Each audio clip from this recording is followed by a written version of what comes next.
get out in front, try to shift that pressure so you don't let T-Area control the game and don't let them dominate the pace of play and don't let them kind of control the physicality and institute whatever their game plan is to be against this Governor squad. So you brought up how Odakoven and Lexi Helmer, so they're both key to their teams. Lexi, in the way she controls the field, distributes, she's a threat with her back to the goal or facing the goal. Does Odakoven, for him, it's more about the chaos that he creates, the mismatches that he develops because of his movement and his constant pressure up front of pressuring the ball. And center backs have to pay attention to him. Well, when they're paying attention, that's where Jacoby and Caden can sneak in behind where those center backs have left the space. And that's where Odakoven is so vital to this team, is not because of his footwork or his technical ability, but because of his work ethic and his work rate. And I think with a team like this, if you get ahead, if you get that goal up, the confidence for Odakoven grows. The confidence for Caden and Jacoby grows. The confidence for Lucas grows.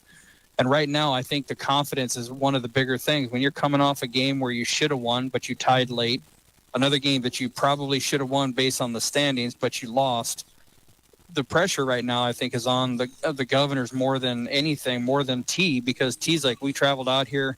If we tie this game, great. If we lose this game, it's not going to affect our seeding a whole lot. If we win this game, it is going to affect our seeding, but they really don't have much to lose versus the Governors right now. They lose this game, they drop maybe down to 14 or 15, and that's a dangerous spot to have to go and travel in the playoffs to go play a Lincoln or an Aberdeen Central or a Jefferson. So I think the first goal of this game is vital from a lot of standpoints, but the biggest one being just the confidence after the last two games. So we'll see if they can pull off the W here today. We're moments away from our ComTech kickoff. We're going to step away for another quick break. When we come back, we'll introduce you to the starting lineups, meet our game officials, and get this thing underway. Doubleheader action out here at Pilk today. You're listening live to the Bank West pregame show on River 92.7 and streaming live on drgnews.com. From the early days of South Dakota statehood through today's... Ready to gain an edge in your career? Tide Machinery's Service Technician Apprenticeship Program is designed for anyone wishing to become a diesel mechanic working on Case IH equipment through full-time, on-the-job training. Enjoy hands-on work experience, learn from factory-trained service experts, and apply your knowledge from school directly to your work with this unique program opportunity. Become a titan in the industry and grow with a dealership that invests in you at Tide Machinery, Highmore, Miller, and Pierre, your local Case IH dealer. Visit TitanMachinery.com/careers to learn more. Do you have a pest problem? Got bats, ants, termites? Family owned and operated, Olson's Pest Technicians have had over 50 years experience taking care of pest problems in places across South Dakota, Nebraska, and Iowa. Utilizing brilliant methods such as Centricon bait stations for termites and Vicane treatment for bed bugs. There's no pest too tough for Olson's Pest Technicians. If you have pest problems, call 800-KILL-BUGS. When life gets hard and our thoughts get too much to bear, finding the resiliency within us can help us find healing. The 988 Suicide and Crisis Lifeline provides 24/7 free support for anyone in suicidal distress or emotional crisis. All texts and calls are anonymous and connect you to local resources that uphold cultural values and pave the way to healing. Find the strength within you. Find the strength within our culture. Reach out if you need help today. Wow, Bill, you're walking so much better. What did you do? Well, I got so tired of the pain and nearly fell. And one of my friends recommended physical therapy at Winter Physical Therapy. And you know what? My back also stopped hurting. Huh. So how did you get started? My doctor wrote me a referral, but that's not always needed. Turns out you always have a choice where you want to go. So why did you choose Winter Physical Therapy? I love to support our locally owned small businesses, and quite frankly, they give great personalized care. Winter Physical Therapy. Exceptional care. That moment when you realize your furnace is stone cold busted. We're talking a real put on every sweater you own, I can't feel my feet, penguin predicament. But fear not, there's an expert for that. Let your local heating experts at Pite's Service Experts keep you warm with $50 off any furnace repair. Like it toasty? There's an expert for that. Call Pite's Service Experts at 866-EXPERTS. See website for license details. Welcome back to the Owyhee Federal Credit Union Press Box. Owyhee Federal Credit Union, where they treat you like you own the place, because you do. And their Thermocore insulated steel doors give commercial buildings the energy efficiency they demand today. Find out more. Call Overhead Door Company of Pierre at 1-800-649-9905 and put a stop to the garage door energy thief.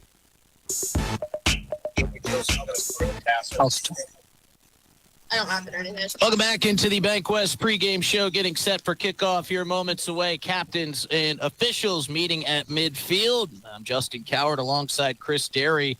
And one final adjustment to the starting lineup. Aiden Bass is going to start as he's going to be moved out, we believe, for a different player. He might have already made that change. We'll just kind of check out what the change will be. Chris, do you remember what he just mentioned to us while we were coming back on air? Because I was throwing the headset back on. Actually, no, because I was talking. We'll just wait and find out. It'll be a pleasant surprise for both of us. You were put on your headset. I was talking to Miss Flopmeyer and Miss Jasmine, and then yeah. Well, it sounded like he said he was going to move Aiden Bass into the starting lineup, and he said I'm making one change as we've got the bumper music playing, and I look down, Aiden Bass is already in the starting lineup. So not sure if he already made that change. We'll wait to find out, but it is time to introduce you to what we think is our Envirotech starting lineups. We'll start with the visiting T-Area Titans. In between the pipes for the Titans will be Brax Johnson, Ethan DeGeest, one of the team's captains, Hudson Hadrick, and very close to hat trick. We'll see how big Hudson is today, and that goal scoring for the junior. Dalen McNelly, Luca Vidhas, and Juve Banza, Jonathan Howell, Nathan Hall, Connor Case, Raleigh Powell, and Gavin Reiners will complete the starting lineup for the T-Area Titans. Before we introduce you to the starters for the Pierre Governors, let's hear a word from our friends who sponsor our starting lineups at Envirotech. Envirotech makes life a little bit simpler. No matter what the circumstances, no matter what is handed.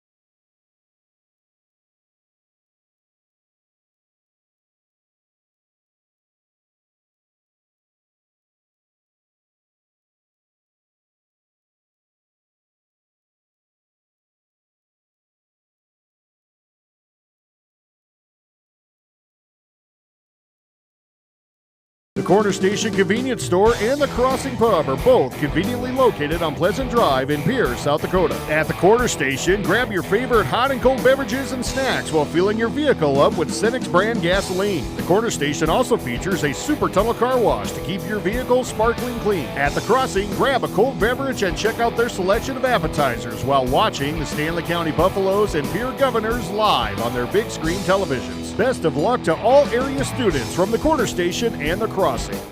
Welcome back to the Owyhee Federal Credit Union Press Box. Owyhee Federal Credit Union, where they treat you like you own the place, because you do.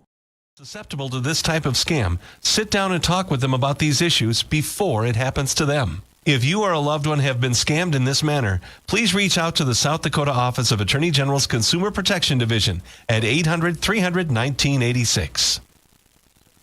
And our officials today will be Calvin Hofer, Mike Watson, and Robert Lehman. We're going to step away for the national anthem. When we come back, it's time for our ComTech tip-off right here on River 92.7 and streaming on drgnews.com.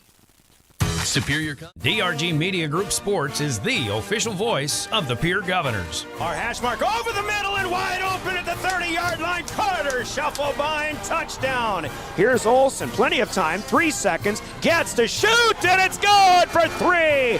From football, volleyball, and soccer to basketball, wrestling, and softball, follow the Pierre Governors on the official voice of the Govs, River 92.7, and also on the River 92.7 page of the DRG News smartphone app and drgnews.com. Could you use some extra cash? Every Thursday night, we're hosting Chase the Pink Ace with a large jackpot and growing jackpot.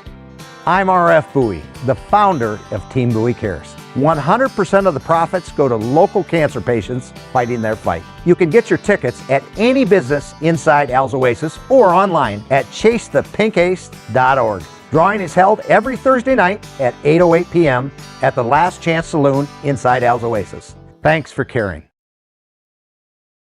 Briggs Trucking and Construction in Fort Pierre provides quality freight transportation services, cargo hauling, excavation, and demolition services. They also specialize in dirt and gravel work for everything from commercial work to new construction. Briggs Trucking and Construction will haul everything from light poles to farm and agricultural supplies. The bigger the job or the bigger the load, the better, as that is where their expertise really shines. Contact Briggs Trucking and Construction at 605-280-2848 or email them at cbriggs25@pi.midco.net to visit about your next project. Graham Tire of Pierre is your premier hometown shop, specializing in tires to fit vehicles, from ATVs to large farm equipment and everything in between. At your tire store next door, you can find a plethora of brand name tires that range from 4 to 10 ply and much more. Our highly skilled technicians can handle brakes, heating, and air conditioning. Call us today at 224-8643 or visit us at grahamtire.com. Graham Tire is a proud sponsor of Pierre and surrounding communities' local activities. Buying or selling a home is a big decision. You need an expert who knows the market and gets results. Scott Darnall at Lee Real Estate in Pierre brings experience, local knowledge, and a no-nonsense approach to help you navigate every step. Whether you're looking for the perfect home or the best offer, Scott is committed to making the process smooth and stress-free. Ready to make your next move? Call Scott Darnall at 605-220-2676. Lee Real Estate, Meredith Lee, broker, owner. Lucky for us, life is full of choices, big and small. They define us, make us who we are. And when it comes time for you to choose, a car, home, your next big adventure, or start a new business, Farmers Union Insurance has the variety of coverage options to protect each perfect moment. Farmers Union Insurance. Contact your local Farmers Union Insurance agent today. Dakota Pro Air is a locally family-owned business that has been taking care of farmers' aerial needs since 2020. With locations in Letcher and Miller, Dakota Pro Air is able to provide service to a large area. Ground conditions too wet, or just don't want those sprayer tracks in your field? Give Dakota Pro Air a call for all your chemical and fertilizer application needs at 605-248-2314. Olson Plumbing in Pierre provides complete plumbing and drain cleaning services to commercial and residential customers. Olson Plumbing understands how the simple things in life are often the things we can't live without, and running water is the top of the list. Olson Plumbing offers 24/7 emergency services, and they can be at your location in under an hour in most cases. If you need help with your plumbing system, call Olson Plumbing 605-224-6436. Thinking of travel? Then it's the perfect time to fly at Pierre Regional Airports. With daily United Express flights to Denver, operated by SkyWest Airlines, you can now make a one-stop connection to hundreds of destinations around the world. Skip the big city and fly local, where you'll enjoy free parking and short lines. Book your next flight at united.com and fly the friendly skies from Pierre Regional Airports, because they make travel easy. In a world that's always moving, your journey matters. And at Iverson Auto Group, we're here to get you on the road with a great selection of new and used vehicles and trailers, and keep you on the road with top-notch service, maintenance, and support. Every mile of your journey, the experienced team at Iverson Auto in Mitchell and Huron are here to help. Visit us in Mitchell and Huron or start your search at iversonauto.com to begin your journey today. Welcome back to the Owyhee Federal Credit Union Press Box. Owyhee Federal Credit Union, where they treat you like you own the place, because you do. For an estimate or more information, that's Superior Concrete. Find us on Facebook or call the office at 605-494-0102. That's 494-0102. Call today. Welcome back. We are moments away from our Comtech kickoff. Last ad before we get underway here. Let's hear a word from our friends at Comtech. Comtech has your technology solutions. Check out their showroom located right off the truck route on Irwin Street. Come in and see what you've been missing. A large selection of TVs, sound systems, and smart speakers, PCs, desktops, and tablets, home and business security and telecommunication systems. Comtech is your all-in-one solution for any technology needs. Wishing all athletes the best of luck in today's competition. Comtech. Come see what you've been missing. Governors set to go in their home greens. Green top, green bottom with white outlined in the numerals. The T-Area Titans in their road whites with blue bottoms completing the kit with their numerals in a dark navy blue. We're set for our Comtech kickoff. Governors are going to be attacking from left to right. If you're listening on River 92.7, the Titans going back the opposite direction. Good crowd on hand here today, enjoying some Saturday afternoon soccer. We want to welcome you in. If you're listening on River 92.7, broadcasting on the DRG News app, or watching live on drgnews.com. Gorgeous day for some soccer. As a couple final words here between our officials, they want to make sure they get everything straight and ready to go. Good, exciting matchup coming here between the Titans and the Governors, two supremely physical teams and very fast as well. I think those 80 minutes is going to evaporate right before our very eyes. Chris, this is going to be an exciting matchup here, as it will be Alex Oda-Coven, Alex Oda Chaos, as we have so lovingly coined his name, to kick things off here as we are set to go. Waiting for the first whistle, and we're off and running. Governors will start quickly here. Hekmat Ghaznavi at midfield, trying to feed one through for Alex Oda-Coven. Oda-Coven racing out in front of the net. Shot on goal, deflected away, and a beautiful save to start for Brax Johnson. Will set up a corner kick. But we're only a couple seconds in, and you can feel the energy from the Governor's bench. Loving that start. Yeah, that's a great way to start. Knocked it back, got the nice ball through the seam there for Oda-Coven to run onto. Would love to have seen him score the goal, of course, to start this game off with a goal, but maybe they can get one here. But regardless, great start for the Govs to start this Saturday afternoon homecoming game. Javier Patel Alegre to take the corner kick from the near side for the Govs. Low line drive kick, bounces one in off the chest of Ghaznavi. Ghaznavi will have it stripped away by Juve Banza. And Banza is tripped up at midfield, and that'll draw a whistle. And Banza, look out for him. This is a guy that flies around the pitch, Chris, and will easily take advantage of some open space should he find some. Yeah, I was talking to Zach before the game, and he was talking a lot about number 10 and the fact that he's from France. He just moved here last year, and all of last year they had to use a lot of Google Translate to talk to each other. And he's been working hard on his English, but Zach said he's an absolute pleasure to coach, and he's fun to watch in Zach's eyes. So I'm looking forward to watching him play today. You look at him, and he's just cut out to be a soccer player. They've got a couple international players on this squad, do the T-Area Titans, including Luca Weidhaus, who is from Germany. As another trip up here as Alex Oda-Coven is dropped to the ground by Juve Banza. That shows Banza's speed right there. He ran. Alex usually can keep his distance when he gets a lead on someone, and Banza closed him down like he was standing still. So that's a note for me as a coach if I'm Sean, saying, hey, look at that speed he's showing. Everett Norton will take the free kick from right in front of our press box here. Low line drive, side spinning kick will roll along the back line and out of play. Maybe not what Everett Norton had in mind there with all of the other bodies on our far side opposite area of that 6 line. Yeah, and you could tell he hit that ball wrong. And I think today, 7 inches of rain this last week. I think today's going to be interesting to see how the field holds up, how many slips. I mean, if you watched the Governor football game last night, it was a tale of small steps to keep your footing. And our PILC fields, they drain as good as any fields in the state, but it's still wet out there in a lot of spots, and you can already see chunks right in front of us from the slides. You can see chunks from some of these cleats digging up, but you can also see the ball moving pretty slowly across the turf. Some of that water still collected out there on the field. Yeah, and PILC usually plays fast. City of Pierre does us a favor with the way they mow it, keep it nice and short, but muddy ground, a lot of water. It's going to be interesting.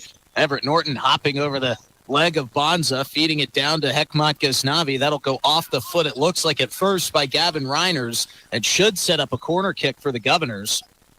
And that is what the call will be. So Javier Patel Alegre will get his second corner kick of the afternoon here early in the first half. We're bringing you scores all afternoon from both games off our Gales Gas Service scoreboard. And Patel Alegre gets set, right-footed boot. This one a little bit higher than his most previous corner kick. And that'll send Alex Odakovic to his back, trying to dribble as he tumbled backwards. Now Juve Bonza pushes forward towards midfield, and he's quickly met by a host of Governor Green that steals it away. Javier Patel Alegre with a nice give and go here to Lucas Height. Lucas Height charging down the outside lane, centering pass out in front of the net, popping around, still not settled. Finally calmed down by Jacoby LaRoche, and he'll just boot it over towards the near side corner.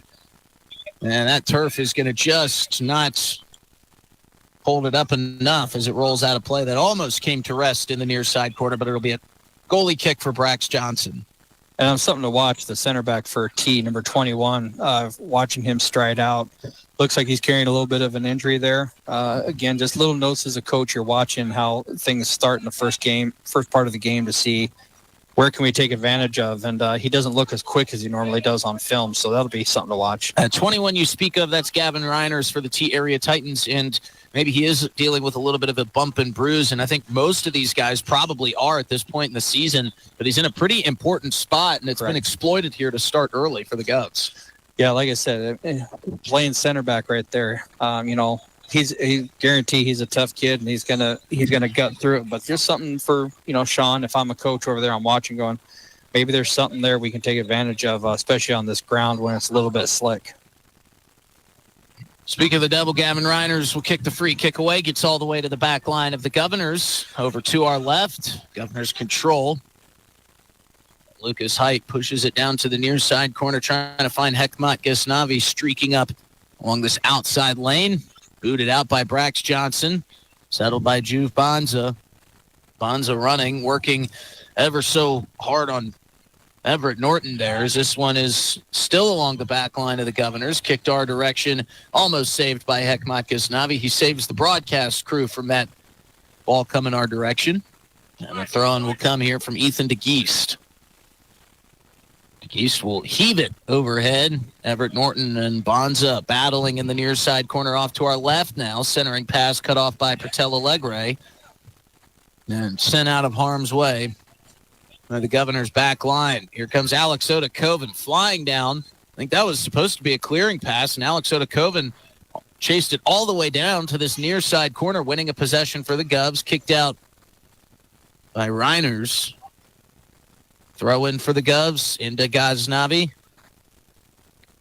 Centering pass cut off and sent back towards the midfield section for Patel Alegre. Patel Alegre will look to go crossfield with it. Sends it all the way over to Aiden Bass. And I think I see what Sean was trying to tell us at the beginning of the game. He didn't change who was starting. He changed the starting lineup. Everett Norton, who's been playing in the middle the entire year, is out here on the right defender, and Lucas Height is up in the middle with Caden and Jacoby, pushing Patel Alegre into the middle. So I think that's what he was trying to tell us, was he just changed up who was playing where in the lineup versus who was starting. So that's an interesting change. I think he's changing it because of the physicality and speed from T. Lucas Height with a long right-footed shot, one bouncer into the chest of Brax Johnson. Cubs just trying to put some shots on net. That's their second shot on goal today, Brax Johnson's second save, as we remain scoreless on the Gales Gas Service scoreboard. Long punt past midfield. Still no threats here early on for the T-area offense. Sun breaking through those couple clouds over top. Caden Ahart's coming down this outside lane.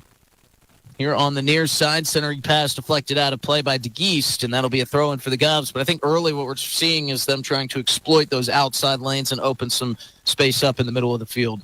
Well, and you can see the wings for the Governors are playing a little bit more defensive, which is leaving a gap on the attacking wing there. So they're driving from the middle out and then pushing it back in. So that's an interesting little adjustment, nice little tweak that you're seeing from the Governors. And the only thing I would like to see him do is when Caden or one of the Lucas get out there, they're driving straight at the end line. I like to see them drive more towards that near post, going towards the goal and making the keeper have to decide where he's going to position himself. Everett Norton fired a bullet through a bunch of bodies, and it came through to Brax Johnson after a couple deflections. He came out of the box to make the save, pick it up, punted it back towards midfield, and now Juve Bonza working hard to get away from Governor defenders, but he's cut off by Carter Norton as the last line of defense, and it's cleared all the way back to Brax Johnson. For a moment there, it looked like Juve Bonza might be able to break through and get a little bit of open daylight to take it to a one-on-one opportunity against Carter Templeton, but luckily Carter Norton was there to clean it up for the Govs. And you can see with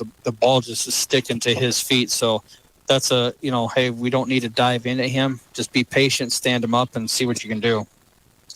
Another trailing kick back, cleared out by Raleigh Powell. Governor's really applying the pressure here offensively in the early going. This one is cleared back towards midfield. Javier Pertel Alegre will settle it down right at the midfield line. Going to squeeze it through to Everett Norton. Norton working his way, dicing through defenders. Beautiful feed pass. He was looking for Oda Coven, and it was a little bit too far out in front. Trailing behind was Aiden Bass. Alex Odakoven was there, but Aiden Bass was fleeting from behind. He slid out to try to dart it in the direction of Brax Johnson, but it's out of play. But again, I think for Sean Blanchette, he likes to see these opportunities present themselves, knowing at some point they're going to find one in the back of the net. Yeah, I mean, he's collecting information right now. I really like the way the three midfielders are playing together with Lucas playing in there and Everett out here on the right back and Patel Alegre in the middle. I think that the spine of the team is stronger with Patel Alegre in there in the middle and Lucas pushed up a little bit. And with the spine of the team being that strong, it'll help to open up the wings for the 1v1s and the crosses that Sean so wants. Free kick coming from just inside midfield, all the way in, floats to Brax Johnson. And as a coach, is that something you see on film that says, at the way the T area plays, we're going to set up our line this way, or, maybe feeling like a certain combination of players works better no matter who the opponent is? Well, I think it's a combination of probably that, but also the last couple of games. I think Sean has lost the midfield a little bit more than he wants. Not that he's lost it completely, but I think he hasn't controlled it like he wants, so he can get those wing 1v1s that he so desperately needs and wants for this team to be successful. So I think it's a combination of T, but I think it's also a combination of Sean realizing the strength of his team. Chip down into the far side corner, Nathan Hall giving chase, but the Titans were offsides. And it'll turn it back over to the Govs. Still no offensive threats here in the early going for T area. Been a couple by the Governors. Pierre certainly controlling the possession percentage at this point in the match. Free kick coming for Pierre from deep in their own defensive zone. Rolling through to Lucas Height. Nice little spin move there from Connor Case as he shows off some good footwork towards midfield. T area trying to slow things down and just control the ball for a couple seconds here.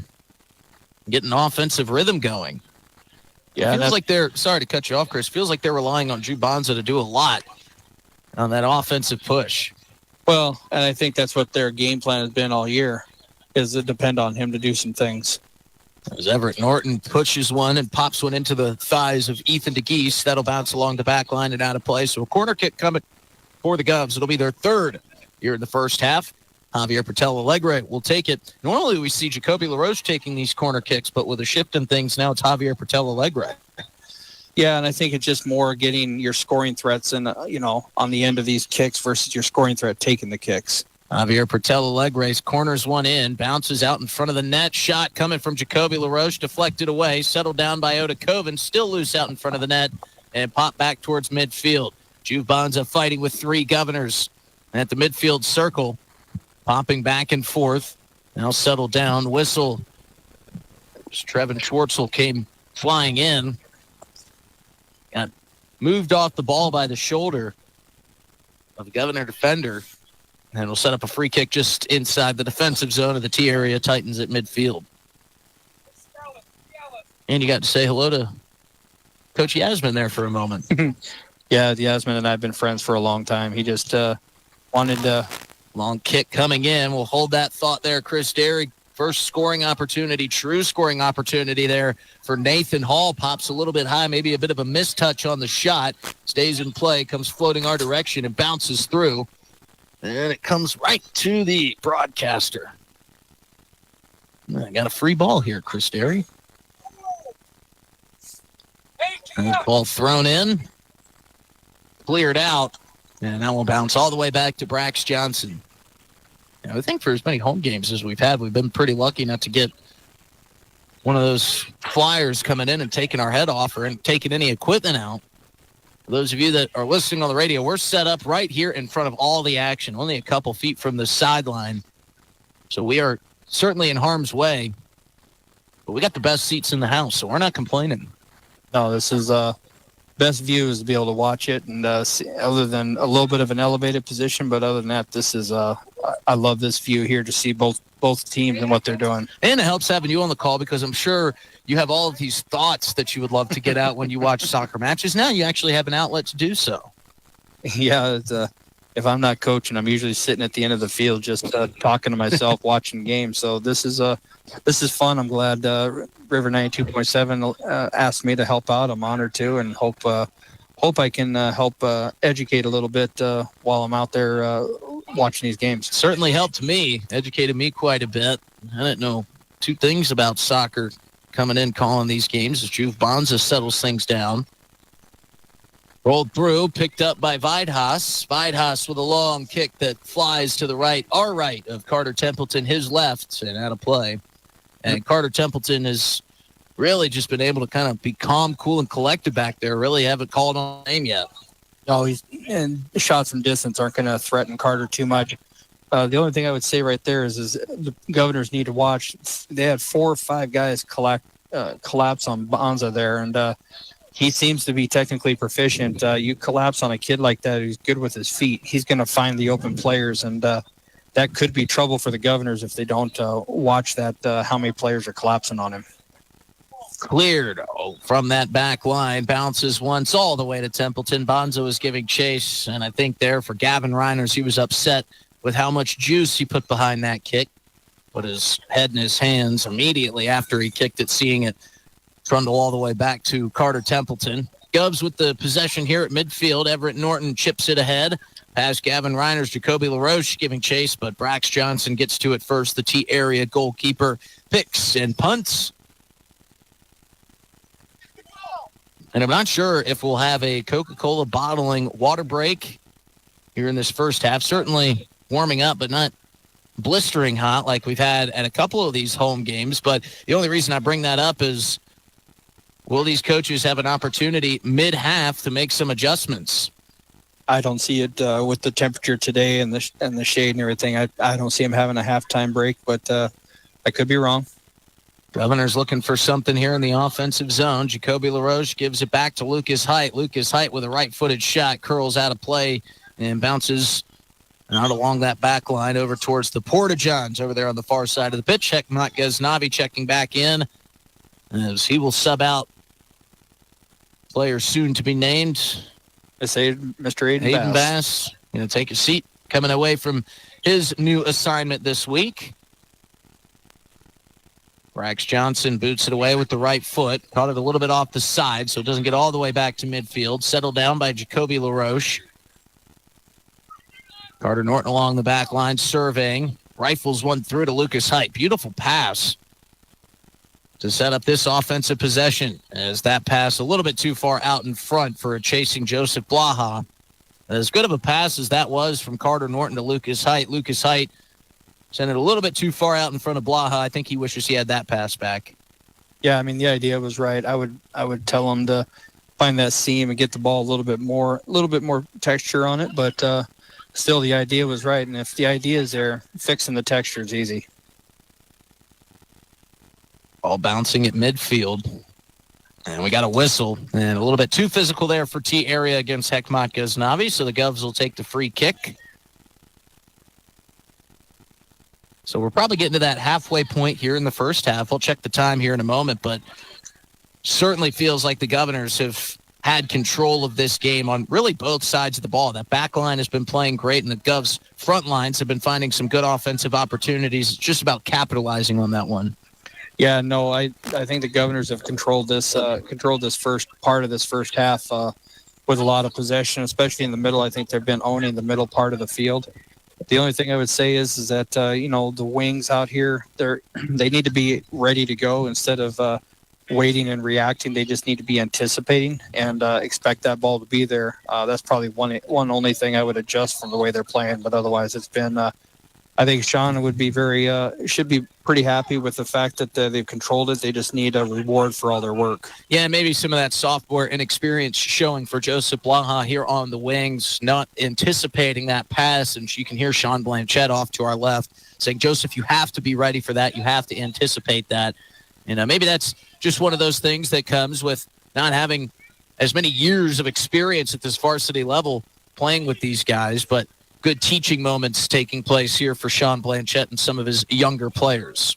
Yeah, I mean, and Blaha took last year off to play football, so he's coming back after a full year. I mean, he hadn't touched a soccer ball since varsity season 2 years prior before this season. So those little things right there, those little nuances that come with playing games will come to him. And from the beginning of the season till now, you can see his growth. So he's growing into the team well, in my opinion.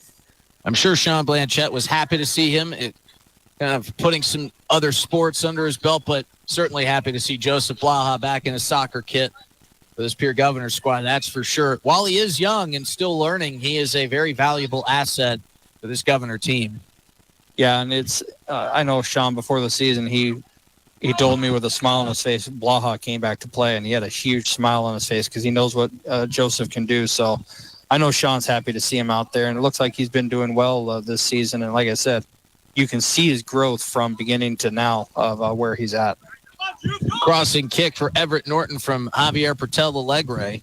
Dangerous place to put that one with Juve Bonza lurking in the area. But they haven't let Bonza beat them yet as Lucas Height picks off a pass, trying to carry some momentum through the back line of the Titans, and it's taken off of his foot, but a nice job by Lucas Height staying aggressive, and you can see maybe some hands on knees, maybe a little bit of exhaustion here in the early going as we are past that halfway point of this first half.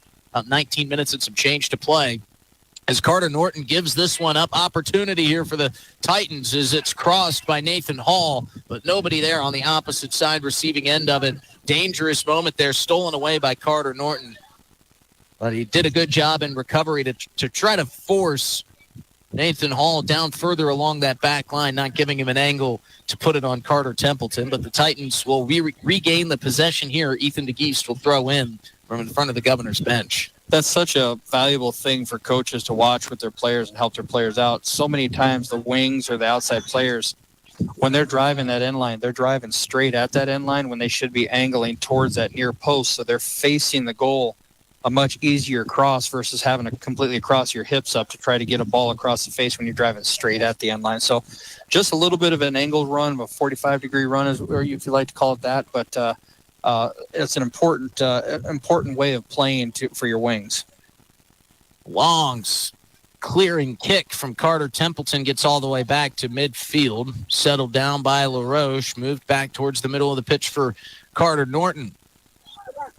Javier Pertel Alegre sends it here near side for Everett Norton. Everett looking downfield, trying to squeeze one through right off the chest of Reiners. Joseph Blaha had it for the moment, but his first touch was given away back to that T-area Titans back line. And you know Zach Juergens. I mean, we know how good of a halftime adjustment guy that Sean Blanchette is. Juergens is going to have to make a couple big adjustments at this half to try to get some more offensive pressure against this Governor's defense. Yeah, and Zach's a defensive guy at nature. He played center back. He played outside back when he was in high school and through the club system. He's a defensive guy at heart, but he knows how to create opportunities from the back, and you're seeing some of that with the way his center backs are distributing the ball. They're getting the ball out wide. I think the biggest adjustment he's got to figure out is how to free up his main threat, number 10 there for T. How to create more opportunities for him to let him be creative. And for me, that would be dropping him into the midfield a little bit, not being marked up by two guys like he is right now. If he's coming out of the midfield, the defenders can't mark up on him without sacrificing their shape in the back. So that would be one small adjustment I would make. Luca Vide-Haas and Jonathan Howell come out of the game, checking back in. Holden Delmonico and Hudson Hadrick for the Titans. James Hart has also checked in. He subbed Joseph Blaha out. As Jacoby LaRoche battling at midfield with Dalen McNelly. Ball trotting towards that far side corner. Nathan Hall giving chase, couldn't get to it. And the Governors will get the possession back. And it didn't take, normally we see kind of teams feeling each other out, trying to see what the offensive pushes are going to look like, what the setups are going to be. The Governors just kind of came out and to a blistering start, and still no score. But the Governors gave themselves a beautiful opportunity in the first minute of this game. So there was no feeling out period for the Pierre Governors. They knew exactly what they wanted to do, and they have applied most of the offensive pressure here in the first half. Yeah, absolutely. I think that's because Sean has been pushing on them. These slow starts, and he's talked about it in our post-game stuff. The slow starts that his team has had, I know that's been a focus point for him, just talking to him. And the way they came out, that's not a slow start. That's foot on the gas, let's rock and roll. And that's what he wants to see. Now, what he talked about the full 80 minutes, can they continue that foot on the gas for 80 minutes? And so far, I would say of the half, it's been about 90% foot on the gas and about 10% of oopsie-daisy. So we'll see if they can continue that, because that's a good trend going into the second half. Yeah, that does feel like something that has plagued the Pierre Governor boys team, is those slow starts and them not being able to find that offensive rhythm. And it sounded like Sean Blanchette said, enough of that. We're going to go out. We're going to apply the pressure immediately off the bat. We're not going to try to mess around and get our guys' legs loose. We're going to try to steal a goal early, and they almost did.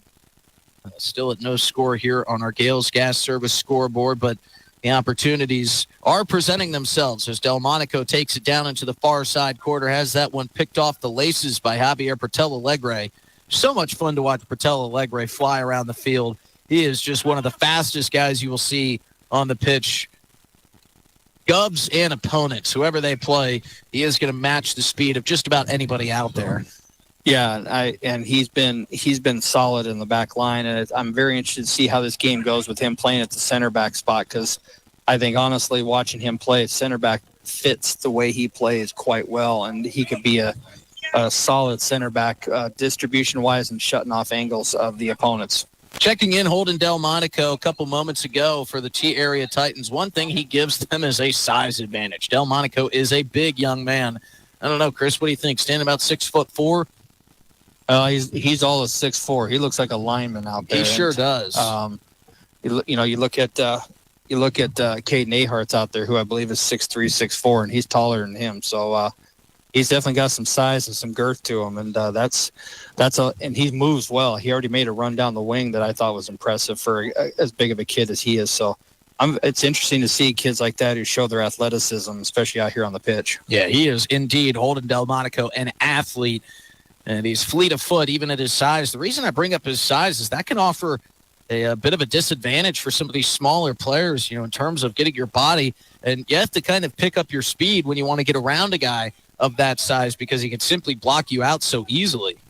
Yeah, and, I know Jurgens has probably talked to him with his size, because there's a huge advantage to having that size if you know how to use it. And I'm sure Jurgens has talked to him about it, saying, hey, be a guy we can play off of, be a target so we can hit the balls to you and then find open guys as they run off of you. That is a huge teaching point. You can have the size, but knowing how to use it, that's a completely separate animal that you have to learn. And one of those things that can kind of be a IQ deal, unteachable, but another thing that Zach Jurgens can certainly help him with, and it certainly has looked like it. He's a great passer, too. Yeah, that pass he just tried to give and go there with number 10 from there. Juve Bonza. Yep, that little give and go right there. You could tell Juve was looking for him. to play off of, and he tried to flick the ball to him. So very interesting. You can see his mission in life is to post up and find open lanes to pass for the wingers to run off of him. Well, in the midst of all of that, corner kick upcoming here for the Pierre Governors. Javier Portel Alegre will assume the position in the near side corner as he will send the right-footed kick away. Portel Alegre sends it in off the head of Lucas Height, still popcorning around out in front of that Titan net, still bouncing around, not cleared out yet. Opportunity is ripped away by Brax Johnson. Maybe the best scoring opportunity since that first drive in the first couple seconds of this game. And that was a great save in the face of a couple Governor threats. Yeah, that was as I like to say, he was brave when he needed to be brave. So that was a good job on his part. And it looked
that thing was on a hot kettle right there.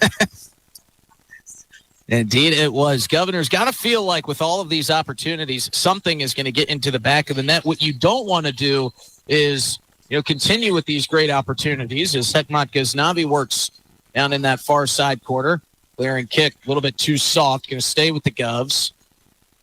This one bounced through, cleared back out by Ethan DeGeest.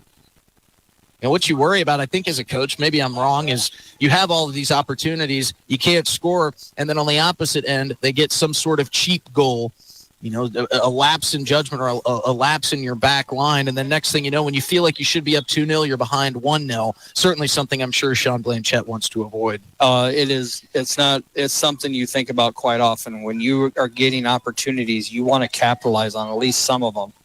And you do not want to leave the soccer game. You do not want to leave it as a game of chance. And by that, exactly what you said.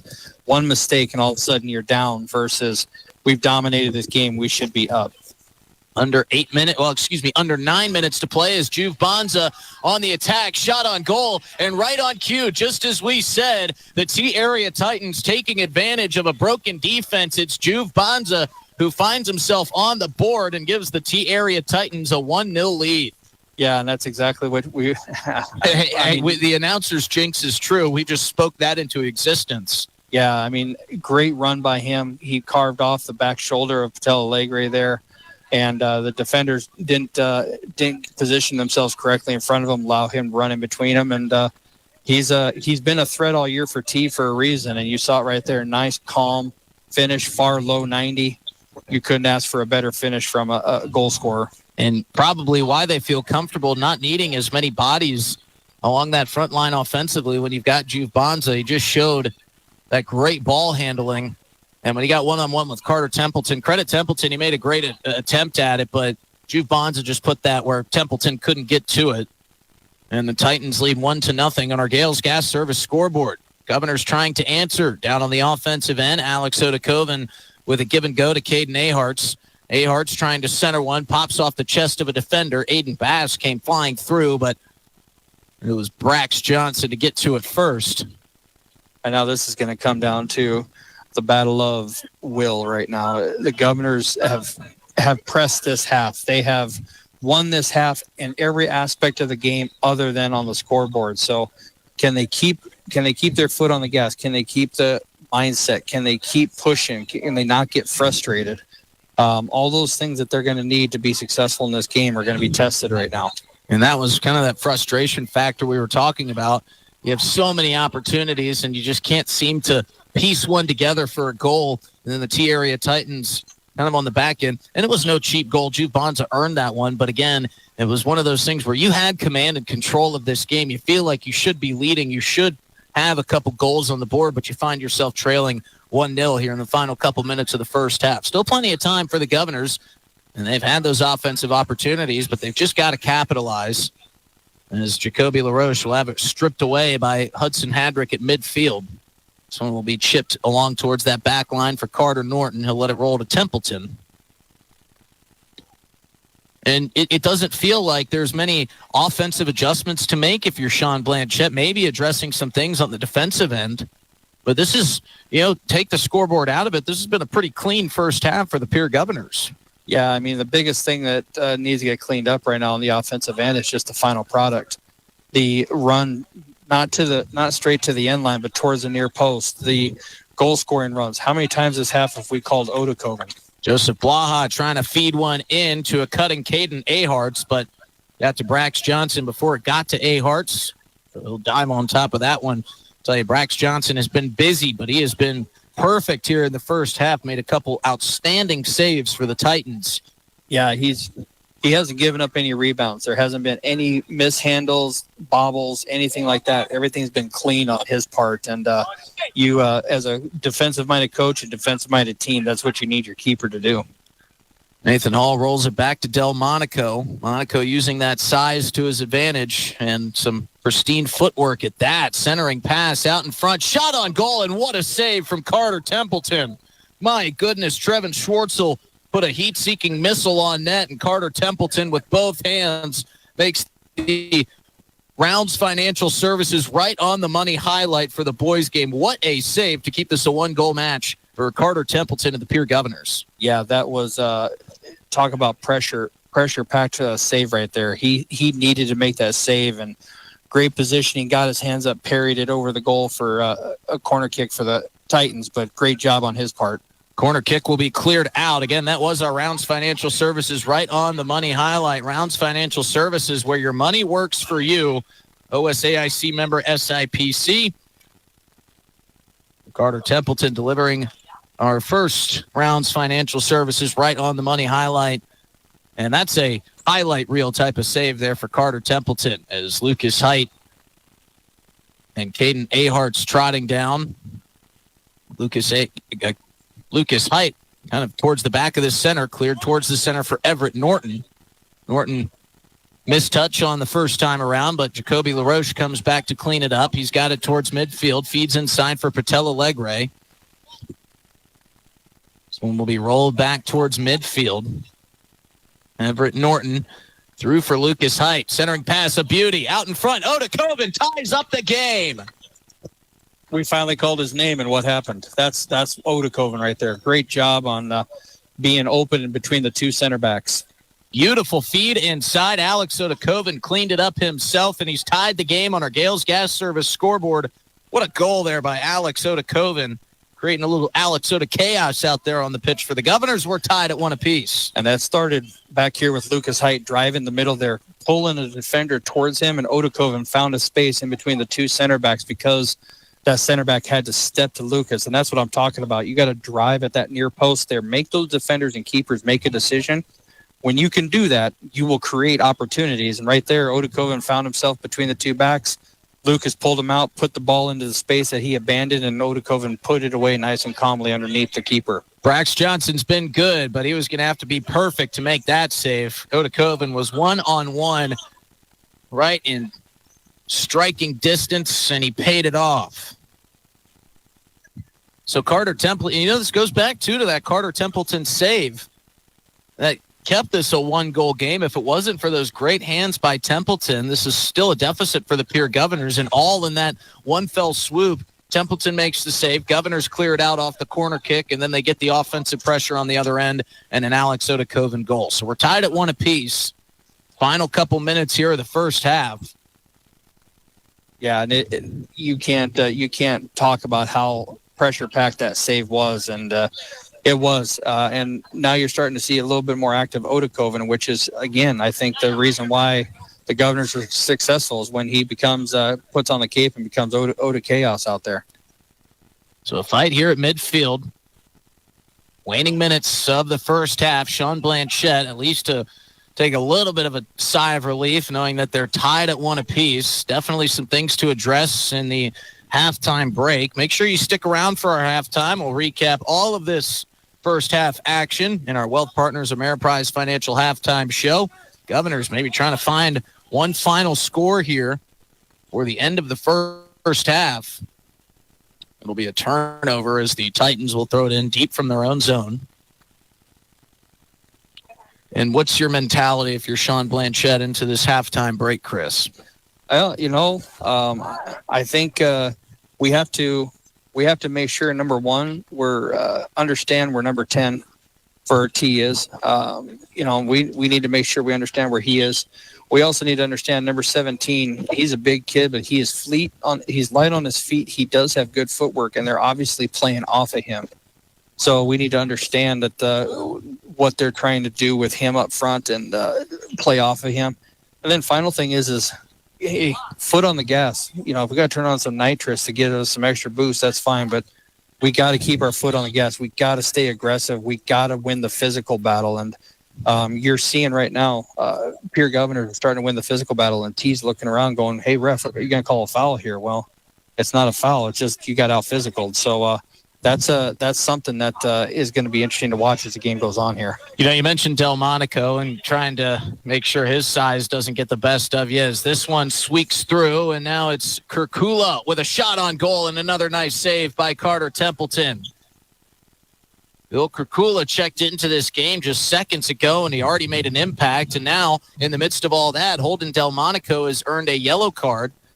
It looked like he and Joseph Blaha were, it was not Joseph Blaha, it was actually Caden Aharts who were competing right here at midfield away from the play, and Delmonico just kind of standing over him, not letting him get up as quickly as the official would have liked, so that draws a red card for Delmonico. But speaking of Delmonico, it was that pass that he fed inside for Schwartzel that gave him such a great shot on net when Carter Templeton made that save. So Delmonico has been big for the Titans, but he has to head to the sideline here for the final 1:30 of this half. We assume. I don't think he'll be checked back in the final 90 seconds or so. Governors here on the move. Lucas Height has it stripped away at midfield. Both of these teams maybe just trying to feel like, hey, let's get to the halftime break. We're tied. We don't want to give up any mental errors. As Caden Aharts turns the corner here at midfield on the defender. Beautiful footwork working his way through. He's cut off by DeGeest. DeGeest with some good physical play there, getting out in front, and he's thrown away by DeGeest. Aharts goes tumbling down. Yeah, and Aharts will hit the deck onto his back. Titans don't like it. And we've got a whistle and a stop.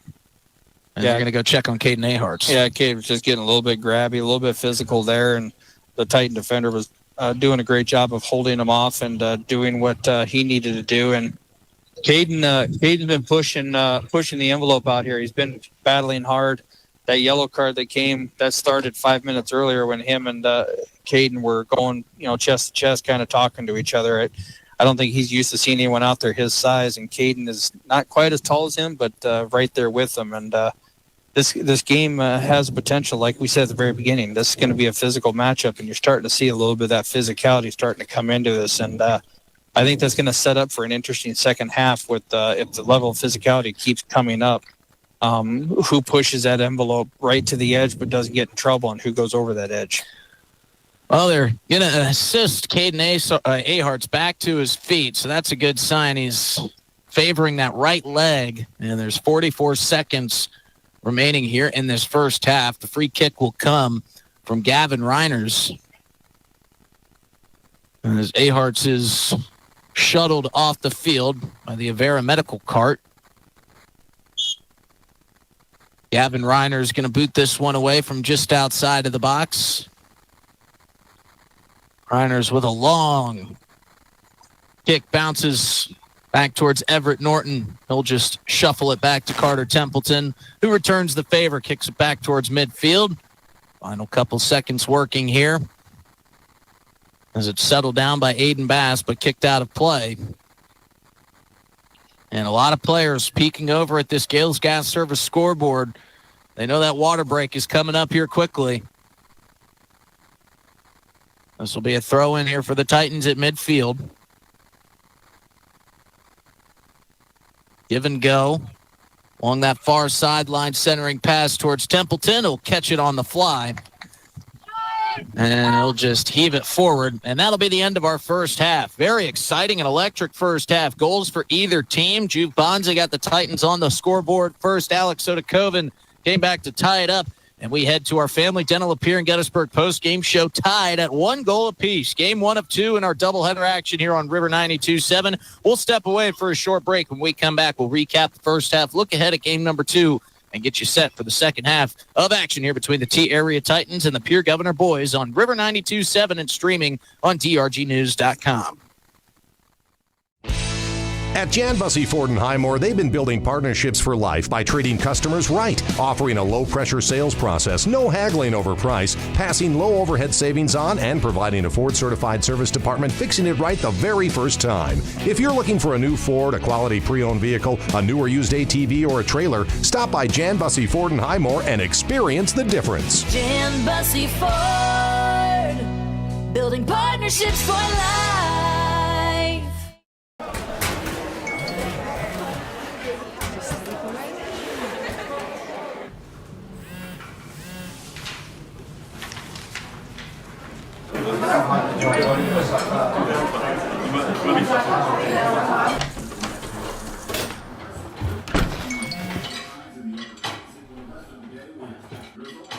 When the world feels big, a small note can mean everything. Find mental health support at sdbehavioralhealth.gov. This is what matters. This is beyond X's and O's. This is the difference mutual respect makes. This is what character looks like. This is what defines us in South Dakota. This is sportsmanship. School sports, it's not the outcome that matters most, but the way the games are played. This message presented by the South Dakota High School Activities Association and the South Dakota Interscholastic Athletic Administrators Association. Generational success means different things to different people. But to us, it means seeing my daughter follow in my footsteps, keeping the farm in the family, just getting to do this every day. We're Agtegra Cooperative, and we're generationally successful. That's who we are. Agtegra Cooperative.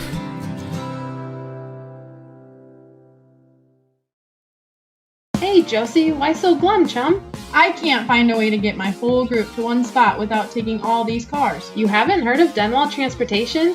They have luxury seating buses with air conditioning, outlets to charge your phone, and other must-haves for traveling. Whoa, no way! Yeah, you should check them out. Where can I find them? You can follow them on Facebook or denwalltransportation.com, or hey, let's give them a call at 605-532-3836. Denwall Transportation, let us do the driving.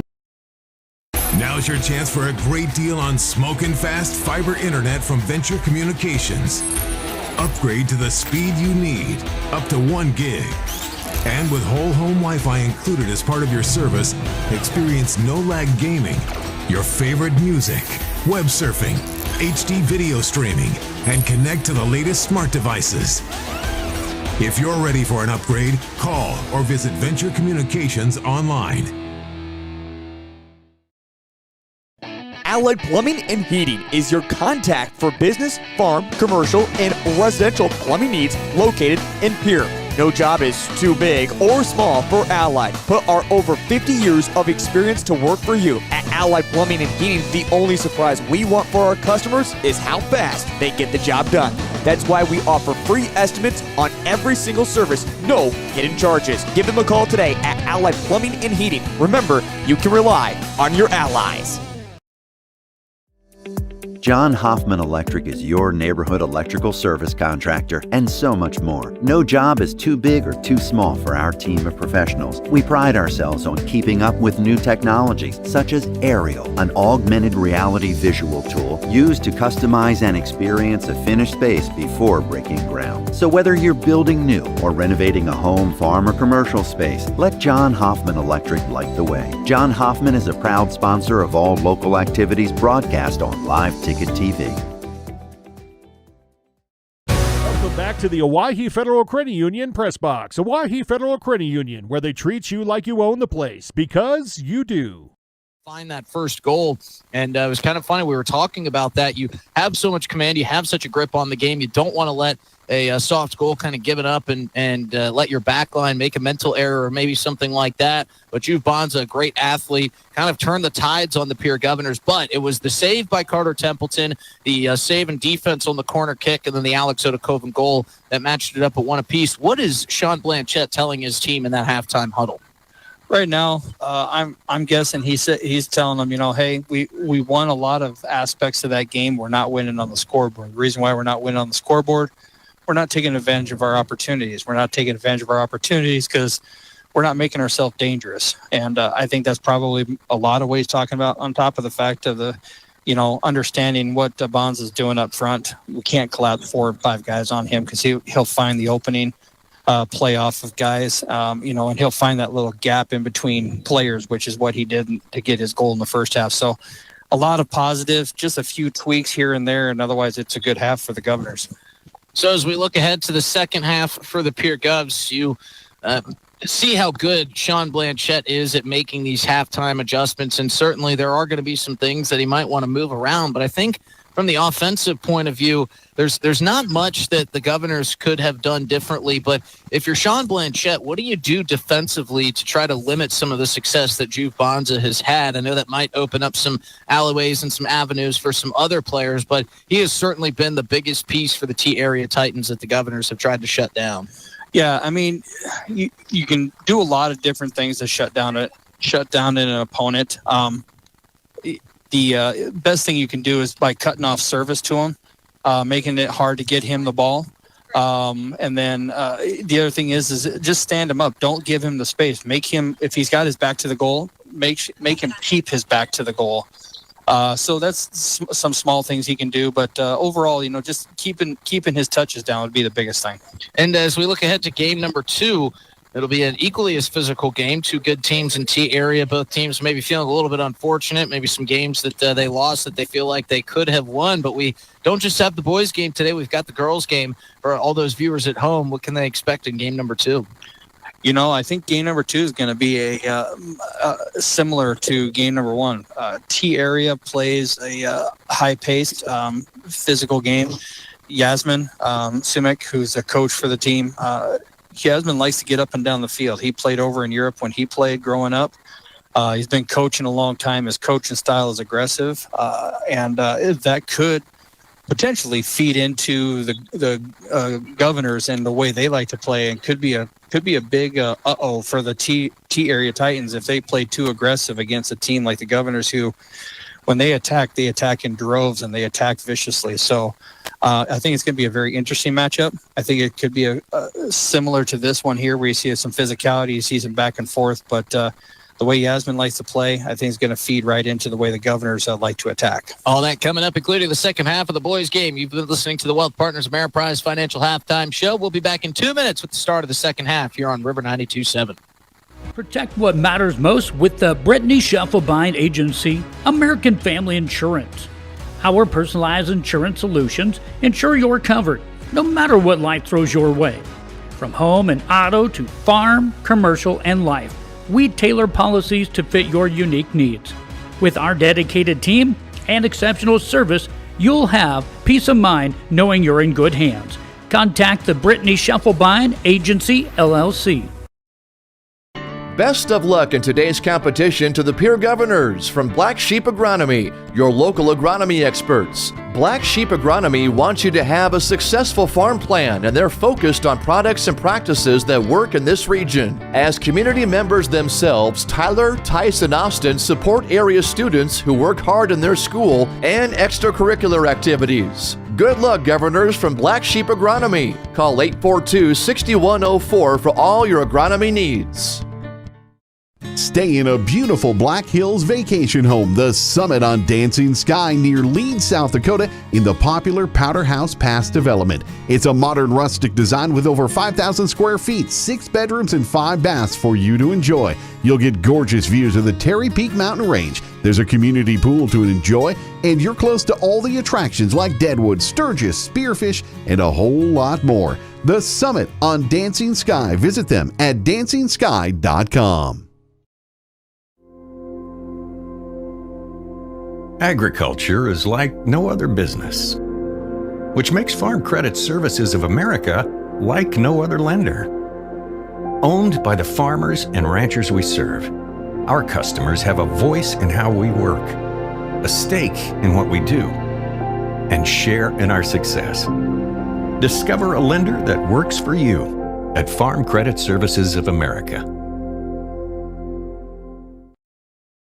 Getting ready to head out to the game or getting back afterwards? DJ Senix is a must before or after your travels. DJ Senix has a great selection of hot and cold snacks. They're second to none for your choice of hot or cold beverages too. And when you're heading out, be sure to fuel up with quality from the pumps at DJ's with 3 different grades. Back late?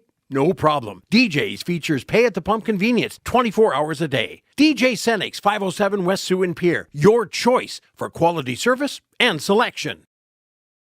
Welcome back to the Owyhee Federal Credit Union Press Box. Owyhee Federal Credit Union, where they treat you like you own the place, because you do. Cold to all of us. Good. I'm glad I'm not the only one. I get made fun of. I'm hailing from Georgia, so you don't know what cold is. I'm like, I know I don't. But you don't want to find out in beginning of September either.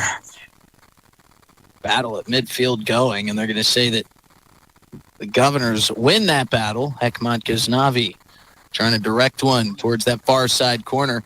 Gives chase, almost passed it to himself the length. That one kicked all the way out into the parking lot. T-Area Titans showed up in their branded buses. Those are some good-looking buses over there.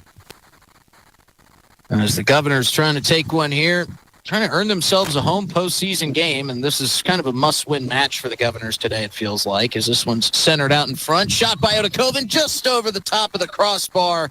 Oh, and he can't believe it. He knows he had a great opportunity. And it was very similar to the start of this game. The Governors came out of the gates just attacking, gave themselves a good scoring opportunity, couldn't capitalize, and it's kind of deja vu. Saw the same start to the second half that we did the first half.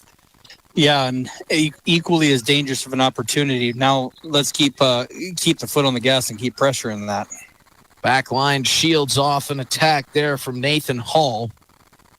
Carter Templeton picks it up, heaves it with the right hand, and is working up the near sideline here for the Governors. It's Cale Shrake. This one again out in front of the T-area net. Missed touch, shot on goal, and it's saved by Brax Johnson. Good shot from Aiden Bass, trying to take advantage of that mistouch by the back line of the T-Area Titans. And Brax Johnson getting to work here early in the second half.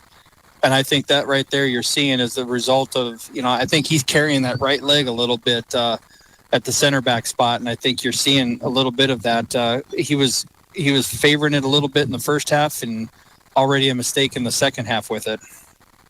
Odakoven trying to free himself from 3 Titan defenders. This one kicked across the midfield line. Cleaned up here by Dalen McNelly. Bertello Legre with it now. Steals it away. Rolls it forward for Ghaznavi.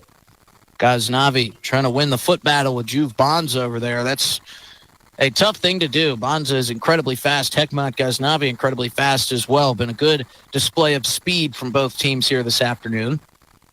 Yeah, Bonza over there on that.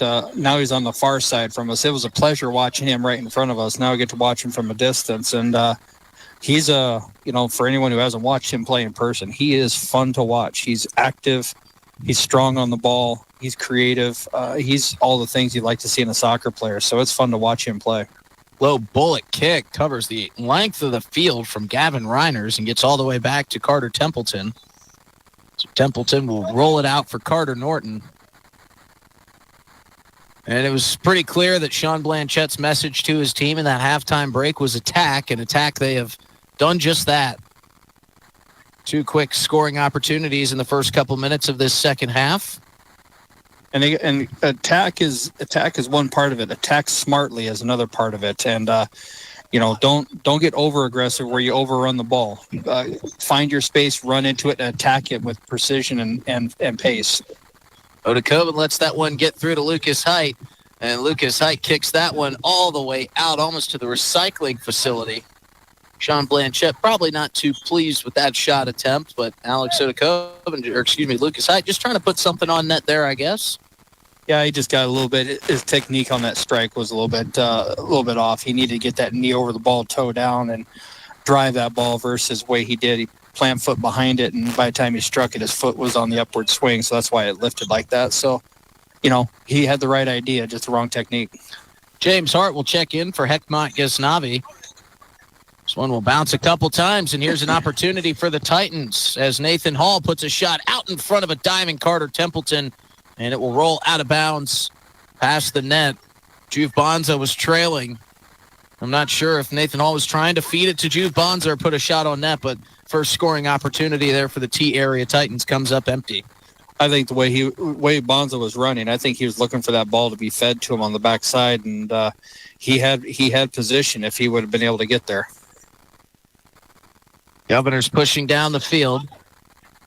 Both of these teams trying to put themselves back out in front as we remain tied at 1 apiece.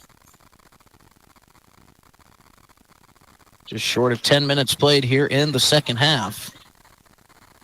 One chipped up in the air our direction. Will land out of play. It'll be the Titans to throw it in. Connor Case will overhead heave. And this battle at midfield has been interesting to watch too. Ball really hadn't spent much time in these 2 middle halves on either side, but it has been a physical battle when it has been here between these two. We have seen 1 yellow card. That was to Holden Delmonico, but that was a play made off the ball. But it has been a very physical match and kind of living up to as advertised.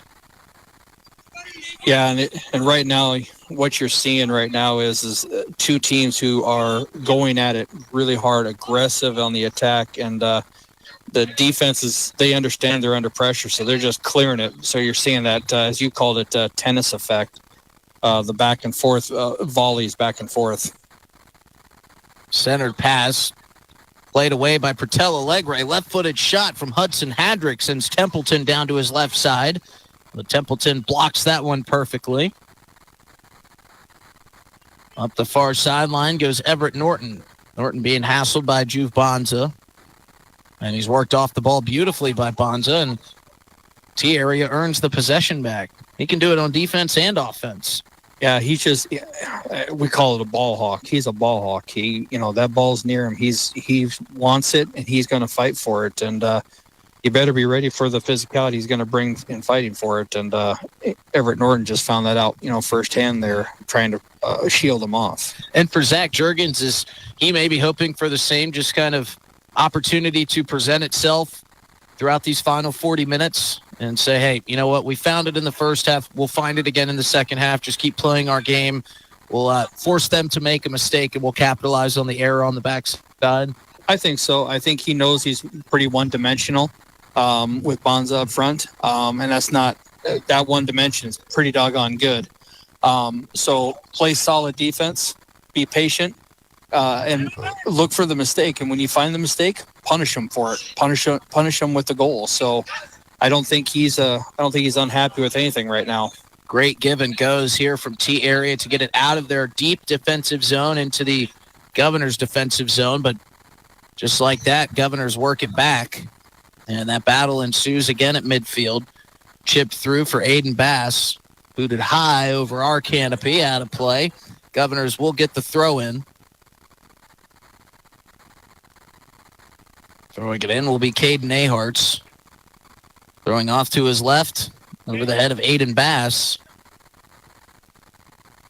And they continue to battle here at midfield. Dalen McNelly will chip one forward. Juve Bonza trailing from behind, and Carter Templeton wisely came out of the net to pick that one up, not letting Juve Bonza get a foot on it and possibly make a turn back towards the Governor net. That was a high IQ play there from Carter Templeton, but he's going to have to make another one as Juve Bonza steals it away. Centering pass is just cleared out by Lucas Height. He boots that one way out of play. Looks like a corner kick up coming here for the Titans. Yeah, and that Everett Norton helped to shield Bonza off on Carter's, come out there, which was exactly what you want your defender to do. But then Everett turned it over pretty easily and, gave it right back to Bonza. So Bonza's creating havoc up front for the Governor defense in every aspect. Hudson Hadrick with the corner from the far side, chips it in, headed away. And Carter Templeton will chase it down. He was being tracked by a couple T area Titans. And exactly what if I'm Sean, that's exactly what I want Carter to do. Let's win the ball, calm down, clear your box. Let's get some numbers forward. Let's get back in the attack. Let's get off the defense here. Really no breeze to speak of. It comes and goes every now and then, but it's not that steady wind that we're used to. And I think the players would actually appreciate that breeze here today. As that sun comes out, temperature continuing to rise as it is warming up down here in the sunlight. Both of these teams just continuing to battle. And we saw a little bit of exhaustion there in the first half. I'm sure we'll be seeing it in the second half, and surely some more substitutions coming in. It's another huge part of this chess match between these two coaches is those substitutions, trying to find a guy that can come in, give you some fresh legs off the bench, but also match up with some of these great starters on either side. Yeah, and you're seeing there's another channel ball right there. Carter coming out off his line, exactly what you want him to do. Distribute, now find your open space. Yeah, great job, Carter. And a great feed pass up ahead intended for Nathan Hall. And now he's got another one if Carter Norton can cut him off in time, and he does. Great slide tackle there from Carter Norton. As Nathan Hall just kind of sitting along this backside lane, waiting for a possession turnover, and then he starts flying down that alley.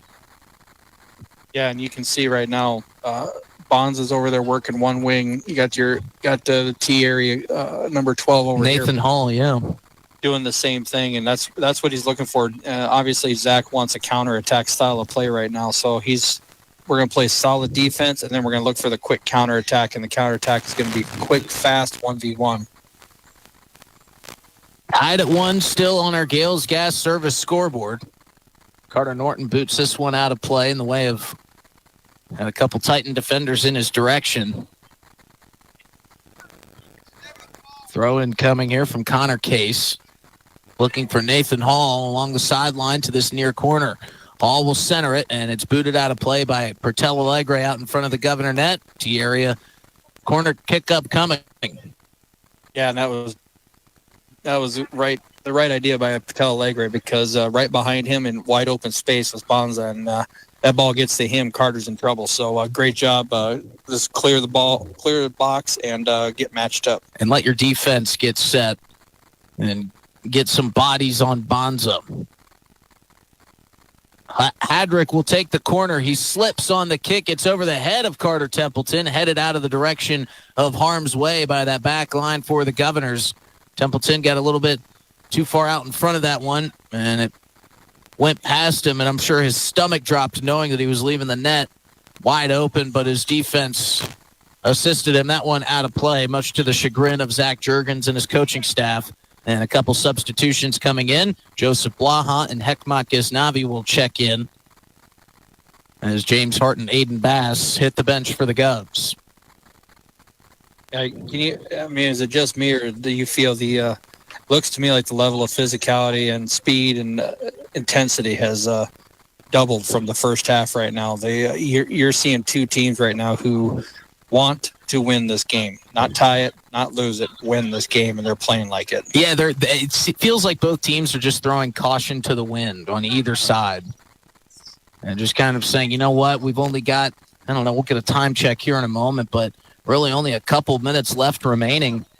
Well, in terms of this second half, still got over 20 minutes left, but you start to feel like your time is running thin and you've got to find opportunities, force opportunities. And what that can do is it can lead you to a goal, but it can also cause a mental mistake and maybe open up a lane and an opportunity on the backside.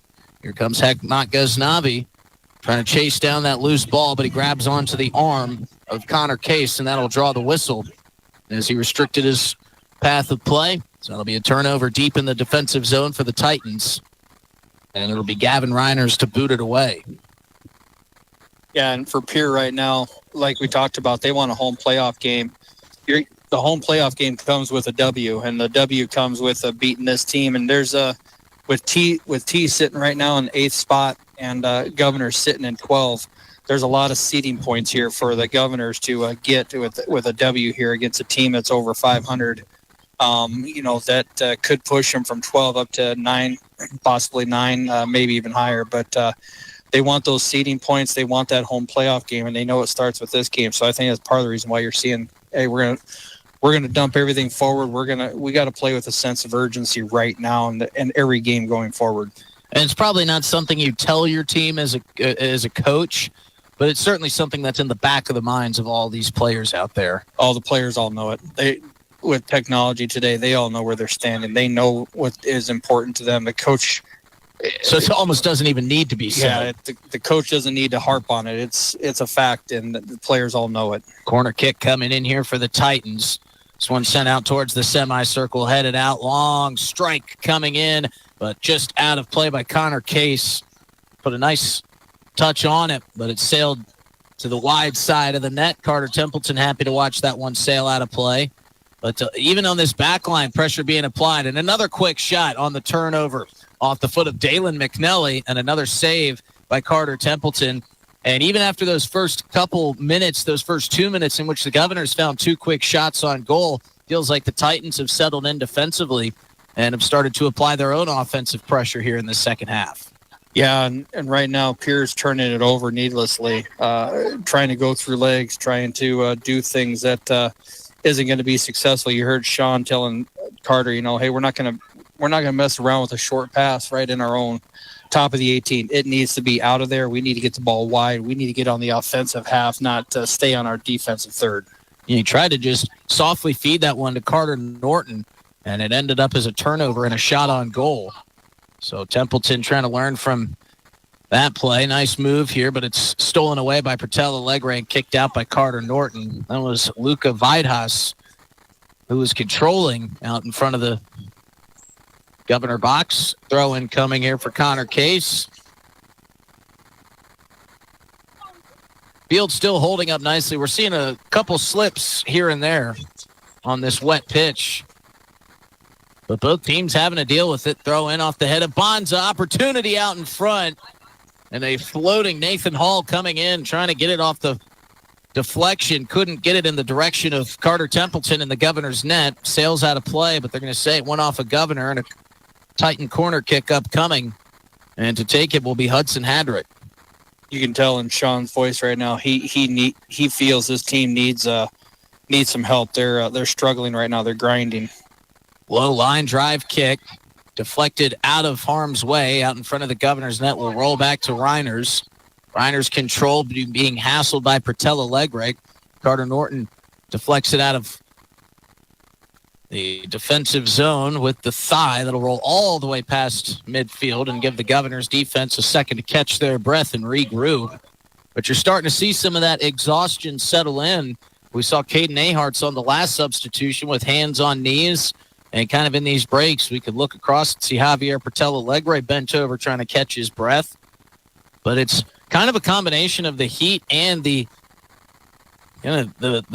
importance of this game. Guys are just emptying the tank, leaving it all out there, and playing themselves almost essentially to exhaustion. Now the Governors they will have a decent little break. They've got a 5-day stretch until they play Mitchell.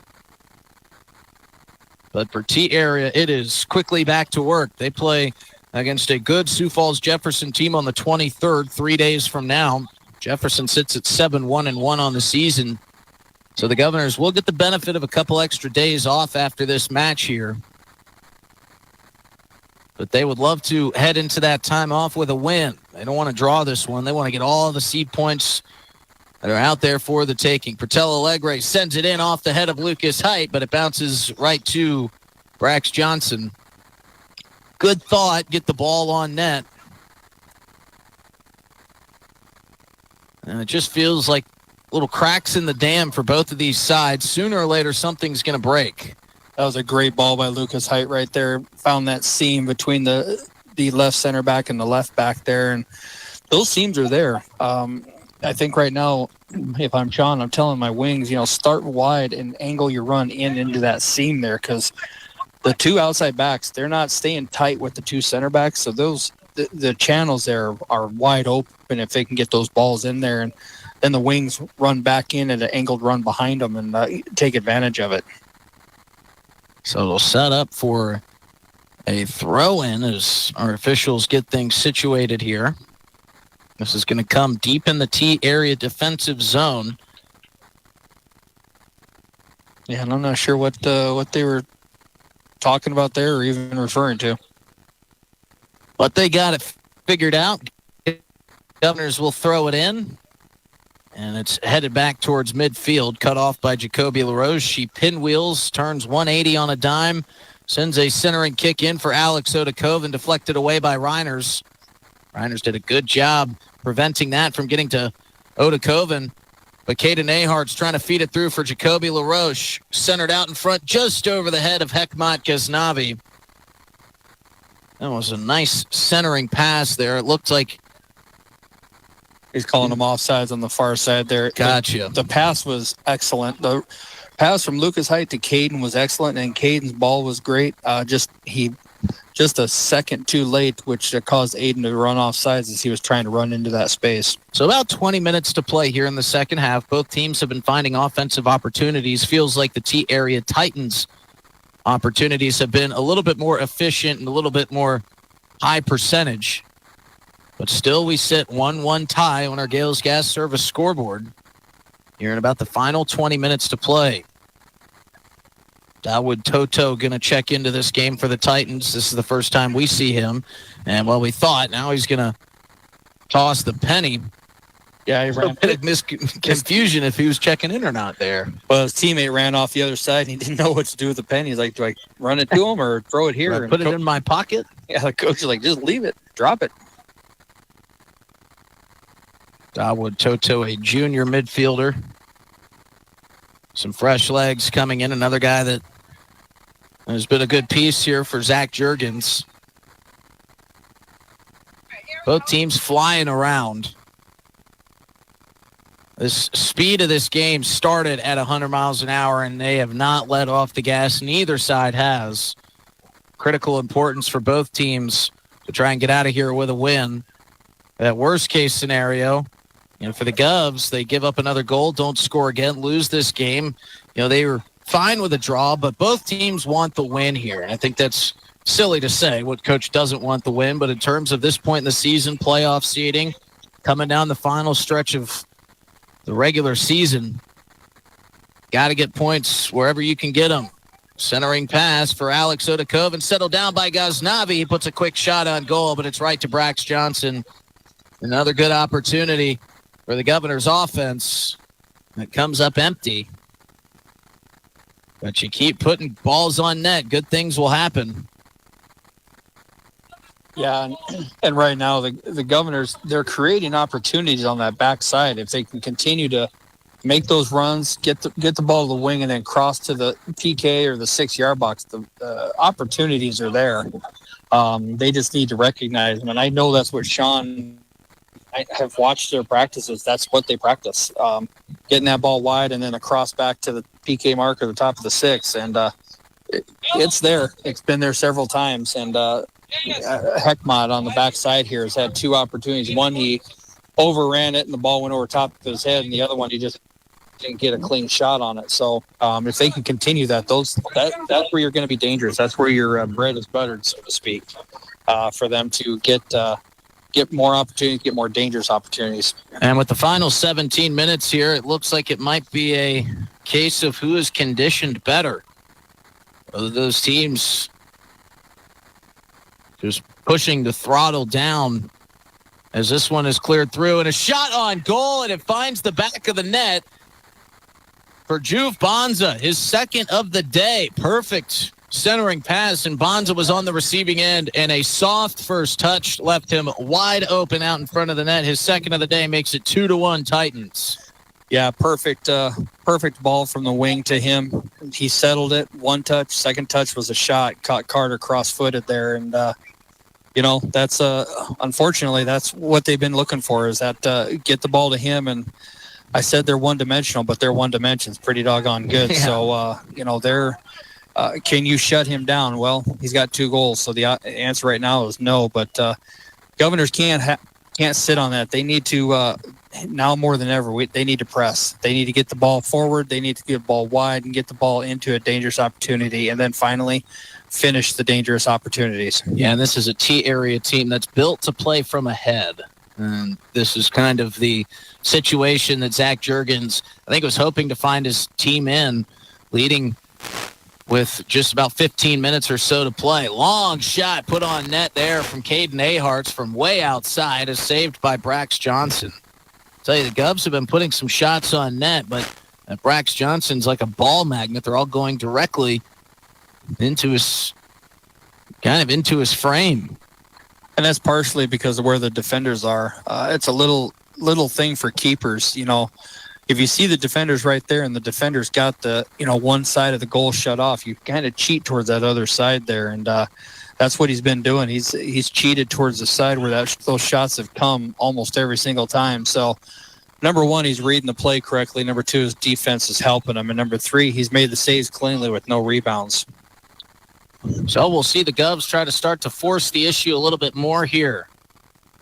Late in this second half, T area trying to steal an extra goal and really give themselves some insurance. This one, we're looking for Juve Bonds a little bit too far out in front. It'll be covered up by Carter Templeton, quickly rolled out.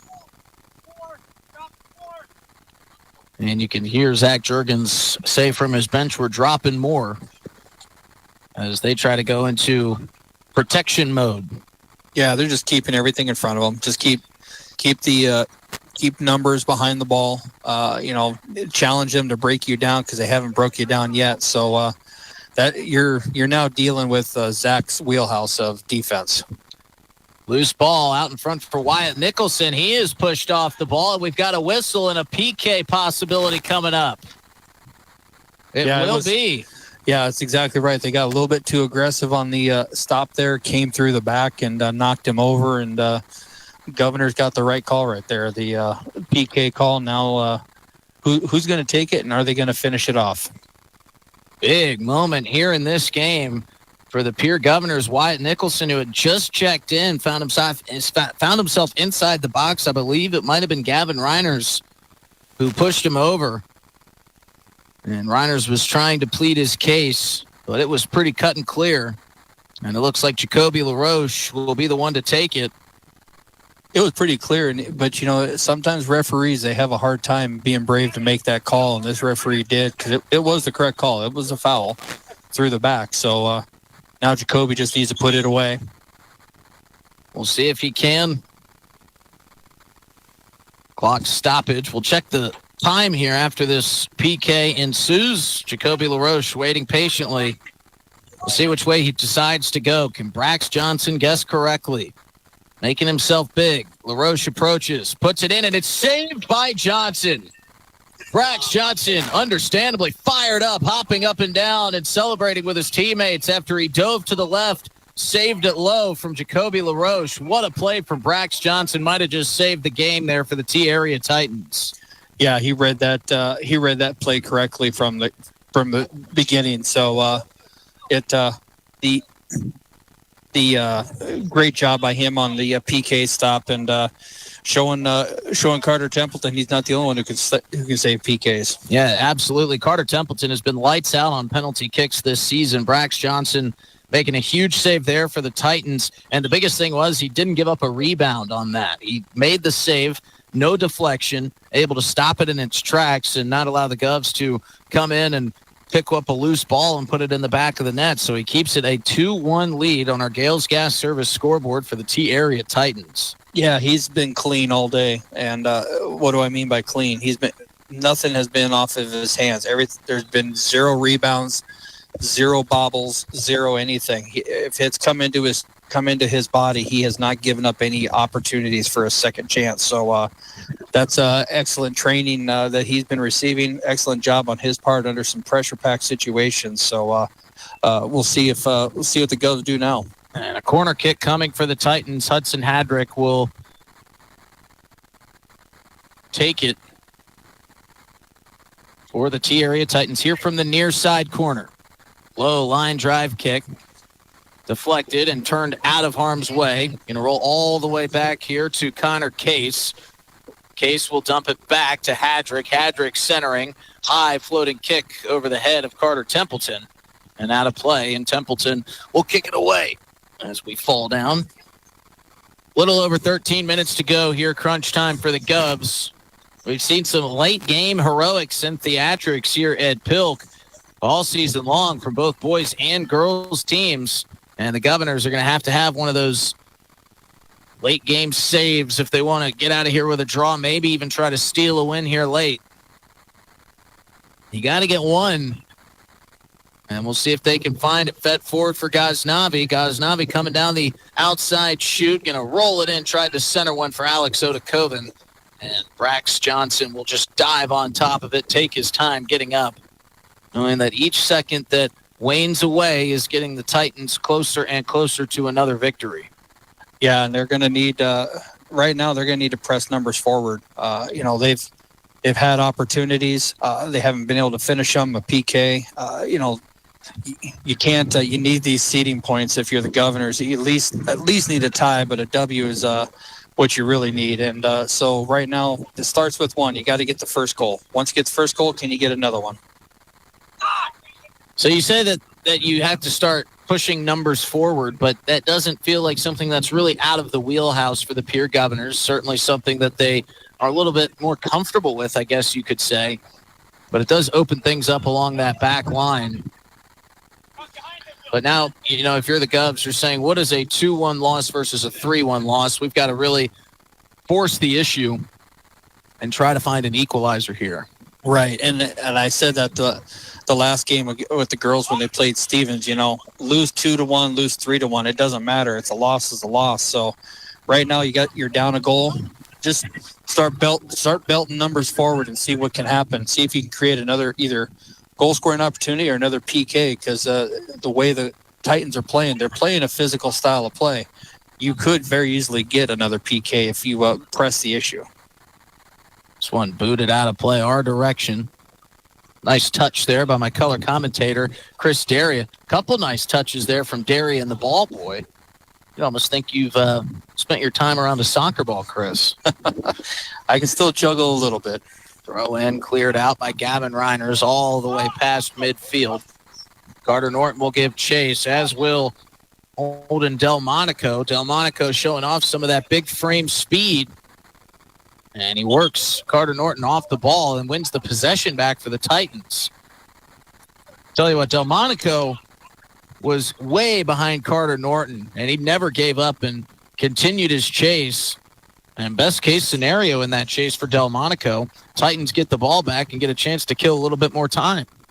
Yeah, it's right now you can hear Zach telling his guys, drop, get numbers behind the ball. And then every ball is cleared forward. We're not worried about passing it out of the back. We're not worried about possession. It's cleared forward, defend, because we understand they're going to be pressing numbers forward. Clear it forward, see if you can get a counterattack goal. They put number 10 back in, for those counterattacks again. And, Pierre just needs to keep pushing, keep pressing the issue, see if you can get something. An errant shot on the last possession by Juve Bonzas. He was looking for the hat trick. Now he's got another opportunity here on the near side. A little bit overrun there. Had to chase it down, and now it's stolen away by the Governors. It'll be parlayed back towards midfield. Jacoby LaRoche will settle. Feeds forward for a streaking Alex Odakoven. He's in a foot race with Gavin Reiners. Settled down, Odakoven out in front, and he is tripped up, but a nice slide tackle there from Gavin Reiners to steal it away. Jacoby LaRoche takes it right back. Odakoven on the outside of the box, pushing away towards the far side of the field.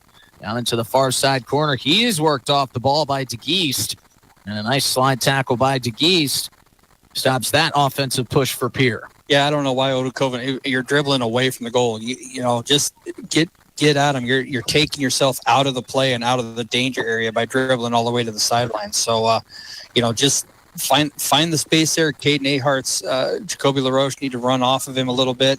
They need to press the numbers forward. Odakoven, don't take yourself out of the play by going all the way out wide. 8 minutes and some change here in the second half. T-Area leading 2-1 on our Gales Gas Service scoreboard. Titans trying to add to their lead. Governors trying to find the draw, get the equalizer, and then see if they can win it. And we got a whistle, and this will set up a goalie kick as Juve Bonza dribbled out of play. Templeton with a low line drive kick in the direction of Wyatt Nicholson, cut off by the Titans defense. And now dribbling through defenders, but having it stolen away was Ethan DeGeese. Javier Portela Alegre was there to pick that one up. Governors get back to work. Caden Ahart's trying to get it into the depth of that T-area defense. Cross for Bonza. Settled down with the right knee. Bonza pushing. Bonza trying to shake free from Carter Norton. Gets away from Portela Alegre in as many dribbles. And coming and flying and kicking it out of play was Wyatt Nicholson to slow the advance. It does bring up a T-area corner kick. And time starting to run out for the Governors, and a couple players with their hands on their knees starting to feel that heat play in, starting to feel all these minutes out there pile up. And they're going to have to get a save here on this corner kick. This could be the nail in the coffin for the Titans. If Hudson Hadrick can put it out in front of the net, and the Titans can capitalize on it. We'll see where Hadrick goes. Near side corner kick floated out in front, headed down right into the hands of Carter Templeton. Nathan Hall got up to put the head on that ball, but Carter Templeton right spot at the right time. Caden Ahart's working hard here at midfield, and he kicks it out of play. She was working up against McNelly. And so now T-Area will throw it in, and again, slowing things down a little bit. I don't need to force the issue. Thrown in for Bonza. Bonza working hard against Cale Shrake. Out in front of the net, out past the end line. We'll see which way they direct it. Looks like another corner kick coming here for the Titans, and the Pierre Governor bench getting louder and louder with their commands. Yeah, and what Coach Ahart's over here, he's yelling at him is how is he winning that ball? And it's a 50-50 ball. He's not, he's out there to just like any other player, and they want them to win the ball so they can get the counterattack, not let him win the ball. But the hard part is with Bonza is he's shown he's strong on the ball. Hadrick's corner kick comes in, hits off the head of Juve Bonza right into the hands of Carter Templeton. Quick throw up ahead for Jacoby LaRoche. LaRoche with a long floating kick ahead gets up to Gavin Reiners. Alex Odakoven tries to steal it away from Reiners, but kicks it out of play. And the offensive momentum for the Governors has slowed significantly. Yeah, and T is doing a good job of just taking the air out of the ball, giving them, got to throw in, we're going to take 30 seconds here. We got a kick, we're going to take 20 seconds here. They're taking little spots every time they get the ball. Like here's another throw in right here, and we're going to walk to it, take our time, take another 30 seconds here. So good job on managing the clock on the team, and obviously have been coached on how to take those 20 and 30 second increments. Certainly, because those things add up, especially here in the final couple minutes. As T-Area with another possession. Nathan Hall with it at midfield. Rolls it through for McNelly. McNelly splits by Heckmont. Left-footed shot from McNelly. Sails wide. And Templeton will get it back quickly. And substitution coming. Aiden Bass will check in, number 4 with 4 minutes to play. Wyatt Nicholson grabs the penny on his way out. Time for one or two final pushes here for the Governors offensively. If they can find it, where will it come from? Yeah, I'm not 100% sure. They just need to dump numbers forward. Could hear Coach Blanchett telling him, not a time to jog. We need to sprint. We need to get forward. So he's imploring with his boys, and hey, we need to get forward, guys. Juve Bonza, near side corner of the box, trying to work himself free.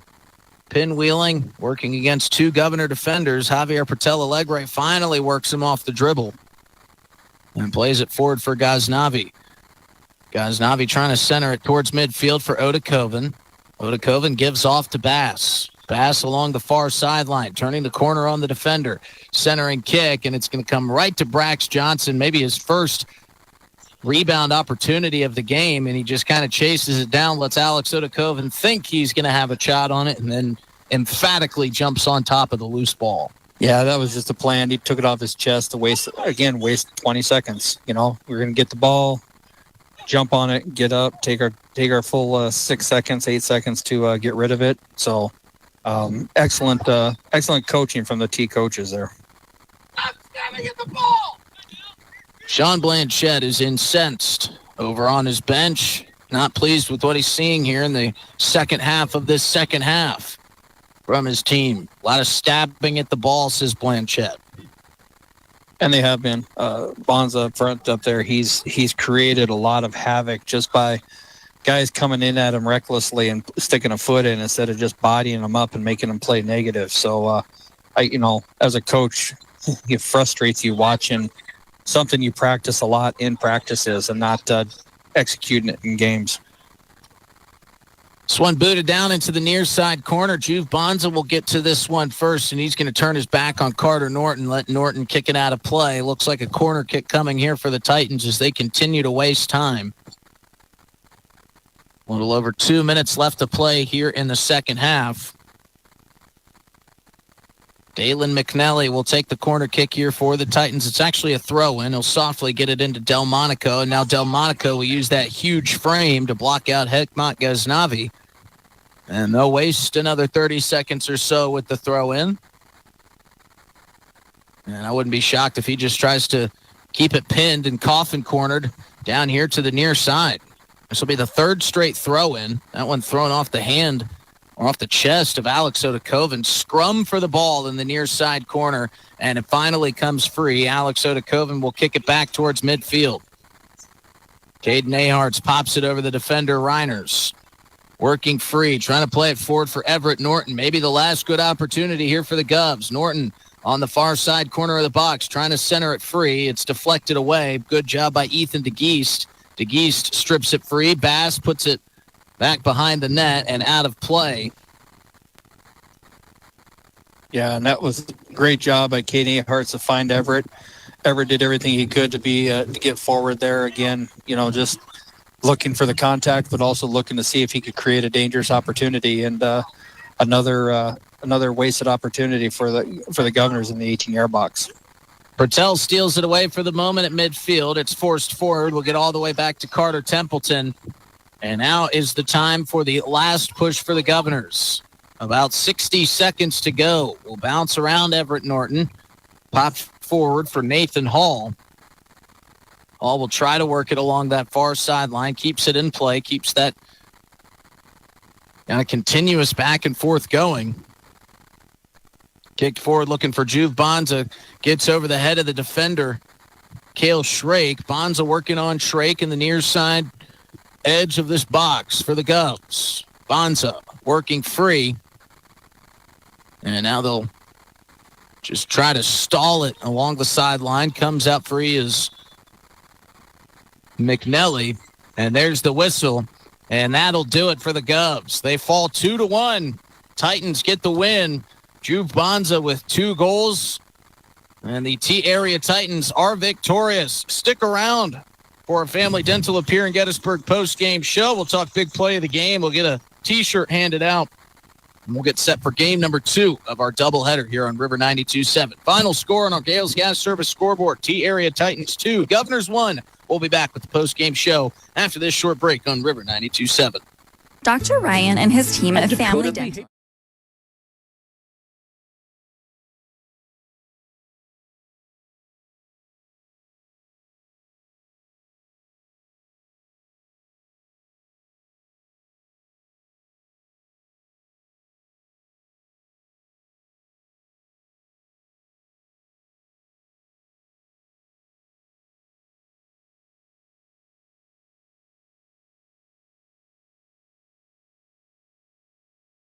Fentanyl is a powerful synthetic opioid, up to 100 times stronger than morphine. Even a tiny amount can be deadly. It's often mixed with other drugs without your knowledge, increasing your risk of overdose. Protect yourself and your loved ones and avoid unknown substances. Stay informed, stay safe, and remember, one pill can kill. For more information on fentanyl prevention, visit your local health resource or speak to a healthcare professional today. This message was brought to you by the Great Plains Tribal Opioid Response, so that the people may live. Explore the 2023 Lincoln Navigator at Capital City Ford in Lincoln. Every time you approach your Lincoln, you'll receive a re-carpet welcome. Twin turbocharged 3.5 V6 engine with auto start-stop technology, you'll travel confidently with technology that meets all your needs. Now you can get the 2023 Navigator for 5.9% at 72 months. Stop in to see the full vehicle lineup at Capital City Ford in Lincoln. Capital City Ford in Pierre, South Dakota. Futures aren't made by accident. They're dreamt, they're planned, they're discovered. At Northern State University, futures are the result of hard work and grit. NSU is an academic powerhouse with a spirit of exploration and genuine support, where professors know your name and push you to discover what you're truly capable of. But don't take our word for it. When you experience Northern, you'll see the difference here. The best Western Ramkota Hotel in Rapid City supports all South Dakota student athletes and their families. They are conveniently located off Interstate 90, close to downtown and minutes from the beautiful Black Hills. The Ramkota offers sports and family-friendly rates. Guests can relax for free in the indoor water park. They have 36,000 square feet of banquet and meeting space, and the award-winning Minerva's Restaurant and Bar is located on site. Best Western Ramkota welcomes everyone to beautiful Rapid City, South Dakota. Farming is more than a livelihood. It's a legacy. Simplot was founded by a hardworking farmer like you over 90 years ago, and we've been growing America's farms for generations. With local crop advisors grounded in your success, Simplot Grower Solutions is in your fields and by your side. We dig in deep to pinpoint what you need, where you need it, when you need it, even when the forecast is unpredictable. With our new online loan application, you can go to our website and apply for a loan when it's most convenient for you. We make getting loan approval fast and easy. Our local lenders are available to assist you if you have any questions. We make it pain-free to get that loan you've been wanting. We're an equal housing lender. Oahe Federal Credit Union, your hometown credit union since 1955. Federally insured by NCUA. Well, folks, if you got one of those 2025 Grossenberg implement calendars, you probably met their sneaky little buddy, Gino. Let's be honest, some of you forgot about him. Here's the deal. When you swing in for harvest parts, just show the parts crew where Gino's hiding on that calendar, and they'll hand you a free can of pop. That's right. Find Gino, point him out, and claim your prize. Easy as that. Grossenberg Implement, helping with harvest and keeping you refreshed, one pop at a time. What if we said a Welcome bank back to the Oahe Federal Credit Union Press Box. Oahe Federal Credit Union, where they treat you like you own the place, because you do. Here in Gettysburg post-game show alongside Chris Derry. Pierre Governor boys fall 2-1 on our Gales Gas Service scoreboard to the T-Area Titans. And it was a physical game, and it was 100 miles per hour from start to finish there, Chris. But the Titans and Juve Bonza came out on top. And, a good game played both ways. It was just the Titans get the better half of that one, and it feels like a game that if you had played 10 times, both teams might have won 5. Really even matchup, but the Titans doing a good job coming on the road and getting a big victory here away from home. Yeah, you can see why their record was 6-2-1 coming into this game. Now 7-2-1, and I've talked to a lot of coaches, obviously throughout the state. I've talked to a lot of people around the state, and everyone talks about T, and them and Sioux Falls Christian moving up to the AA ranks. They dominated the A ranks for so long, and moving up and how one-dimensional T is. And I've said, well, you can be pretty dangerous when you're one-dimensional, and had some good discussions and people telling me what to expect. And talking to Zach Jurgens before the game, he talked about how how they got some pretty nice players, including number 10 there. And after watching the game, I can tell you, I think number 10 for T area so far, out of all the players I've seen around the state, all the games I've seen, obviously I haven't seen anyone. I'm not going to speak for Lincoln. I know they got some good players. I know Jefferson's got some good players, but so far out of all the games I've seen, number 10 is the best player in the state so far that I've seen. So he was fun to watch, and they are going to be dangerous with the way they play defense going forward. Juve Bonza was outstanding. Now it's time to get to our Hermanson Endodontics Big Play of the Game. Before we do that, we'll hear a word from our friends who sponsor the Big Play of the Game at Hermanson Endodontics. Quality comes money. It's a place to set it free. What if the point of banking wasn't to bank at all, but to put your ideas to work? What if your bank asked, what if a little more? Well, what if we told you we do? We're American Bank and Trust, where what if meets why not? If you're ready to change what you get out of banking, start a relationship with us. What if you made the move today? Welcome back to the Owyhee Federal Credit Union Press Box. Owyhee Federal Credit Union, where they treat you like you own the place, because you do. Pierre Governor's offense in both the first and the second half for Brack Johnson. His defense for the T-Area Titans between the pipes was unmatched today. He dealt with a flurry of offensive opportunities for the Pierre Governors, only allowed 1 goal on a long list of shots on goal. And his play today was our Hermanson Endodontics Big Play of the Game. And folks, if you enjoyed listening to this game on River 92.7, reminder, we got game number 2 of our doubleheader coming up here next on River 92.7. You can also download the DRG News app if you're listening on the road out of a listening area. So you can also bounce around from game to game. We often have multiple broadcasts going on at once. So download the DRG News app, make your listening experience much more streamlined and much more enjoyable. A couple folks making their way home from the JV games beforehand. The South Dakota Office of Highway Safety reminds you to text or drive. There is no and. You've got someplace to be. Now it's time to give out our player of the game, Cowboy Country Store's T-shirt. Before we name this player and give him his new T-shirt, let's hear a word from our friends at Cowboy Country Stores. Anytime is a good time for Cowboy Country Stores in Pierre and... When you're thinking of a new or used car, motorcycle, pickup, or RV, think of us. We make all sorts of vehicle loans. We can set you up with payments that fit your budget. So if you have getting some new wheels in mind, stop by and see us. We'll get you the right loan. Dakota Plains Federal Credit Union, federally insured by NCUA. We're big on you. We're small enough to know your name, but we're big on you.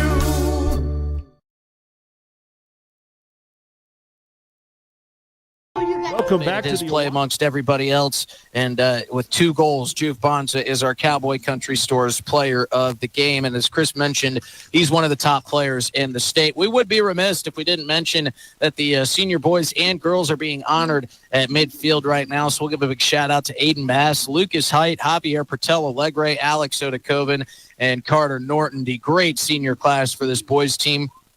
The Pierre Governor girls have Welcome back to the Owyhee Federal Credit Union Press Box. Owyhee Federal Katie Credit Hostler, Union. Kinsley Pfeffer, Natalie Flopmeyer out there being honored. So congratulations to those on a great season and a great career as Pierre Governor Pierre Governor seniors at this point, but just great Pierre Governor players.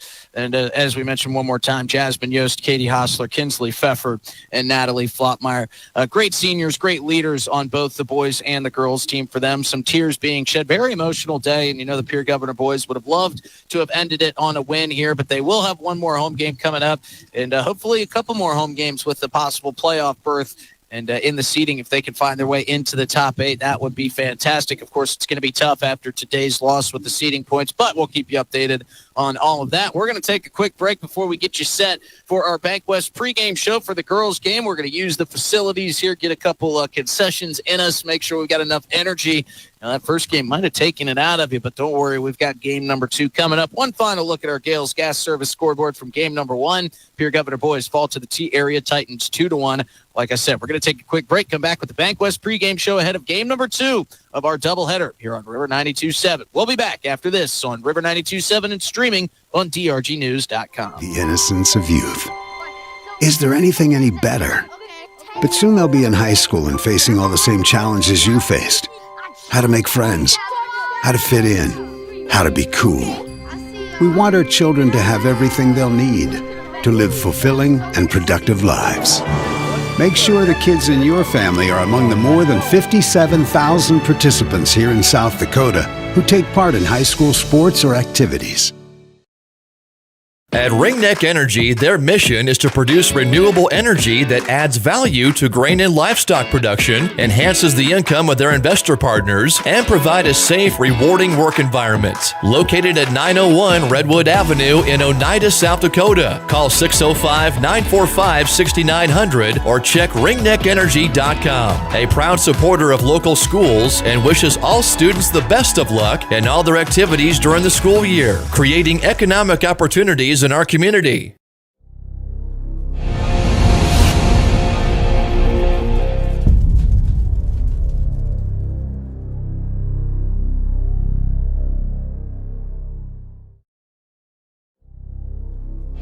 Ready to gain an edge in your career? Tide Machinery's Service Technician Apprenticeship Program is designed for anyone wishing to become a diesel mechanic working on Case IH equipment through full-time, on-the-job training. Enjoy hands-on work experience, learn from factory-trained service experts, and apply your knowledge from school directly to your work with this unique program opportunity. Become a titan in the industry and grow with a dealership that invests in you at Titan Machinery, Highmore, Miller, and Pierre, your local Case IH dealer. Visit titanmachinery.com/careers to learn more.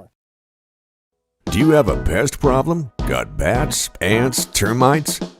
Family owned and operated, Olson's Pest Technicians have had over 50 years experience taking care of pest problems in places across South Dakota, Nebraska, and Iowa. Utilizing brilliant methods such as Centricon bait stations for termites and Vicane treatment for bed bugs.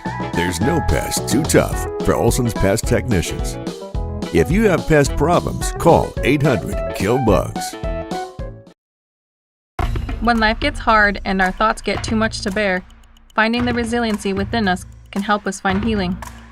The 988 Suicide and Crisis Lifeline provides 24/7 free support for anyone in suicidal distress or emotional crisis. All texts and calls are anonymous and connect you to local resources that uphold cultural values and pave the way to healing. Find the strength within you. Find the strength within our culture. Reach out if you need help today. Wow, Bill, you're walking so much better. What did you do? Well, I got so tired of the pain and nearly fell. And one of my friends recommended physical therapy at Winter Physical Therapy. And you know what? My back also stopped hurting. Huh. So how did you get started? My doctor wrote me a referral, but that's not always needed. Turns out you always have a choice where you want to go. So why did you choose Winter Physical Therapy? I love to support our locally owned small businesses. And quite frankly, they give great personalized care. Winter Physical Therapy. Exceptional care.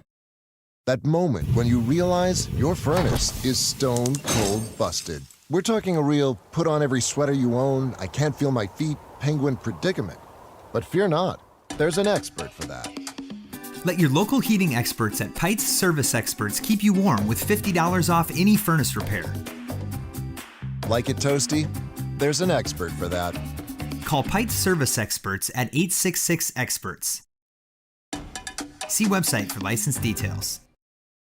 For over 70 years, Pitt's Design Build has earned our reputation locally for serving communities across South Dakota. We provide design and building services for schools, hospitals, churches, commercial offices, multifamily housing, and so much more. Pitt's Design Build is conveniently located in Pierre, Mitchell, and Sioux Falls to serve you and your organization. We bring value to our clients by facilitating the design and/or construction process. Give us a call today and check us out at pittsdesignbuild.com for a free building consultation. The Corner Station Convenience Store and the Crossing Pub are both conveniently located on Pleasant Drive in Pierre, South Dakota. At the Corner Station, grab your favorite hot and cold beverages and snacks while filling your vehicle up with Cenex brand gasoline. The Corner Station also features a super tunnel car wash to keep your vehicle sparkling clean. At the Crossing, grab a cold beverage and check out their selection of appetizers while watching the Stanley County Buffaloes and Pierre Governors live on their big screen televisions. Best of luck to all area students from the Corner Station and the Crossing. DRG Media Group Sports is the official voice of the Pierre Governors. Our hash mark over the middle and wide open at the 30-yard line. Carter shuffle by and touchdown. Here's Olsen, plenty of time, 3 seconds, gets to shoot, and it's good for 3. From football, volleyball, and soccer to basketball, wrestling, and softball, follow the Pierre Governors on the official voice of the Govs, River 92.7, and also on the River 92.7 page of the DRG News smartphone app and drgnews.com. Could you use some extra cash? Every Thursday night, we're hosting Chase the Pink Ace with a large jackpot and growing jackpot. I'm RF Bowie, the founder of Team Bowie Cares. 100% of the profits go to local cancer patients fighting their fight. You can get your tickets at any business inside Al's Oasis or online at chasethepinkace.org. Drawing is held every Thursday night at 8:08 p.m. at the Last Chance Saloon inside Al's Oasis. Thanks for caring.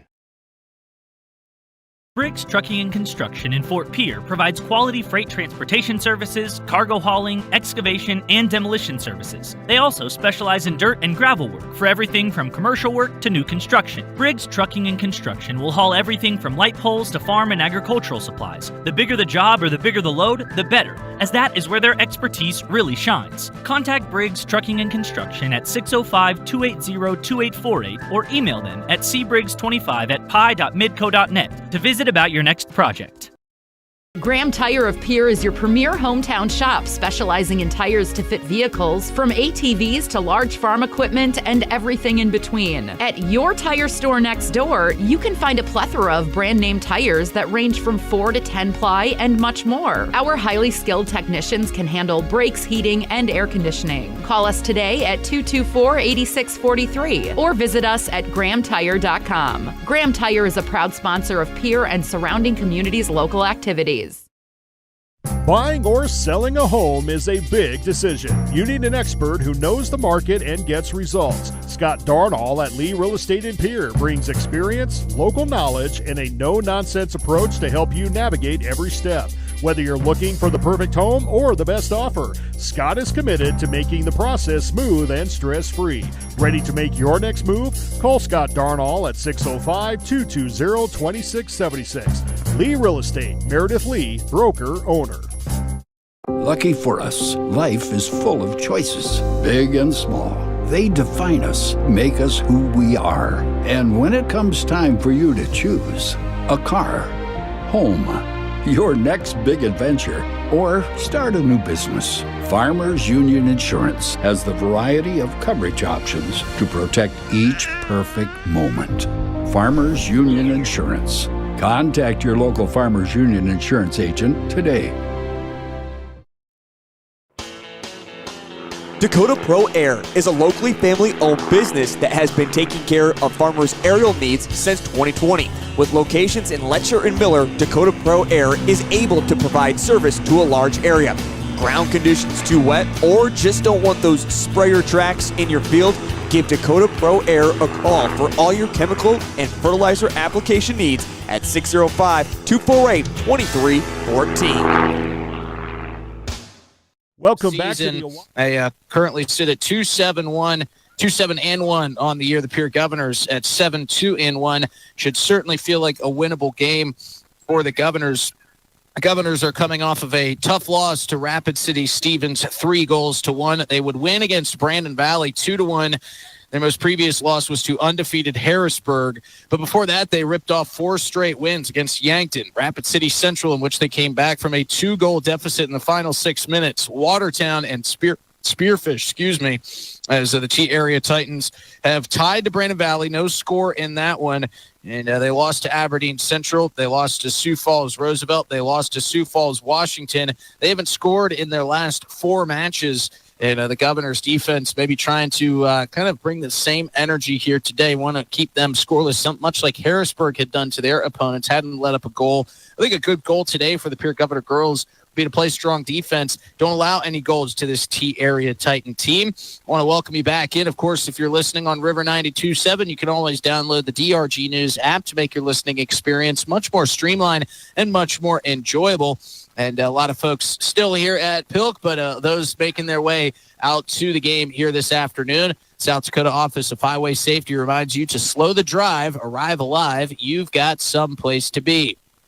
Now, we're going to change up the order a little bit. Let's introduce you to the starting lineups. As always, we'll start with our visiting team, the T-Area Titans. It'll be freshman Brooklyn Youngstrom between the pipes here today. Heidi Hofer, Emma Watson, Piper McKinney, a late addition to this starting lineup.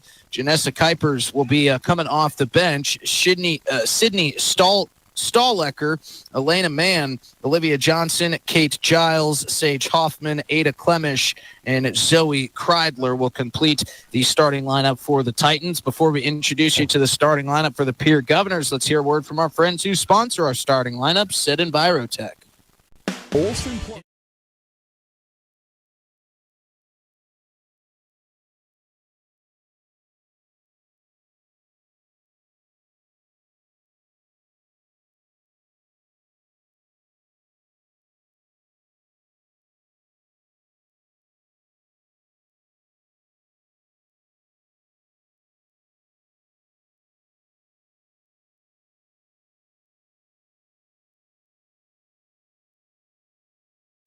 Thinking of Welcome travel? Back to the Owyhee Federal Credit Union press box. Owyhee Federal Credit Union, where they treat you like you own the place, because you do. Josephine Wirtz, Natalie Flotmeyer, Caitlin Taylor, Lexi Hilmer, Devin Van Rokel, Allison Demers, Sophia Brugman, and between the pipes will be Emlyn Swanson. There comes a ball rattling through from the JV game behind us, but everybody's got their heads. All the equipment's still working. That's good news. And now it's time to get to our keys to success for the Pierre Governor girls. As always, that's sponsored by Central Dakota Eye Care. And I welcome Chris Derry back onto the headset. Chris, you know, this is a really good Pierre Governor girls team. They've got high hopes for the postseason this year. T-Area has had some struggles, hasn't been able to score in their last 4 games. Do you think a good goal for this Pierre Governor squad today is just to hold the Titans scoreless and try to get out of here with a convincing and dominant win? Sorry, I hadn't Chris muted there. Chris, now that you can speak, my apologies. Oh, no. I think a goal for the girls is just to win the game. Clean sheet, great. Keep them scoreless, great. Overall, the goal is just to win this game. And, they need a W. They need to continue to win out. They need to continue to stay in that top 3, top 4 type spot so they can promise themselves a home game in the playoffs plus a second-round home.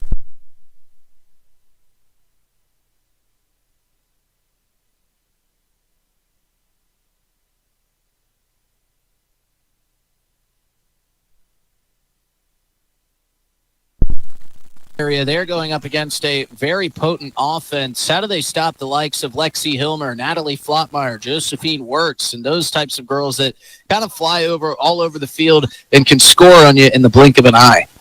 I think you got to be solid in the back, and you have to understand that you can't mess around with the ball in the back. You can't give the Pierre girls any opportunities to find space, find the gaps that they need.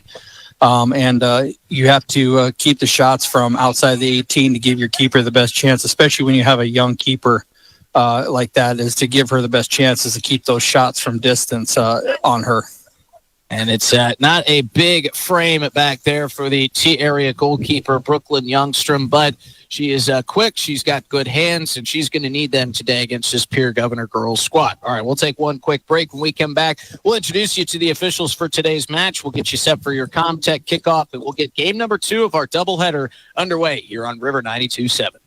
Then it's the perfect time to fly at Pierre Regional Airports. With daily United Express flights to Denver, operated by SkyWest Airlines, you can now make a one-stop connection to hundreds of destinations around the world. Skip the big city and fly local, where you'll enjoy free parking and short lines. Book your next flight at united.com and fly the friendly skies from Pierre Regional Airports, because they make travel easy. In a world that's always moving, your journey matters. And at Iverson Auto Group, we're here to get you on the road with a great selection of new and used vehicles and trailers, and keep you on the road with top-notch service, maintenance, and support. Every mile of your journey, the experienced team at Iverson Auto in Mitchell and Huron are here to help. Visit us in Mitchell and Huron or start your search at iversonauto.com to begin your journey today. At Jan Bussey Ford & Highmore, they've been building partnerships for life by treating customers right, offering a low-pressure sales process, no haggling over price, passing low overhead savings on, and providing a Ford-certified service department fixing it right the very first time. If you're looking for a new Ford, a quality pre-owned vehicle, a new or used ATV, or a trailer, stop by Jan Bussey Ford & Highmore and experience the difference. Jan Bussey Ford, building partnerships for life.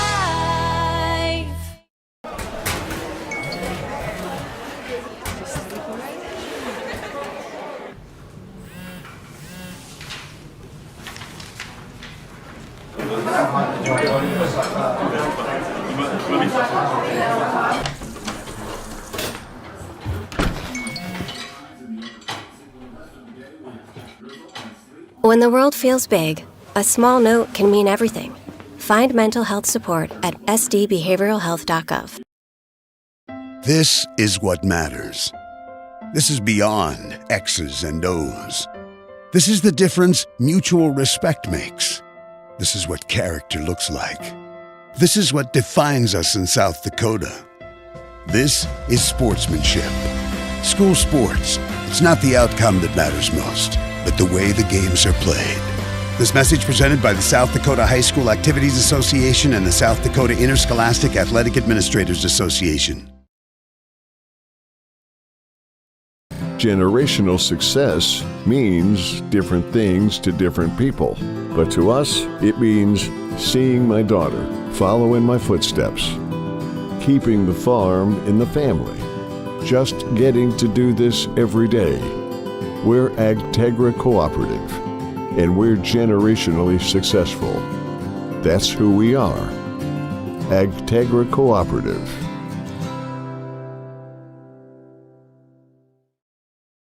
Hey, Josie. Welcome back to the Owyhee Federal Credit Union Press Box. Owyhee Federal Credit Union, where they treat you like you own the place, because you do. We'll meet here at midfield. Governor is going to be in their new green home kits with the gray shading down either side. Numerals in white. Governors under the numerals stretched across the back. The T-area Titans in their similar road kits as the boys. White tops, blue bottoms, numerals in navy blue as well. And this certainly feels like a good game for Emlyn Swanson to kind of regain that confidence that she's had all season long. It's been a tough couple weeks, especially against some of these top opponents for the Pierre Governors, but this feels like it could be a building block type of game going down the final stretch of this season and into the postseason for the Govs. Yeah, I mean, they got this opponent, they've got Mitchell, they've got Sturgis, and they've got Huron left, and out of all those four opponents, this one and Mitchell are probably your two toughest coming up. And then, Sturgis is kind of a wild card depending on which team shows up, because they've shown a propensity for being really hot or really cold in their results in their games. So I think these next four games, they need 4 wins, 4 solid wins. They need to secure the home field in the second round, and then see what happens. So you talk about a building block game. I think this is just a game of securing your spot in the top 4 and making sure that you set yourself up for the postseason the way you want. T-Area then on the road at Mitchell on the 25th. Against Sturgis Brown on the 27th, and then they close the season here at home against a winless Huron team. Time to introduce you to our game officials. Before we do that, let's hear a word from the South Dakota Attorney General's Office, Division of Consumer Protection. I can't find a way to get my whole group to one spot without taking all these cars. You haven't heard of Denwall Transportation? They have luxury seating buses with air conditioning, outlets to charge your phone, and other must-haves for traveling. Whoa, no way! Yeah, you should check them out. Where can I find them? You can follow them on Facebook or denwalltransportation.com, or hey, let's give them a call at 605-532-3836. Denwall Transportation, let us do the driving. Welcome back to the... And our officials will be Mr. Josh Rose, Mr. Parker Hellwig, and Mr. Joe Hilson-Dager. So we're getting set to introduce the starting lineups for both teams here at the Pilk, and we're getting set for our ComTech kickoff. And the Pierre Governors, again, as we mentioned, assuming the position, Emlyn Swanson and her natural highlighter yellow kit between the pipes today. Brooklyn Youngstrom going to go with the orange kit here today in game number 2. Breeze picking up a little bit. Now, we often talk about the start as they hand their garbage to Chris Derry. Man, he just really does it all here for these two teams. But, Chris, we talk about the start of these matches. The Governor boys got started quickly. 2 scoring opportunities in the first half and scoring opportunities in the second half. How important is the start here for the Pierre Governors today to try to get things going a little bit quickly and kind of take their command and put their print on this game here to start? I think it's important in any game, but especially, same for the Governors. The first game, coming off of a couple different, a couple tough losses or loss and a tie going into this game. And I think for the girls, 2 losses in the previous 3 games, same thing. It's confidence is everything, and getting the first goal just raises that level of confidence no matter what team you are. And T-Area may not be used to playing the second game. They may be used to the first game because they were staying here for the national anthem. But we've already had that. Now they get to head out onto the pitch for the ComTech kickoff. And it's a perfect time to hear from our friends who sponsor our kickoff at ComTech. Great deal on smoking fast fiber internet from Venture Communications. Upgrade to the speed you need, up to 1 gig. And with whole home Wi-Fi included as part of your service, experience no-lag gaming, your favorite music, web surfing, HD video streaming, and connect to the latest smart devices. If you're ready for an upgrade, call or visit Venture Communications online. Welcome back to the Owyhee Federal Credit Union Press Box. Owyhee Federal Credit Union, where they treat you like you own the place, because you do. To the senior class, and I'm just curious about what your thoughts are on the state of the program with such an important and integral part of seniors making their final couple games here for the Pierre Governor girls. On the girls' side, probably more than the boys' side because there's so much youth in the girls' program. These seniors leading by example, setting the tone of, this is what we expect.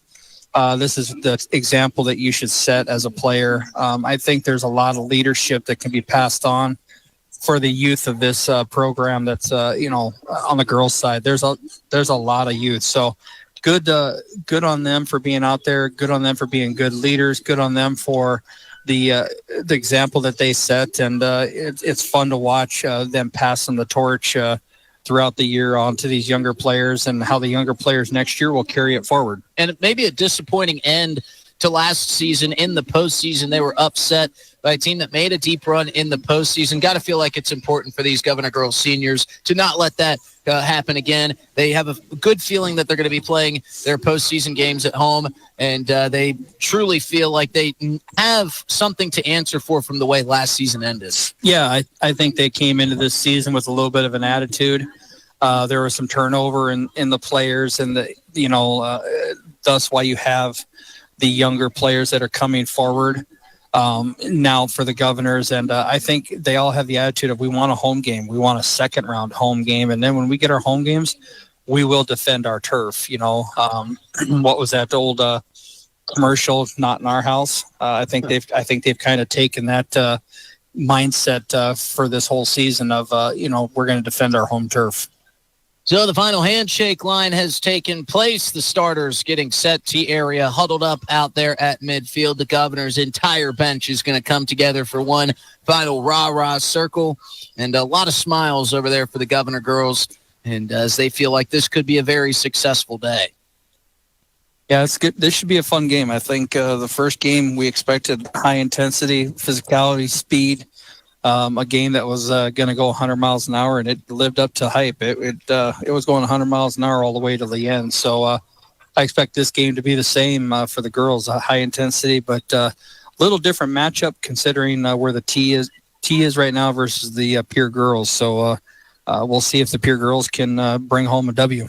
Pierre Governor girls are led by Kira Swenson. The T area Titans are led by Yasmin Sumich.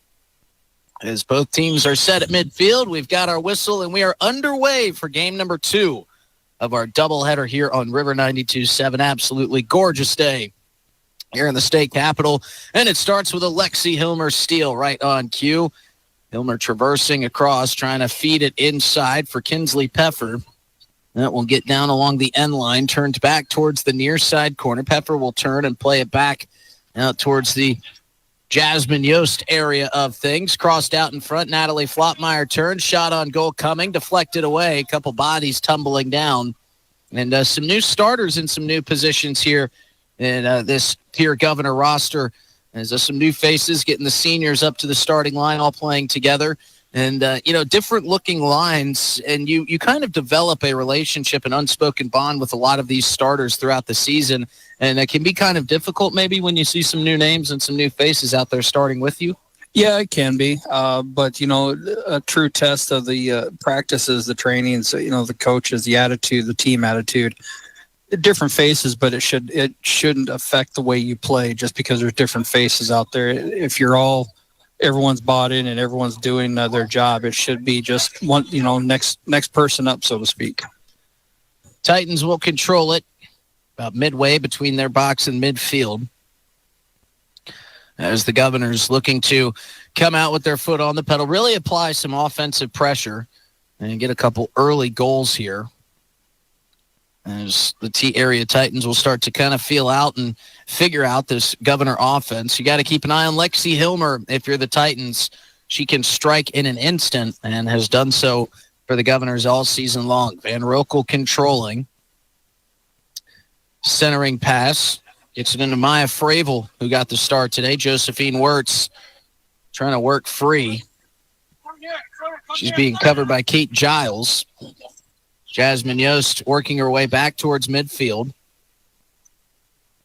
I think possession percentage will be a big statistic here for the Governors today, and I think that Kira Swenson wants Emlyn Swanson to have a quiet day back there between the posts. Yeah, I think, winning the possession battle, winning the possession in the attacking third is going to be key. As there's a push put forward there by Lexi Hilmer, and she runs into a swath of white T-area Titan jerseys. This one will make its way back towards midfield. Van Rokel with a touch, colliding there with a Titan, and we get a whistle. A little bit too much contact there for Devin Van Rokel, says our official. Yeah, and Hilsendegger is gonna let the girls play it out. He's not going to be the guy that at the end of the game you're going to remember the referee. He's just going to be a guider out there of the game and the laws. And I'm excited to see he's a good young referee. His dad is one of the assigners and trainers of the referee committee for the state. So we got a good lineup for the referee crew. A good game, a beautiful day, a great looking pitch right now. Considering 7 inches of rain, what more could you ask for? Absolutely. Got a ton of rain these past couple days, but as Chris mentioned, Pilk drains just about as good as any field in the Pierre area, well, really in the state, which is kind of interesting considering it feels like we're kind of in a bowl here. As the throw-in from the Titans down in the Governor's defensive zone is deflected out of play by a Titan, so the Governors will earn the possession back. Yeah, we're sitting here looking at what looks to be a really flat field, but it's a trick on the eye of the angle that the pitch is in that allows it to drain so well. So great, back when this complex was designed, they did a great job, and it shows 7 inches of rain and you wouldn't know it looking at that field out there. T-Area Titans looking to score for the first time in the last 4 games. It's been a tough go of it offensively, and they're playing against a good defensive team in the Pierre Governors. As this one kind of slips out of the hands on the throw-in of Olivia Johnson, will be headed out by the Govs. Olivia will get another crack at it. This one with a better trajectory on it, trying to find its way on the far sideline to Piper McKinney, who was shifted into the starting lineup at the last second by Yasmin Sumich. Supposed to be Janessa Kuipers. McKinney got the nod as Flottmeyer moves forward. T-Area did a nice job controlling it down in the Governor's zone there for a while. But Maya Fravel darts through, steals it away at midfield, feeds it forward, looking for Lexi Hilmer. And now Olivia Johnson will just turn and kick it out of place so her defense can get reset. Quick throw in the direction of Lexi Hilmer. Youngstrom going to come out. That one deflected out of play again. So another throw in coming deeper into the T-Area defensive zone. Yeah, and she just needs to call that. If she's wanting that ball, she just needs to call it louder so her defender they don't get miscommunicated there, and could cause an issue too if you're miscommunicating with each other and allow a Governor get in free of goal. This one deflected out of play off the shin past the back line, so a corner kick coming up here for the Governors. Lexi Hilmer will take it. This corner will come from the far side. Governors attacking from left to right. If you're listening on the radio, Hilmer from what feels like miles away approaches, kicks with the right foot, and it's deflected up into the air. That could be a danger spot for the Titans today, those corner kicks. I think when things start to turn a little helter-skelters, we've got a whistle here for a push against the Titans. Once things get a little bit chaotic, it seems that's when they benefit the Governors, it would feel like, in this contest. Yeah, I think the phrase controlled chaos is a great term for a lot of times with the Governors. They do a great job of creating havoc with their runs, with their energy, with their pressure, and you just saw it right there. Set piece from Jasmine Yost is sent in. Outside shot coming in. Nice save there from Youngstrom. That shot came from Allison Demers, and it's deflected out along that back line off of Governor. Natalie Flottmeyer with her hands on her head, knowing she had an opportunity with that loose ball out in front, but Brooklyn Youngstrom does a nice job with her first save of the afternoon, keeps this game scoreless on our Gales Gas Service scoreboard. Yeah, a little different from the first game where the keeper caught everything cleanly, no rebounds, no follow-ups, no second chances. She gave up a second chance right there, and the Pierre Governors need to realize that if she's not going to catch it cleanly, you need to crash her. Take advantage of those follow-up opportunities that she's going to give you. First touch for Emlyn Swanson will come on a routine roller that she comes out of the net up to that top line to field. She looks right, now throws left. Pushes it all the way over to Demers. And that one was a little bit too far out in front of her. Will roll out of bounds, and a uncharacteristic turnover there from the Governors. Ball controlled to the far side corner and pushed out of play. So that threat comes up with nothing for the Titans. And that's exactly what you want to see from your team too. Keeping your 18-yard box clean, keeping it simple for your keeper where she doesn't have to make any crazy saves, and keep the ball out in front of you. Keep it simple. Devin Van Rokel working the far sideline, working against Olivia Johnson. That'll be a good matchup to watch today. Jasmine Yost feeds it to Van Rokel. Van Rokel trying to squeeze it in for Flottmeyer, but it rolls through back to Youngstrom. Youngstrom will field it, and, we had a whistle, and it'll be a free kick coming up for the Pierre Governors. That must have happened back behind the play. Jasmine Yost will take it. Yeah, when Van Rokel's getting ready to kick it, the Titan defender there kind of just ran up her backside. So easy foul. Now it's a dangerous opportunity for Lexi Hilmer to put one of her patent dangerous free kicks in. I wouldn't even be surprised if it's a shot. So she swapped with Yost. Hilmer with the free kick on the way, just a little bit wide, as that one went over the head of Youngstrom and sailed by the near side post. Good thought from Lexi Hilmer, and you called it. That was a shot all the way. Yep, and that's you're watching a young freshman keeper, a young keeper who obviously is lacking some experience at the varsity level. Best thing you can do is test her, make her show if she can or can't handle the pressure at this in this game. And Youngstrom having to get that shoe tied. Hard to do it with those goalie gloves on, so one of her teammates comes in to help. Now the free kick will be cleared out by the Titans here near side. Working off the ball nicely there was Sophia Bruggeman. Wins back the possession for the Govs. Traversing is Yost. Pinwheeling, giving it back to Hilmer. Hilmer looking in, wanted a shot. Staying with the Govs, Jasmine Yost will back up.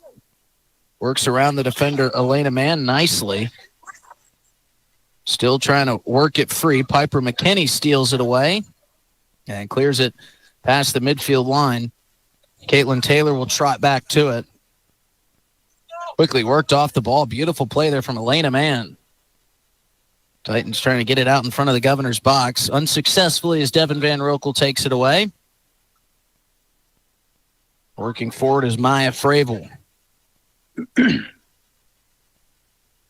Ball continuing really kind of at this midfield point to tennis back and forth. Josephine Wirtz now trying to break free. Squeezes through a couple Titan defenders. Rolls it forward for Flottmeyer. Flottmeyer now working out in front of the net. Shakes loose of a defender. Shot on goal, and Natalie Flottmeyer has found the back of the net.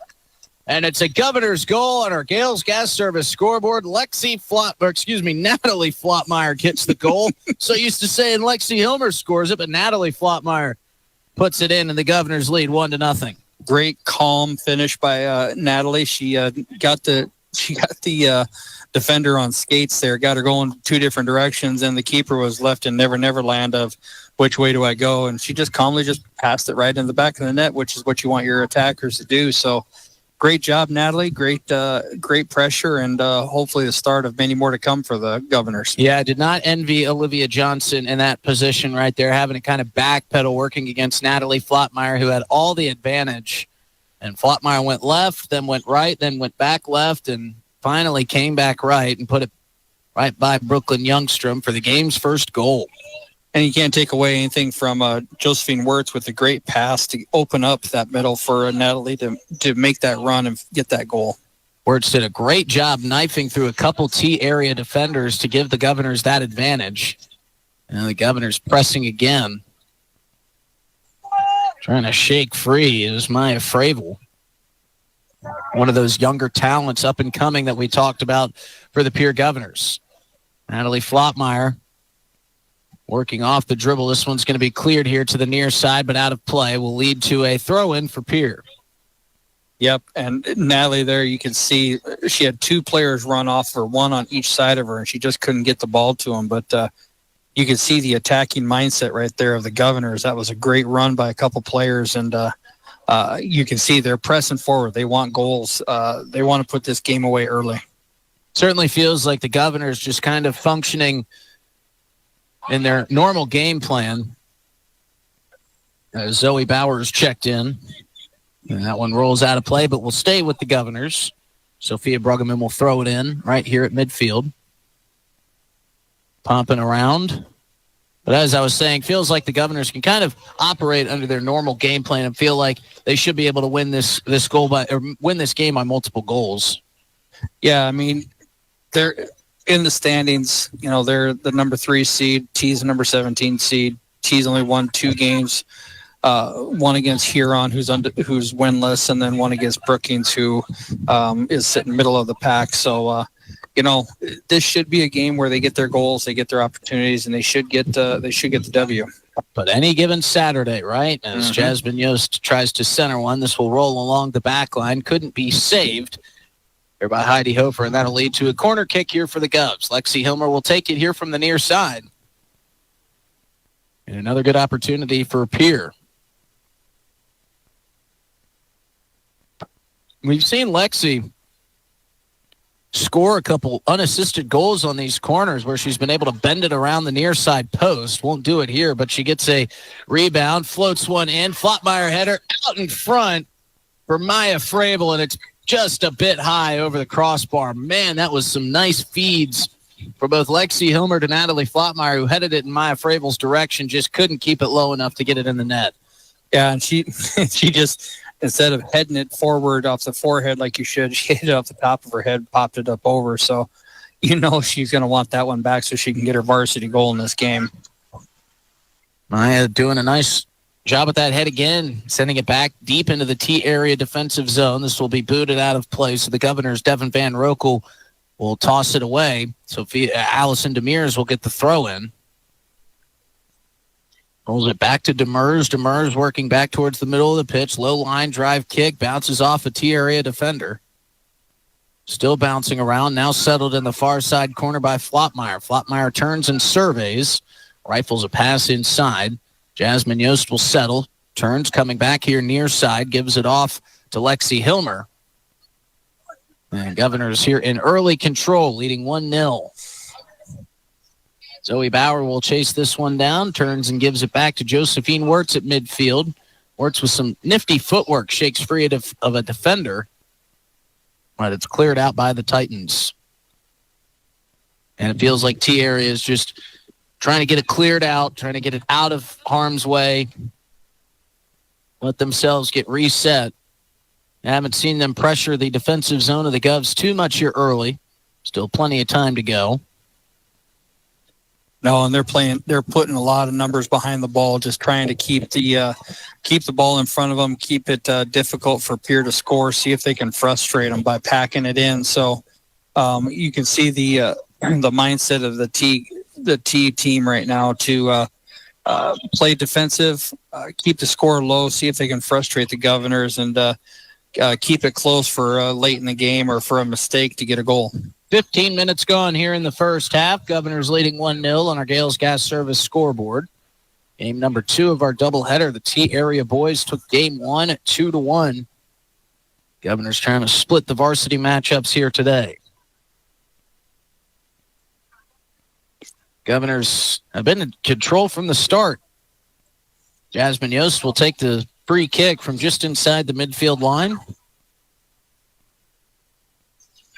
Yost with a long boot ahead. Backspinning kick makes its way into the scrum. Lexi Hilmer working, and Maya Fravel coming away with it out in front of the net, and a shot and a score, and it's the second of the day for Natalie Flottmeyer. Natalie Flottmeyer keeps putting herself in dangerous positions, and the T defenders are just letting her camp out there in open space in front of the goal. And you let someone like Natalie, a senior who's been playing varsity for a lot of years, get those free opportunities. And she's going to put them away every single time. And credit Maya Fravel on the assist. A beautiful pass inside for Flottmeyer, who took care of the rest. And the Govs lead 2-0 here with about 20 or so minutes to play in the first half. And that's something that the Governors struggled with in some of their losses, was they got these same opportunities. It was just a problem of capitalizing on them. Yeah, and that's something that the pressure of the team that you're playing, the pressure of the moment, and that's something with a young team. That's something you're gonna expect to see a little bit. Is part of your growth, part of your maturing is understanding how to handle those pressure situations. And games like this can help you to calm down and take advantage of your scoring opportunities. Olivia Johnson on the attack, hassled by a number of Governor defenders. It'll squirt out, find its way to Janessa Kuipers, but is stolen away by Devin Van Rokel. Seems like every time T area gets it down in the defensive zone of the Governors, there's just numerous green jerseys around the ball, making it impossible for the Titans to break free. Yeah, and that's just, you're collapsing. She's got her back to the goal, collapse on her, double team her, win the ball, and then work the ball into open space and get a counterattack going like right here. Zoe Bauer showing off the speed, working against Zoe Kreidler. Centering pass for Zoe Bauer will be deflected away. Kreidler will get to it here in the near side corner. Roll it forward, and it's cleared out. Josephine Wirtz giving chase, steps in front, boots it out of the direction of Ada Clemish. So throw in coming here for the Titans in front of the Governor bench.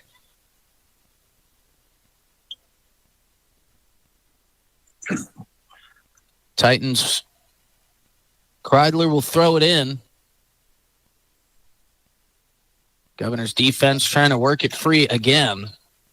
It has just been hard work to try to find an offensive possession, piece something together for T area. Credit the Governor's defense for that. Yeah, Governors are doing a good job of collapsing the space, double teaming the ball, pressuring the ball, and then when they get the ball, find an open teammate and work it out of the pressure into open space. Hilmer working against Emily Budall here.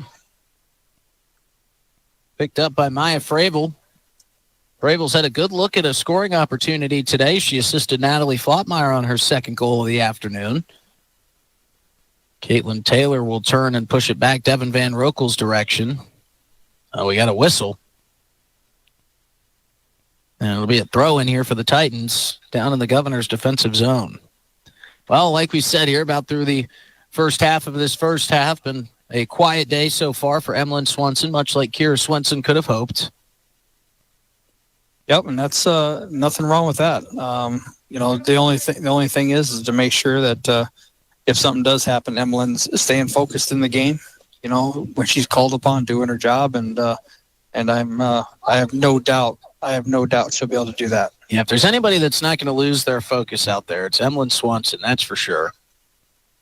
Zoe Bauer in a dribbling battle with Elena Mann, and right on cue, Emlyn Swanson has to make a save, and she reaches up the right hand and kind of pins it in between the crossbar and pops it free. Nice save there by Emlyn Swanson, having to stay focused in those moments when things have been quiet. Okay, so the curse of the announcers is definitely real. That's two games today. 2 games in a row. So I'm gonna make sure if going forward we don't give any momentum to anything by what we're saying. Well, it's now twice. We're 2 for 2 on the day.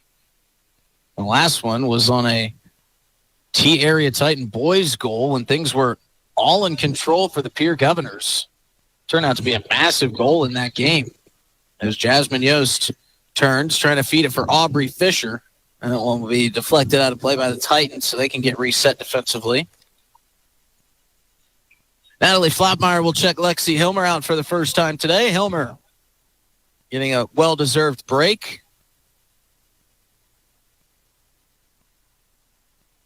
Couple subs for the Titans as well. Yasmin Sumich with some teaching points from his Titan sideline. That's one thing Yasmin is good at. He's been around this game for a long time as a player and as a coach and a referee. He sees all different aspects of it. So he's a good teacher of the game. I've watched him bring young teams up and coach them up and get them to understand the tactics of the game, how to understand the game. So for this young T team, he's going to be a great teacher of how to play better soccer as the season goes on. From the kick away from the Titan box, Natalie Flottmeyer trying to settle it down. Ball still working at midfield, picked up by Heidi Hofer for the Titans. She'll turn and play it backwards. Good defense there from Natalie Flottmeyer, stopping that advance for the Govs. Devin Van Rokel applying the pressure over there on the far sideline. This will roll back to Josephine Wirtz. First touch off to her left. Maya Fravel trying to work through the defense, has it stolen away by the Titans. But Zoe Bauer there to claim the loose ball.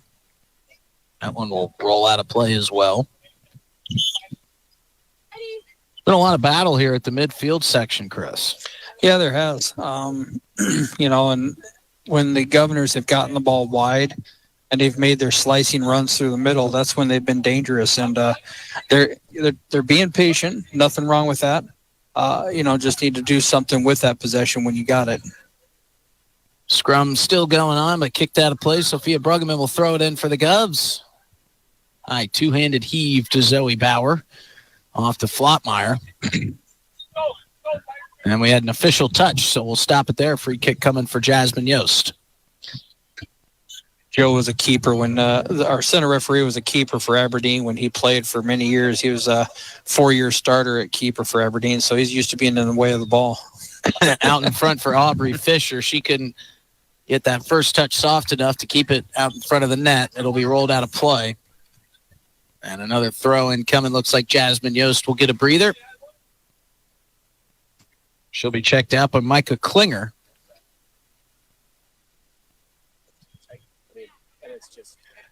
A little bit blocked out. Looks like it'll be Sophia Bruggeman to throw it in. Quickly gets it into Zoe Bauer. Bauer working back towards midfield. Rolls back to Flotmeyer. Flotmeyer gives to Wirtz at midfield so everything can get reset. T area flying around, trying to make it hard on the Governors here.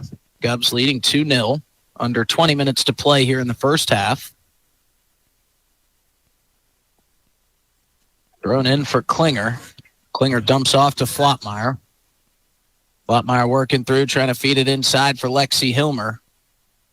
Klinger again with it, has it stripped away. Nice work there by Sage Hoffman, one of this team's captains.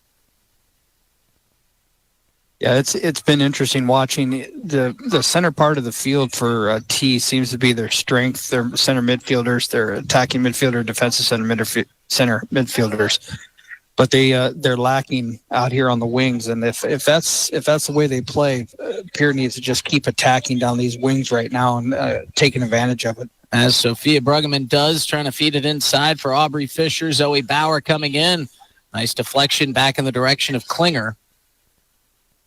It'll just be cleared out. Flotmeyer will chase it down here near sideline. Rolls back for Wirtz. Flotmeyer is flattened by Elena Mance. That draws a whistle. Free kick coming here for the Govs. With a smile on her face, too. When does she not have one? That's the big question. Kiera Swenson with some words of wisdom there for Natalie Flotmeyer before she kicked it away. Flotmeyer trying to squeeze through two defenders. She got jammed up, and another whistle. And right now, T needs to understand this is the kind of game the referee wants to see. He's going to allow the physicality. He's not going to allow the body checks. And so he needs the T team needs to understand that's 3 fouls in a row that have been body checks. Calm it down a little bit, or you're going to start seeing some cards fly from the referee to get it calmed down. And that's the last thing we want to see. Lexi Hilmer to take the set piece. Low line drive kick out into the box, still free. And now cleared out by the Titans. It looked dangerous for a moment. Lexi Hilmer will chase this down as it's scooped off the foot. Nice move there from Elena Mann. Hilmer reclaims it. Tried to push forward, but booted away. This one will bounce all the way back to Swanson. Swanson comes in, clears it out. Zoe Bauer off the chest. Bauer gets a steal on a soft pass. And then we continue to ping pong back and forth here at midfield.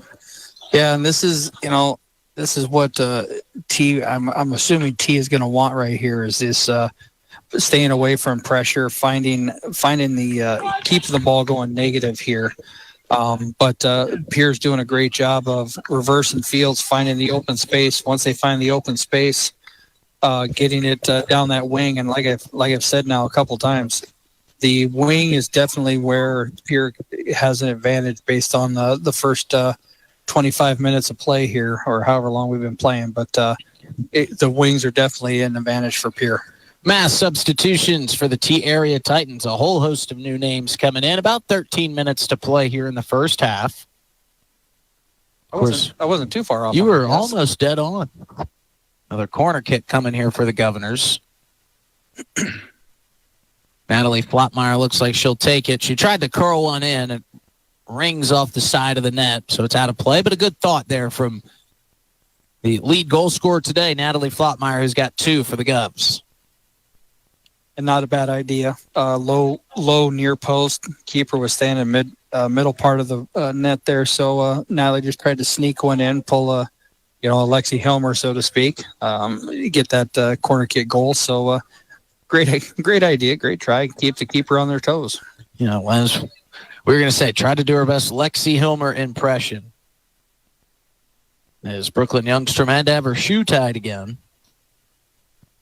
I'm trying to think here, Justin. Has anyone Lexi's the only one this year with a hat trick, correct? At least in the games that we've had, yes.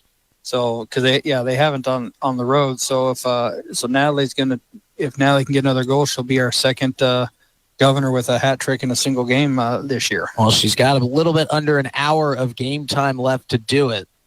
And if anybody can do it, well, we know it's Natalie Flopmeyer. Hilmer at midfield, working patiently. Rolls it here near side for Zoe Bauer. Handed off to Bruggeman. Bruggeman flying up the near sideline. Inside for Jasmine Yost. Yost turned around, thought about a shot, but it took a little forward skip out of the direction of her left foot. And we got a whistle. It was Allison Demers worked the T area Titan off the ball. A little bit too much contact. But that's right. We have yet to see another hat trick. And this would be a good one. Natalie Flotmeyer certainly put herself in the running pretty early with those 2 goals. As Caitlin Taylor clears it back towards midfield. Devin Van Rokel has a bounce over top of her noggin. Sets down to Jasmine Yost. That bee really likes us. Yeah, there's a yellow jacket that's flying around. If it's not wind, it's rain. If it's not rain, well, it's the yellow jackets that hang around all the sugar that we've got out at the Pilk today for Senior Day. A lot of nice treats made from the parents and the family members of these 2 teams to honor these seniors. Janessa Kuipers working down the field towards that far side corner. Rolled back and out of play. Throw-in coming here for T area. And it feels like these are those opportunities, these possessions when they get it down, as this one's centered and will be popped out of play. And a corner kick up coming for T area. Right on cue, these are the opportunities that the Titans have to take advantage of to stay in this game. Yeah, it kind of seems like the way they're playing, they're looking for set pieces or counterattacks. And we'll see how good they are on set pieces here to take advantage of it. Low line drive, corner kick, bounces into the side of the net. So Emlyn Swanson was there. Happy to see it direct away. 2 more substitution. Cameron Larson and Kinsley Pfeffer coming in for the Govs. Micah Klinger and Devin Van Rokel will get a break. Swanson waiting for those substitutions to take place. She sets and she kicks. Beautiful day out here at the Pilk. Slight breeze, warm temps, and dry. Exactly what we were hoping for. This one is centered out. Dangerous play, and Emlyn Swanson there to clean it up. Titans had that one forced inside to the box. Josephine Wirtz and Natalie Flotmeyer. Some good work defensively for shutting down what looked like it could be an offensive opportunity formulating for the Titans. Larson working at midfield. Jasmine Yost with a nice touch to steal it away. Rolls it forward, and a nice feed here for Pfeffer.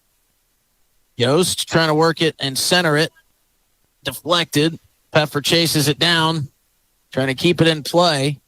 Working right inside the shadow of the near side corner flag. Cleared out, kicked off the shins of Jasmine Yost, and that'll be a goalie kick. Yeah, and that was an excellent self-pass by Jasmine there. She found the space, puts the ball in the space, and dared the other team to outrun her. And anyone who knows Jasmine, she takes personal pride in how fast and quick she is. And she got the ball first, created some havoc, and again, got the ball out wide, and that's where those advantages are. So, what can Pierre do to capitalize and make those in-game adjustments? Quick, fast, and physical is Jasmine Yost. Hilmer a little bit dinged up on that play as Flotmeyer steals it away from the Titans for the moment. Controlled at midfield by Janessa Kuipers. Titans just trying to find a goal. Again, they've been held scoreless their last 4 matches. As this one's fed in, Sage Hoffman giving chase. Nice ball, says Yasmin Sumich, the Titans head coach. Yeah, and he's stayed positive over here on the sidelines. Everything with him is positive, trying to motivate his team and teach them, what it's going to take to beat teams that are in the top here, because they've had a run against some of the better teams in the state, just like the Governors had. And those scoreless games you're talking about were against a few of the top teams in the state. And it feels like the Titans have somewhat weathered the storm from those 2 early goals from Natalie Flottmeyer. Hadn't seemed like they've had those same, great scoring opportunities since they took advantage of those first two. So maybe that defense settling in a little bit here for T-Area. Jasmine Yost trying to steal it away. She's tripped up. That'll draw a whistle from Heidi Hofer. Yeah, Jasmine looked a little frustrated right there. That's about the third time they've kicked her from behind and tripped her up. And I know she doesn't. She and most other players don't appreciate the clipping at the heels type of fouls. And she doesn't need any extra edge afforded to her, Jasmine Yost. She's got that plenty. Yeah, there's no reason to motivate the self-motivated. Don't poke the bear, as they say. Exactly. Zoe Bauer trying to deflect this one back in the direction for the Governor's offense.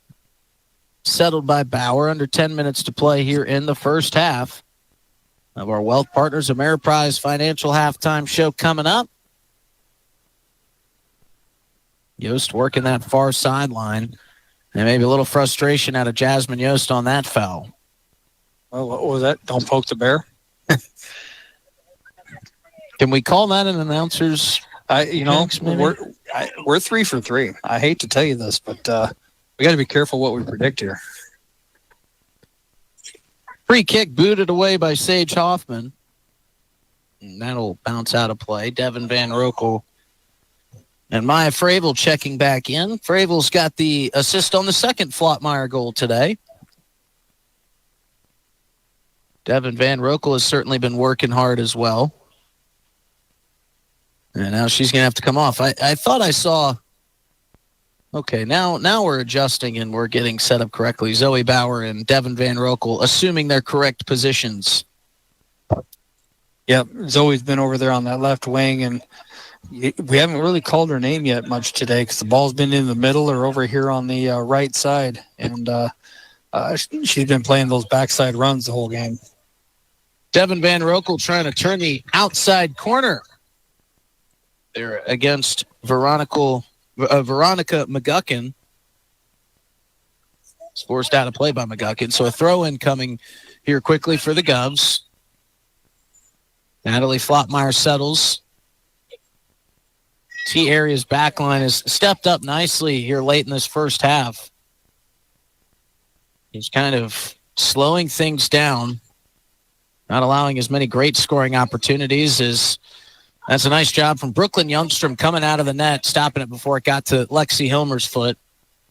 And that right there, that's going to be key for the Titans. Playing that high line, trying to get Pierre to go more one-dimensional with through balls, which will allow that young keeper to come off her line and clean them up without a hard shot on goal. And that, if I'm Coach Yasmin playing with a young keeper and a young defensive line, that's to me that seems like the best line of success you can have. Van Rokel working, trying to shake free from McGuckin. That one will be kicked out by the 8th grade defender. Thrown in by Pregame, but the touch is too strong for Maya Fravel, and it's out of play. So curious what kind of halftime adjustments. Maybe we can wait till our Wealth Partners Ameriprise Financial halftime show, but T-Area finds themselves trailing by 2 goals. How do they get that first goal? How do they get themselves on the board and break the scoring drought that they've been in? Scoring more in soccer more than any other sport is an attitude. In football, it's game planning. It's a lot of things. I know it's an attitude as well, but soccer depends on an attitude of creativity. And in order to have that, as Fravel puts a shot on goal and a diving save by Brooklyn Youngstrom. In order to have that, you got to have that mentality of, I'm willing to try. I'm willing to throw it out there and see if I can create an opportunity on the fly. And right now, the girls, they need to press forward. They need to be confident that they can do it. And if they can have that confidence, if they can get in and get a couple of shots, that'll just build the confidence more of, hey, look, we got in. Now we just need to finish our opportunity. And I think it starts with an attitude. And I think with Yasmin, it's just getting them to believe that they can get in there and score. Final 2.5 minutes of this first half. Governors maybe trying to look to add another insurance goal. They lead 2-0 on our Gales Gas Service scoreboard. Working in the far side corner. Can maybe steal one more goal before the end of this first half. Thrown in for Fravel. Kicked out of the attack zone for the Govs.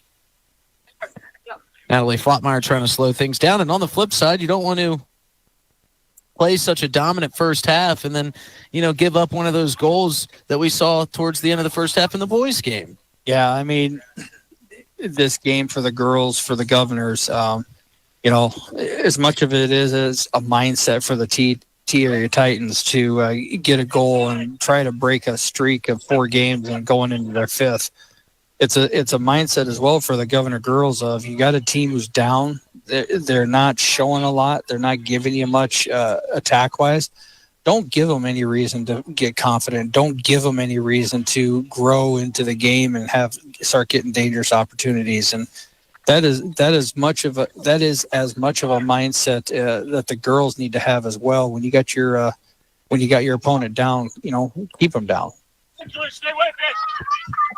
Devin Van Rokel working on the throw in. Maya Fravel got a foot to the ankle. That definitely hurt. Jasmine Yost now turning the corner, trying to find her way out in front of the net. Fed inside for Hilmer, but it's just too far out in front. Youngstrom cleans it up. Good scoring opportunity there for the Governors. And they almost were able to capitalize on it. Here as we wind down the first half. Wirtz will roll it through for Flottmeyer. Flottmeyer will swing it ahead for Lexi Hilmer. Hilmer going to try to get to work on the defender. Use some of her fancy footwork trying to get around the defender. And Kate Giles centering pass off the side of the post. And kicked right back to Hilmer. Hilmer with another shot, and that one is just wide. Man, what a couple of opportunities there for the Governors right at the end of the first half. But the Govs go into the halftime break leading 2-0. Could be a lot higher. Credit that T-area defense. We'll recap all of it for you at our Wealth Partners Ameriprise Financial Halftime Show. Coming up next here on River 92.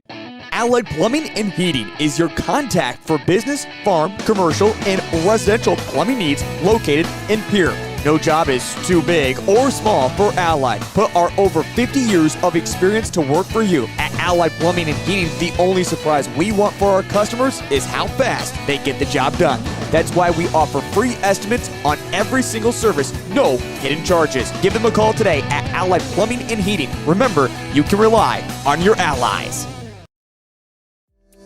John Hoffman Electric is your neighborhood electrical service contractor and so much more. No job is too big or too small for our team of professionals. We pride ourselves on keeping up with new technologies such as Aerial, an augmented reality visual tool used to customize and experience a finished space before breaking ground. So whether you're building new or renovating a home, farm, or commercial space, let John Hoffman Electric light the way. John Hoffman is a proud sponsor of all local activities broadcast on Live Ticket TV. Protect what matters most with the Brittany Scheffelbein Agency, American Family Insurance. Our personalized insurance solutions ensure you're covered, no matter what life throws your way.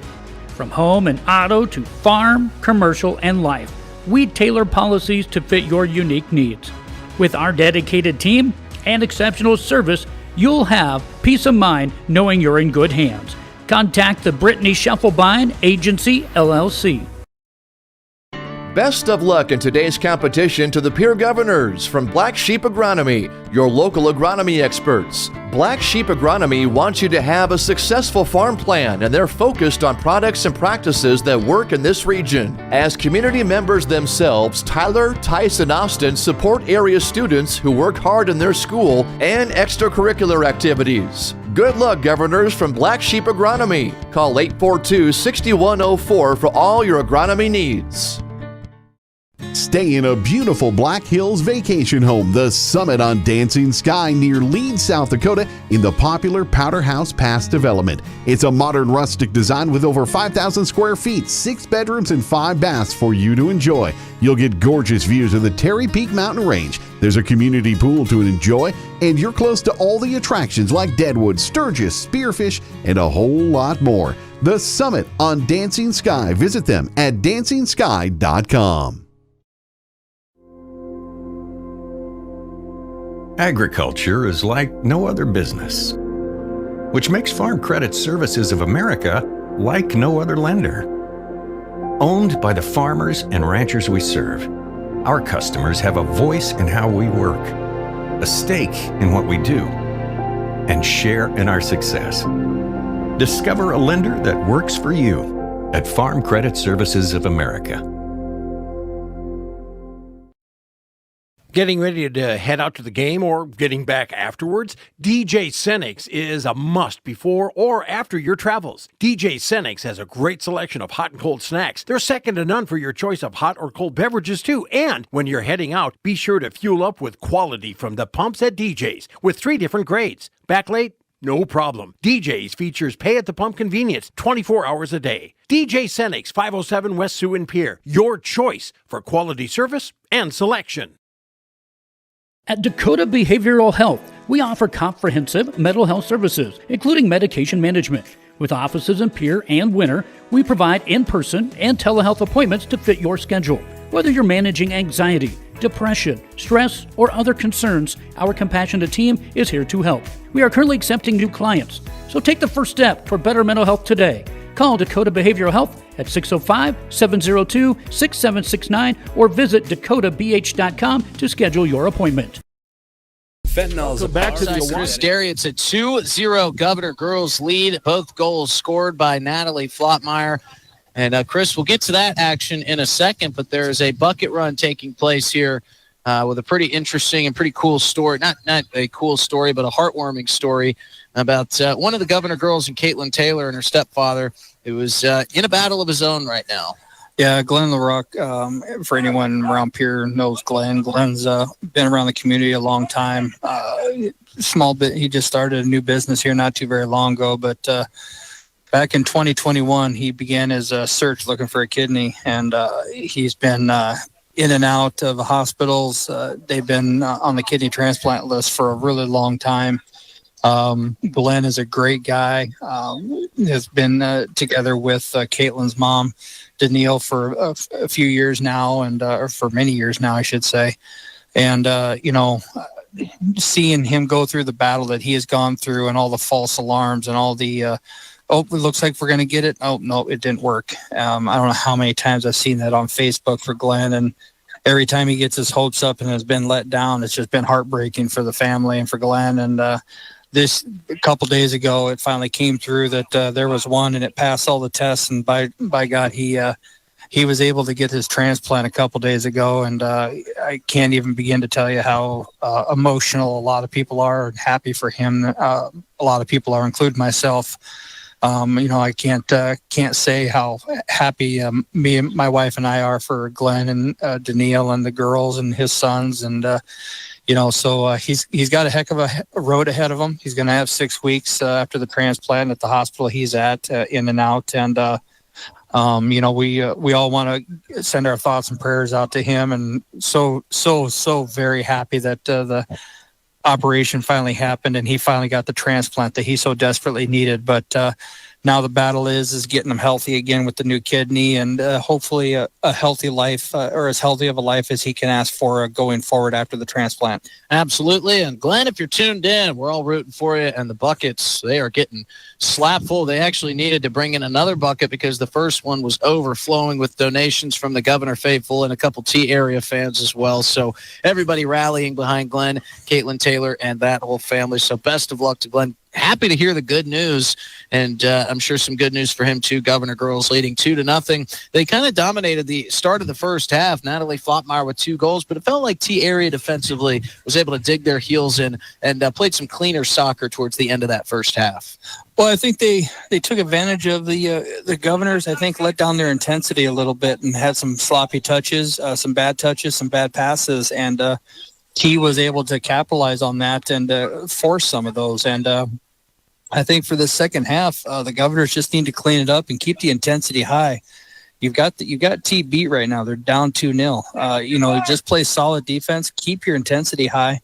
Don't drop your intensity, because when you drop your intensity, when you drop that level of play, that's when you can let other teams back into the game when they shouldn't be in the game. So I think this is a good test for the Governor girls, for the coaches, of keeping a high level of play, a high level of intensity, and finishing out this game with a solid W. See if the Governors can cap it off with a win here to close out our doubleheader with an even varsity split. We'll be back with the second half action. You've been listening to the Wealth Partners Ameriprise Financial Halftime Show on River 92.7 and drgnews.com. Smart grocery shopping takes a little TLC. Thrifty, local, and convenient. Dakota Mart in Pierre and Fort Pierre. Walk down the aisles and find the highest quality. Up to 100 times stronger than morphine. Even a tiny amount can be deadly. It's often mixed with other drugs without your knowledge, increasing your risk of overdose. Protect yourself and your loved ones and avoid unknown substances.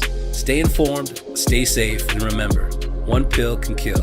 For more information on fentanyl prevention, visit your local health resource or speak to a healthcare professional today.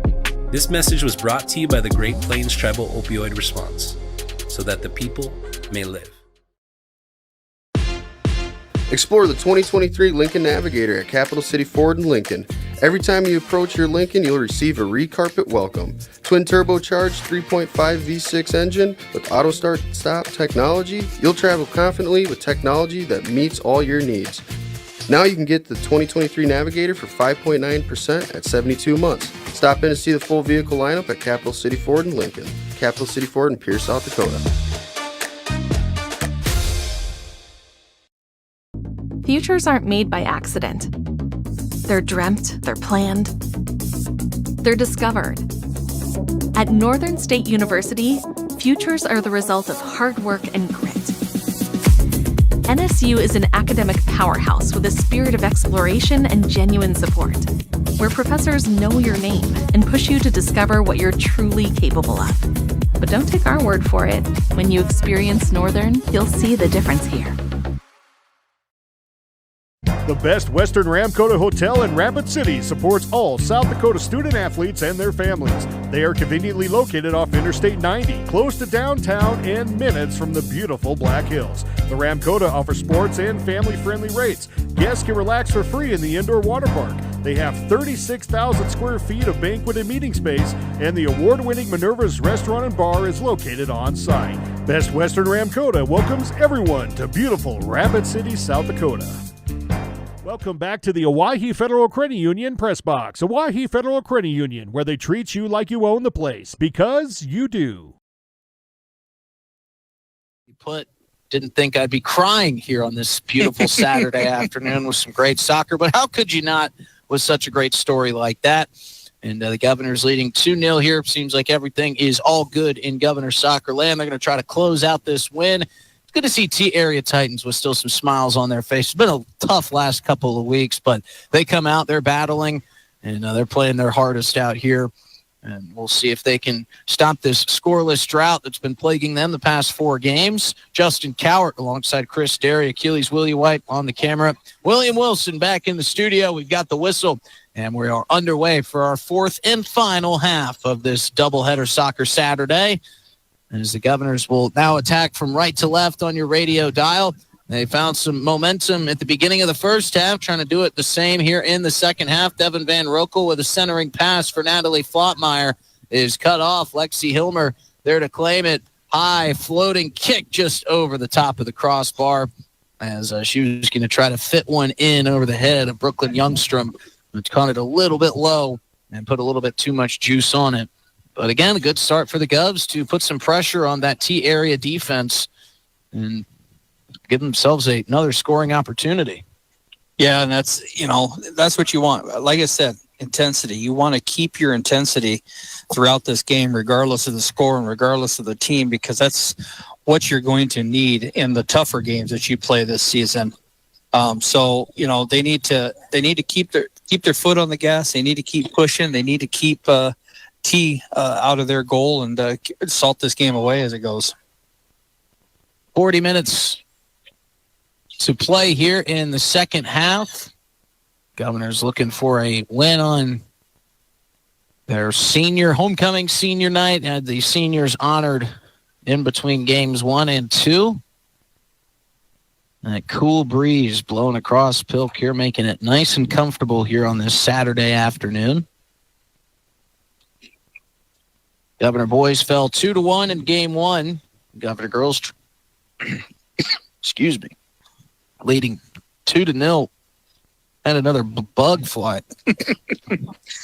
Governor girls leading 2-0 in this game, and love to see the varsities at least come away with a split, a win and a loss on the day, and again have some success on their home field, defend their home field. Good to know that the bugs haven't left the Pilk. Had a couple bug instances here this season, as this one's out along the back line there for T area. So Emlyn Swanson will get the free kick away.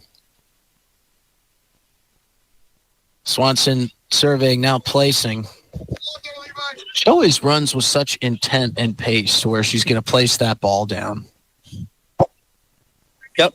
Time to get the ball in play and let's get going. That's her mindset. She gets over there so quickly, and then it's just a soft touch to Caitlin Taylor. It always cracks me up the way that she gets over there with such speed. As this one's off the head of Addison Bass, who has checked into this game for the Governors. Quick throw-in coming here for T area.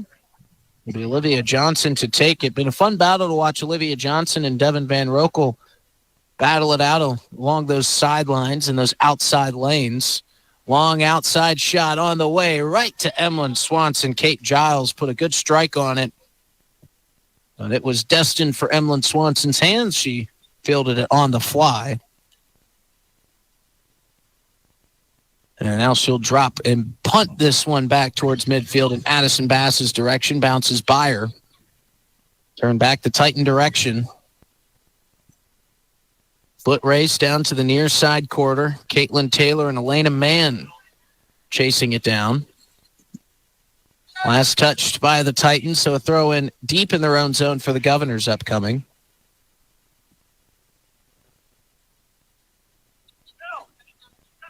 Long throw in from Allison Demers. She pump fakes the first and delivers the second for Devin Van Rokel, and a tie up there between Johnson and Van Rokel. Stolen away by Flotmeyer. Flotmeyer picked it off the foot of Heidi Hofer, and now Flotmeyer goes down, and a foul called against the Titans. They didn't like it. No, but it was the right call. Natalie had earned that ball, got the win, and they fouled her trying to get it back. It's a good call and good job, Natalie, on winning the ball in the middle. Hilmer with a free kick back into the Governors' offensive section. Played out, long kick ahead, looking for Piper McKinney. Caitlin Taylor going to get to that one first, trying to figure out what to do with it. Now she turns and kicks it out of play, saves the corner. It'll be a throw-in for the Titans, but a good job there by Caitlin Taylor to kind of work under pressure down in the near side corner. Yeah, Jasmine Yost is chomping at the bit. She wants to get back on the field. When does she not? As this fight continues, kicked out of play again, this time by Allison Demers. Throw-in coming for the Titans. Elena Mann heaves it in. Controlled, centered. Cut off by Flotmeyer out in front of the Governor's net. Plays forward for Van Rokel, and that one kicked out of play. Good body position by Devin Van Rokel to earn the possession back for Pierre. And now Jasmine gets to come back on the field and come in for a hardworking Maya Fravel. Yeah, Maya Fravel has earned a ton of playing time over the season, and she is a bright spot upcoming for this Pierre Governor squad, and Kira Swenson Yes, there's a lot of seniors, but there's also a lot of sophomores, a few freshmen, and a lot of eighth graders on this roster. So kind of replenishing the talent as the years pass by is Kira Swenson. A lot of exciting names coming down the pipeline. Lexi Hilmer steals it away and boots it back across midfield. She took that one away from Sage Hoffman. Giving chase is Kate Giles. Youngstrom will get to it first. Hilmer picks up the loose ball at midfield. Now trying to run. Beautiful pass up ahead for Jasmine Yost. Addison Bass working with it.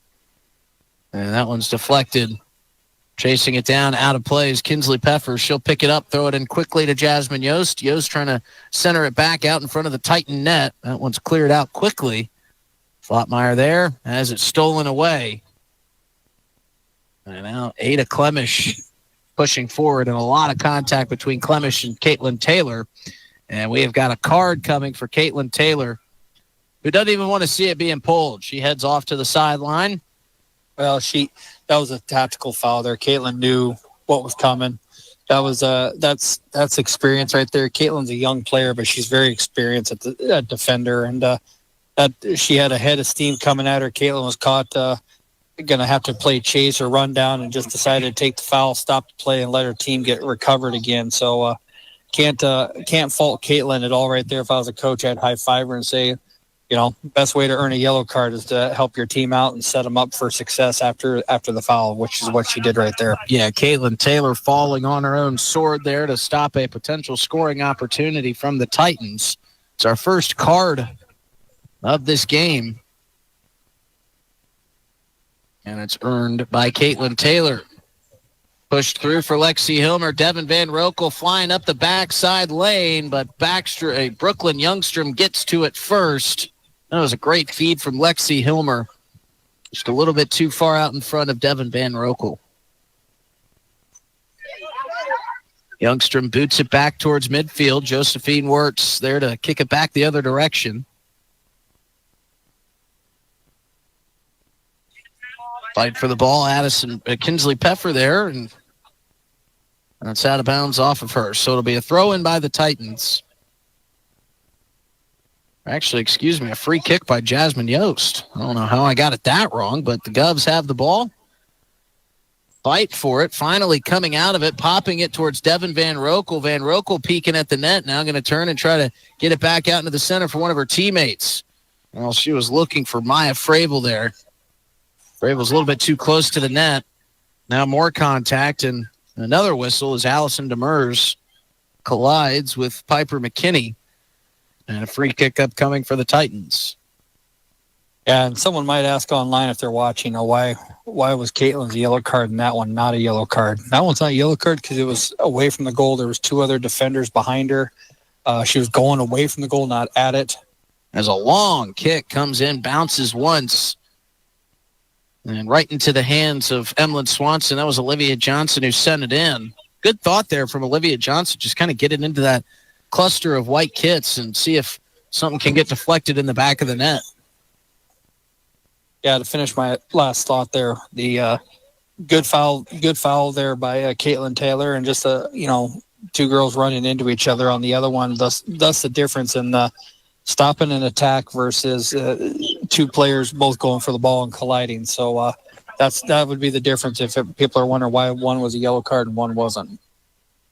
Aubrey Fisher threw it in, kicked out of play by the Titans. So now Jasmine Yost will swap with Fisher to throw. Looking for Lexi Hilmer. Nice play made by both myself and Chris Derry. And as the throw-in will shift back to the Titans. This one out of play. Another throw-in coming. Elena Mann this time for T-Area. Throw it in along the baseline, and that one's kicked out by Zoe Bauer. Still in play along the near side, kicked out by Aubrey Fisher. So just delaying, letting that defense get set up. And now that throw in off the hands of Emma Watson will get by her intended target, Elena Mann. And we'll set up a free kick for Emlyn Swanson. Josephine Wirtz off the touch from Swanson. Going to try to go coast to coast. Feeds it in for Hilmer. with a nice touch, turns it around. Here's a beautiful give and go from Addison Bass to Josephine Wirtz. Wirtz trying to find Hilmer. Hilmer with a shot, and that one sails high and out of play. Great run by Josephine Wirtz out of the center back's position. Made the run on, took the ball over, overlapped the center mid, and then Lexi Hilmer doing everything she could to get down the wing over there, and Jasmine continued, laid it off to her, and then Lexi, I know she wants that ball back because she knows that's in her wheelhouse to make that shot, and she just mishit it. So great attack starting from the back. Little over 11 minutes gone here in our second half. Governor still leading 2-0. Elena Mann and Aubrey Fisher charging down the pitch, and we got a whistle and a foul. I think Mann got a little bit too much body contact there on Fisher. And it'll be a free kick for the Govs.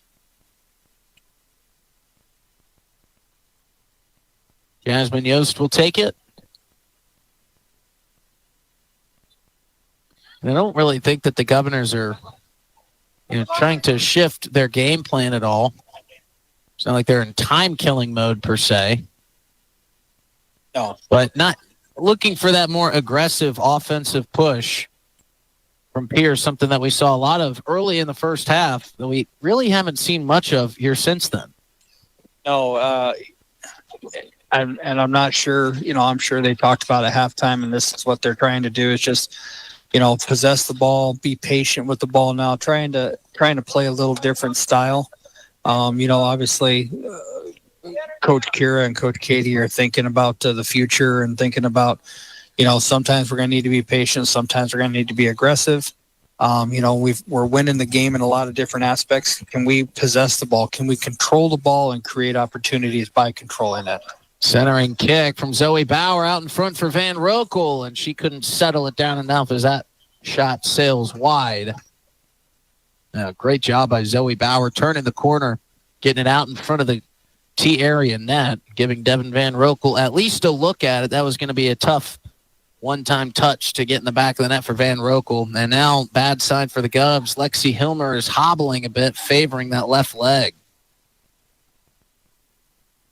And she definitely looks like she is feeling a wince of pain. I hate to see that for one of the top players for the Pierre Governors, Lexi Hilmer. Yeah, you hate to see that. And Lexi's a tough kid. She's a wrestler. She's a lot of things, and she doesn't. She seems to handle a lot of those things pretty well. So you hate to see that. See that from her. Hopefully, it's just a little stinger, and she'll be back out on the field before the end of the game. Nice work by Josephine Wirtz, darting in front of Elena Mann to kick that one out of play, but Elena Mann goes down in a heap. She is now feeling some pain, and she's likely going to need to be seen by the Avera medical team. And we've got a yellow card issued to Olivia Johnson for the T area Titans, way away from the play. Chris, did you see what might have happened there? I think it's for earlier on, for the foul on Lexi. Joe took notice of it. He just didn't address it right at the moment and addressed it later on. So, he's been around the game a long time. He's watched his dad control a lot of games as a referee. He's been a player. He knows that sometimes you just gotta take control a little bit and reel everyone back in and get the game back into a game, not a foul fest. And right now we've seen a lot of fouls here in the last couple of minutes from both sides, Pierre and T. So I think he's just telling everyone, okay, everyone take a breath, calm down. Let's get back to playing soccer and let's knock it off with the fouls. So Olivia Johnson and Caitlin Taylor both have yellow cards, and Brian Mosier can add Avera medical doctor to his resume as he's now driving the cart while the other Avera medical staff tends to Lexi Hilmer. So I hope Elena Mann is okay. She's been an important piece here today for the Titans as Jasmine Yost clears the kick away, and we are back underway with play. This one deflected out of bounds. And there's two ways this game can go. This game can get even a little bit more chippy, or this game can just the girls can realize, there's no reason for all this. Let's just play soccer. And Joe's doing his best as the referee out there to try to get him back to let's just play soccer. So we'll see how we'll see if that yellow card worked to help it get there. One-time shot on goal way high there from Sydney Stahlecker, and that was a good thought. She put a beautiful boot on it. Great strike, just sailed high. And, yeah, back to your point, Chris, at this point in the season, especially with the high hopes that the Pierre Governors have for their postseason, last thing you want to do is get into a physical battle and earn some injuries that could sideline some of your key players. As another shot comes in for Emlyn Swanson, she plays it on the first hop and plays it beautifully.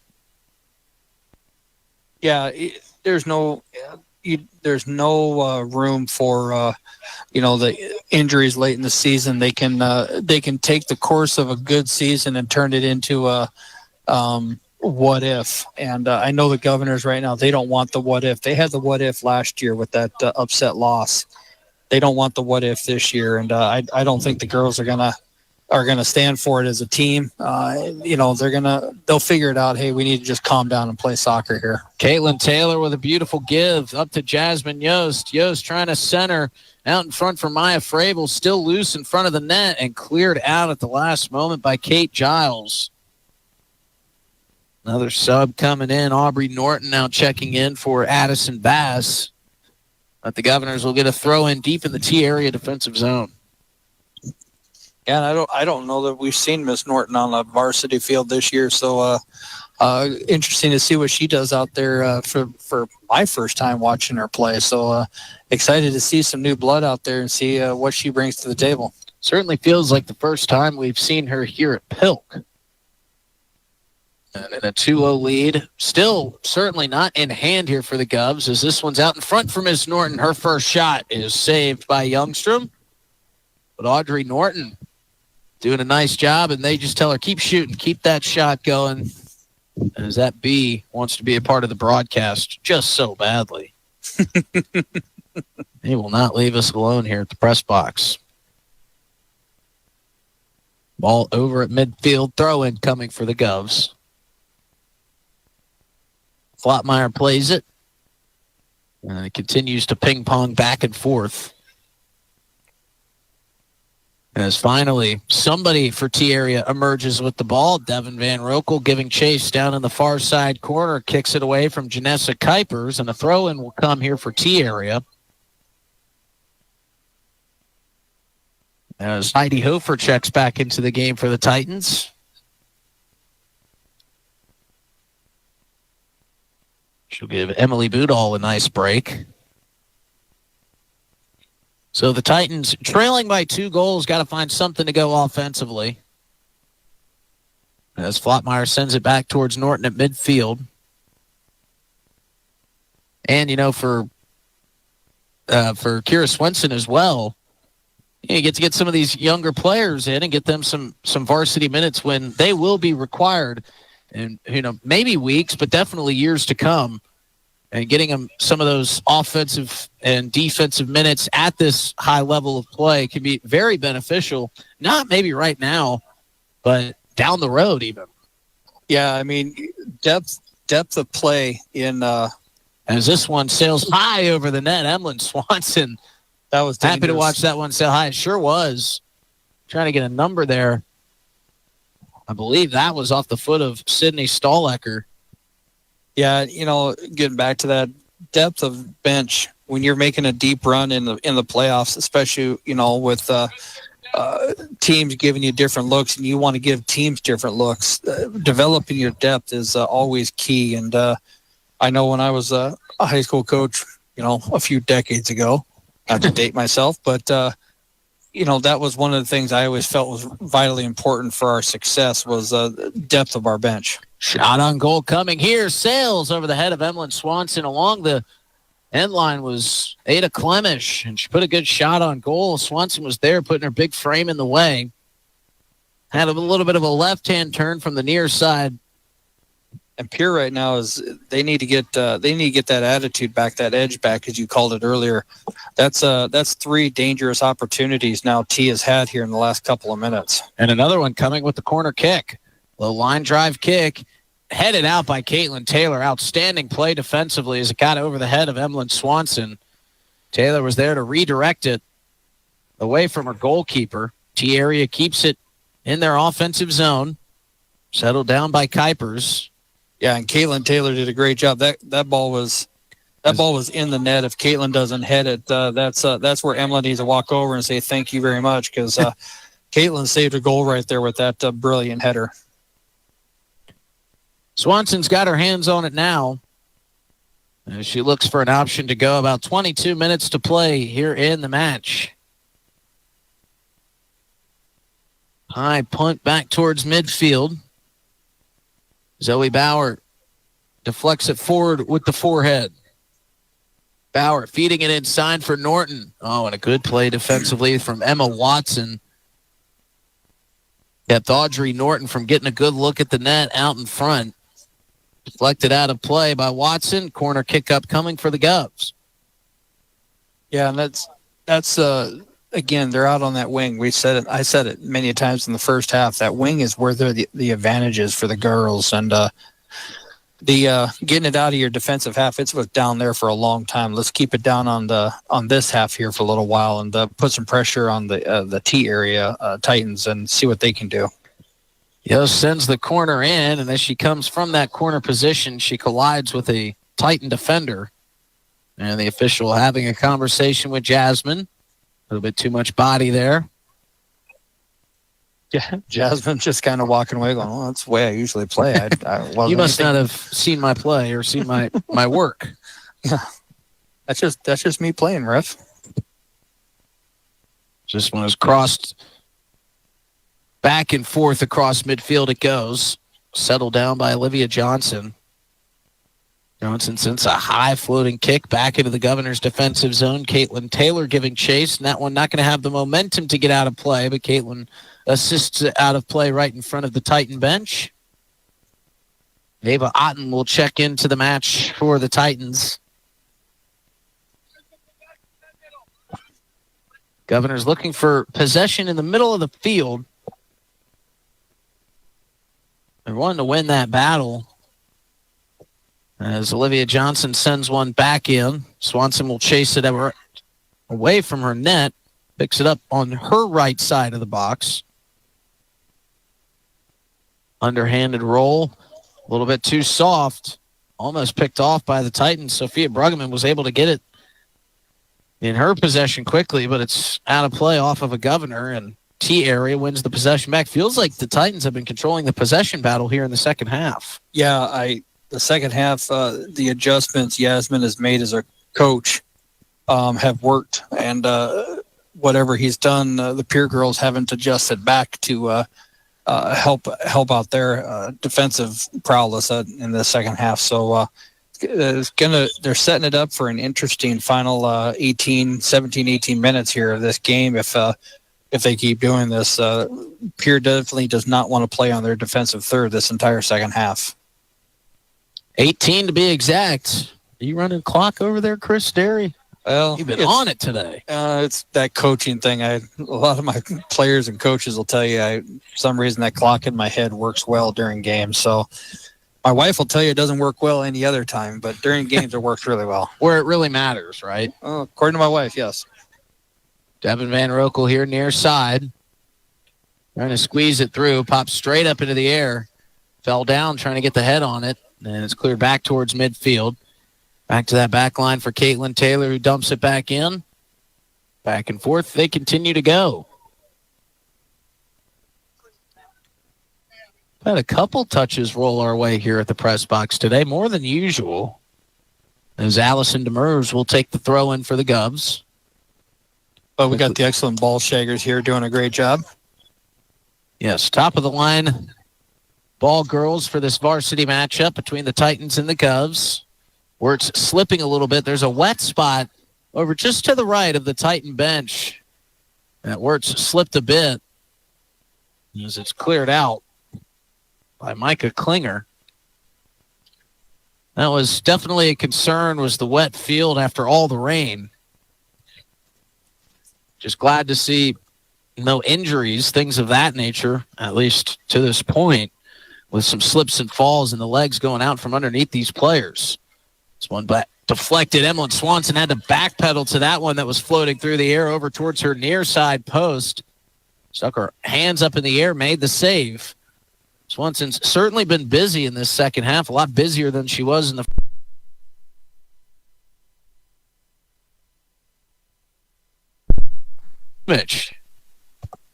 Sumich has done a nice job getting his girls in the positions that they need to be in and affording that pressure against this Govs defense. Yeah, Yasmin has been a good coach for a long time, and like I said in the first half, he's a good teacher. And whatever adjustments he's made, whatever he's told the girls, he's pushed all the right buttons, because the second half has been a far cry from the first half for the way this game was going. In the first half, Pierre was running all over the place, running wild, and I think probably should have had at least one, maybe two more goals.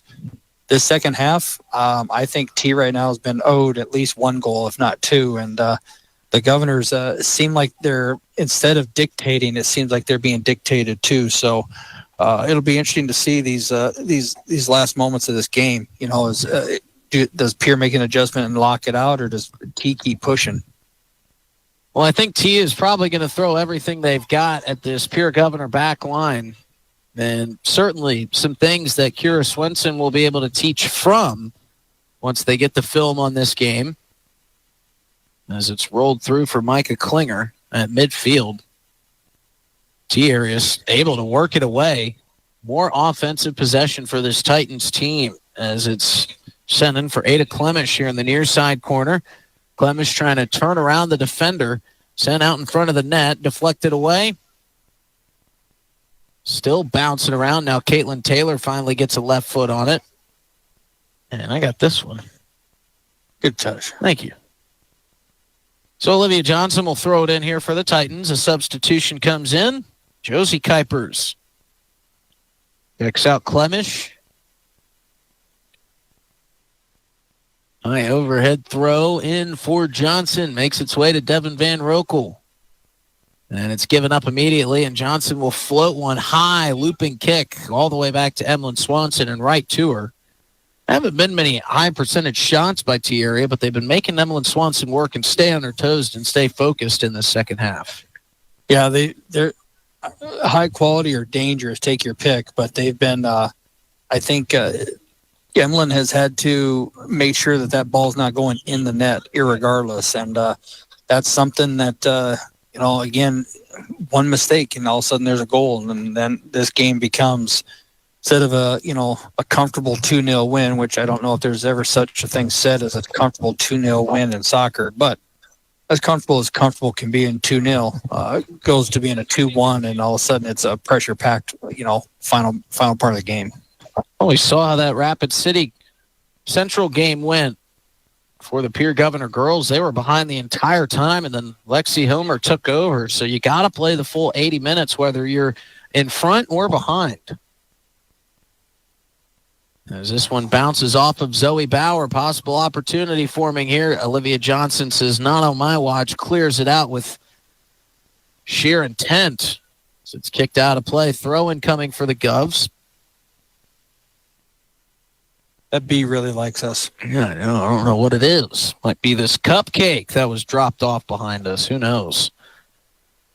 Flottmeyer trying to turn around, slipping on some of that wet turf.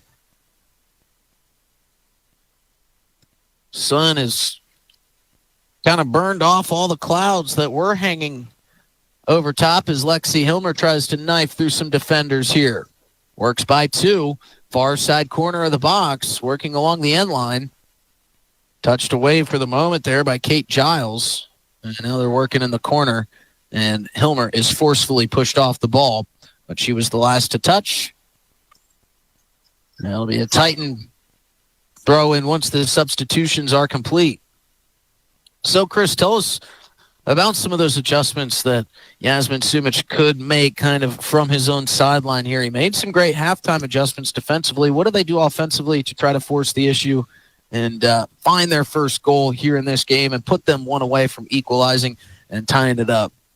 Well, I think what he's done, you're seeing balls coming in from distance and challenging Emlyn to come out They're trying to get the ball to the backside. There's been danger on the backside. Their set pieces, the corner kicks have been, between the corner kicks and the free kicks, they've been dangerous. So I think the adjustments he's made has been excellent to change the way this game has gone. Can his team keep executing it and keep it up for the final push here? But I think where their bread and butter is going to be is on the counterattack and the backside runs or free kicks. And we'll get your best guess on how many minutes remain in the second half. I'm going to guess if we're right around 10 or 11. I think we're right at 11 and a half. Shot by Flottmeyer out in front. Shot again on the one-timer. No good. Flottmeyer was trying to set up Cameron Larson. And boy, was that a dangerous opportunity. Sophia Bruggeman also in the area, but that shot from Bruggeman sailed high. Flottmeyer set up Larson beautifully. Just kind of ripped right by her. Bruggeman was there waiting and almost put it in the back of the net. And that goal would have put this game away. I think one more goal in this game's done for T. They've put everything they've had in keeping the ball out of their 18-yard box. They've done a great job at it. They've put a lot of pressure on the Pierre Governor 18-yard box on Emlyn. They've done a great job at that. They just haven't gotten the reward for it. If Pierre puts one away late here, that'll relax everything and I think put this game to bed. Now, not to be critical, but it felt like in that boys game it was do or die. Like this was the last game that these guys would ever play. For the Pierre Governors after these first two goals, maybe it felt like they went on cruise control a little bit as this one bounces off the head of Aubrey Fisher and bounces into the waiting hands of Brooklyn Youngstrom. I don't know, just felt like after those two goals, the Governors felt comfortable and started maybe looking for other players to try to score. Maybe saying, how can we get some of our younger players on the stat sheet instead of just trying to fire shots on net and get them in the back of the net and maybe getting a little bit loose at times. Well, that was what I was talking about early on about the attitude, keeping your intensity high, your attitude right and everything. These games like this, when you get a 2-goal lead early on, sometimes you have a propensity for, dropping your guard, dropping your intensity, dropping that level of play. And if you're going to be successful in high school soccer and getting into the playoffs and everything else, the level of intensity has to remain high regardless of the game, regardless of the opponent, and regardless of what moment in the game you're in. 9 minutes to play. Single-digit minutes here for the T-Area Titans to make a comeback. Quickly thrown in on the far side. And a win is crucial here today for the Pierre Governors. Wanting to stay kind of in that top three.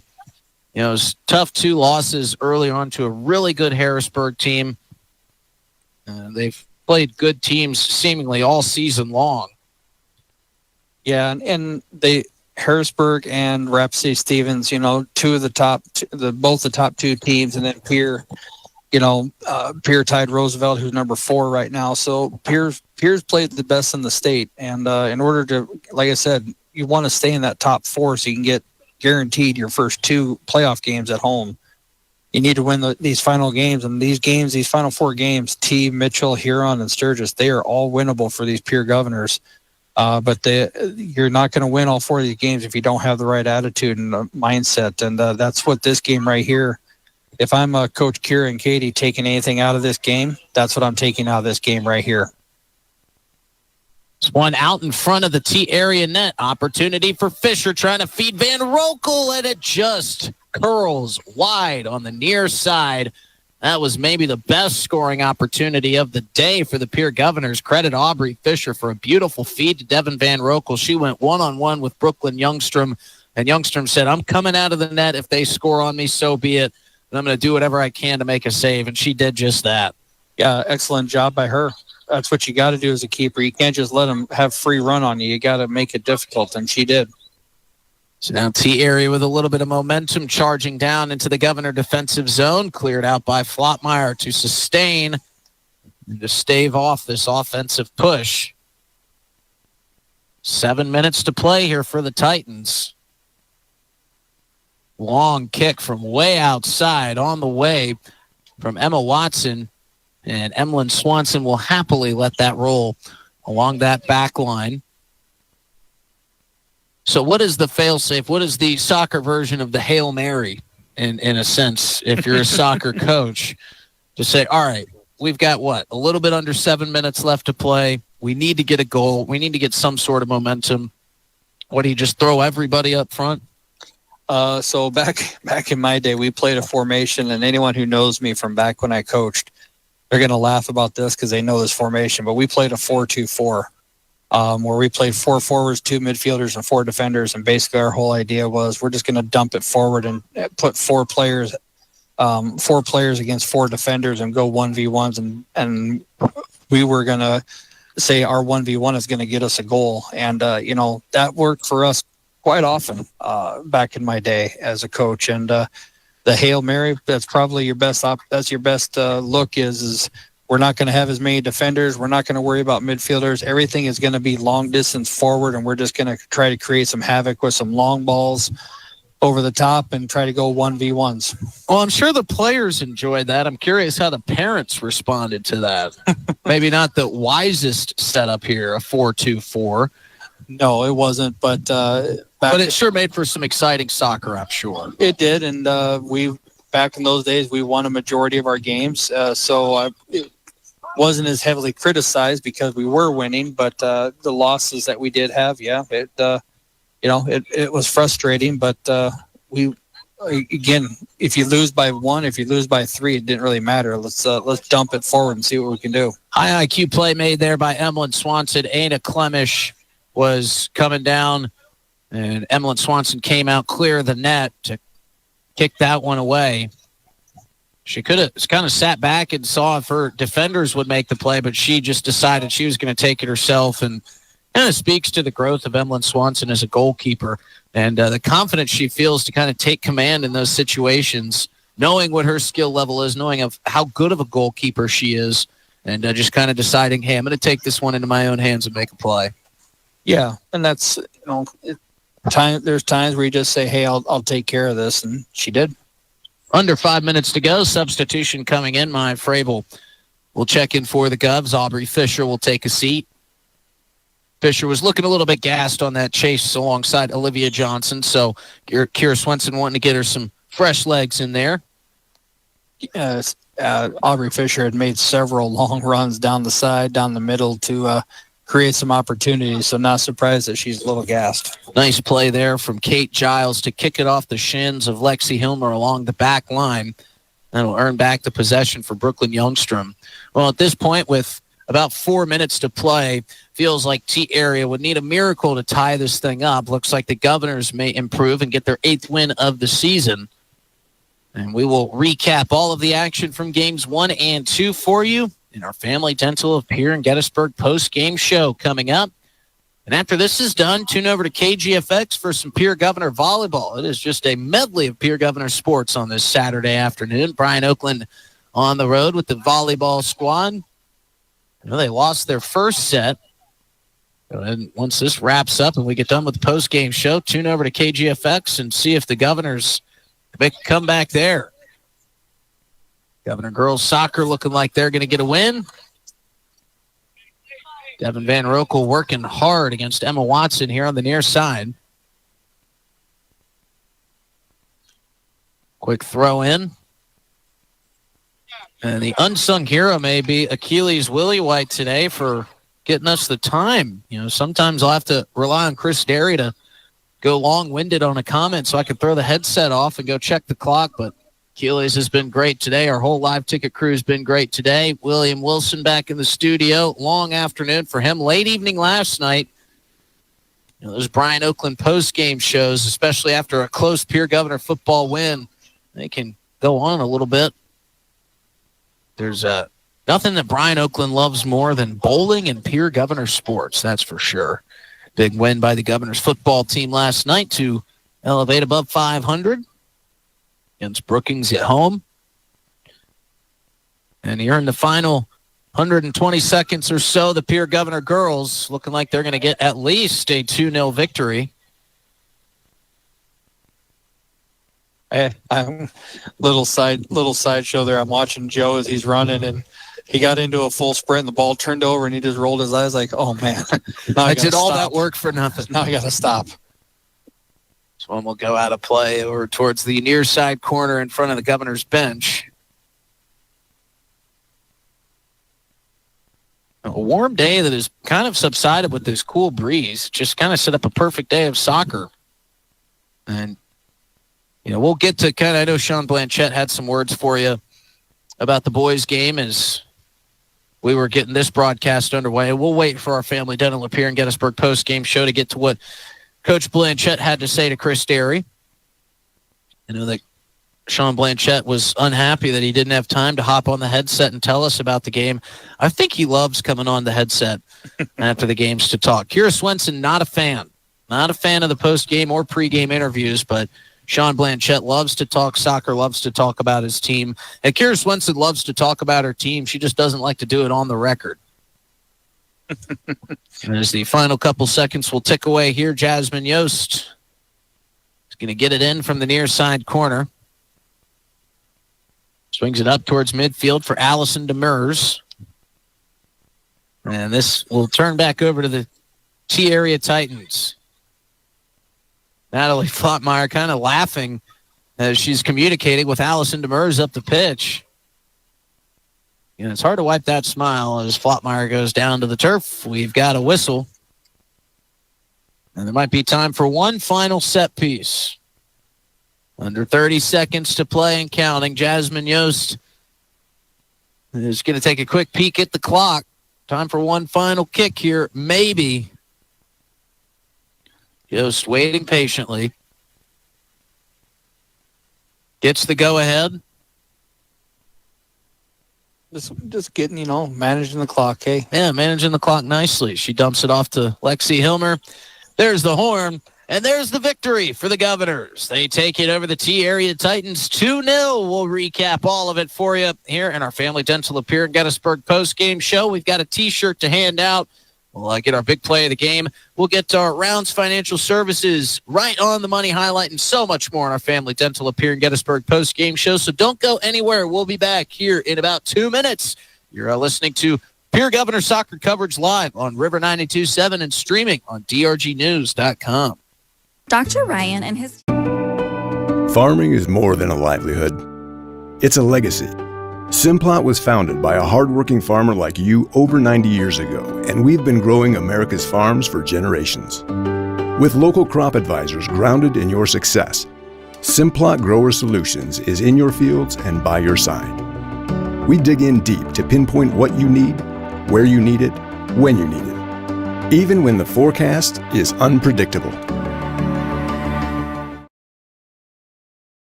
With our new online loan application, you can go to our website and apply for a loan when it's most convenient for you. We make getting loan approval fast and easy. Our local lenders are available to assist you if you have any questions. We make it pain-free to get that loan you've been wanting. We're an equal housing lender. Oahe Federal Credit Union, your hometown credit union since 1955. Federally insured by NCUA.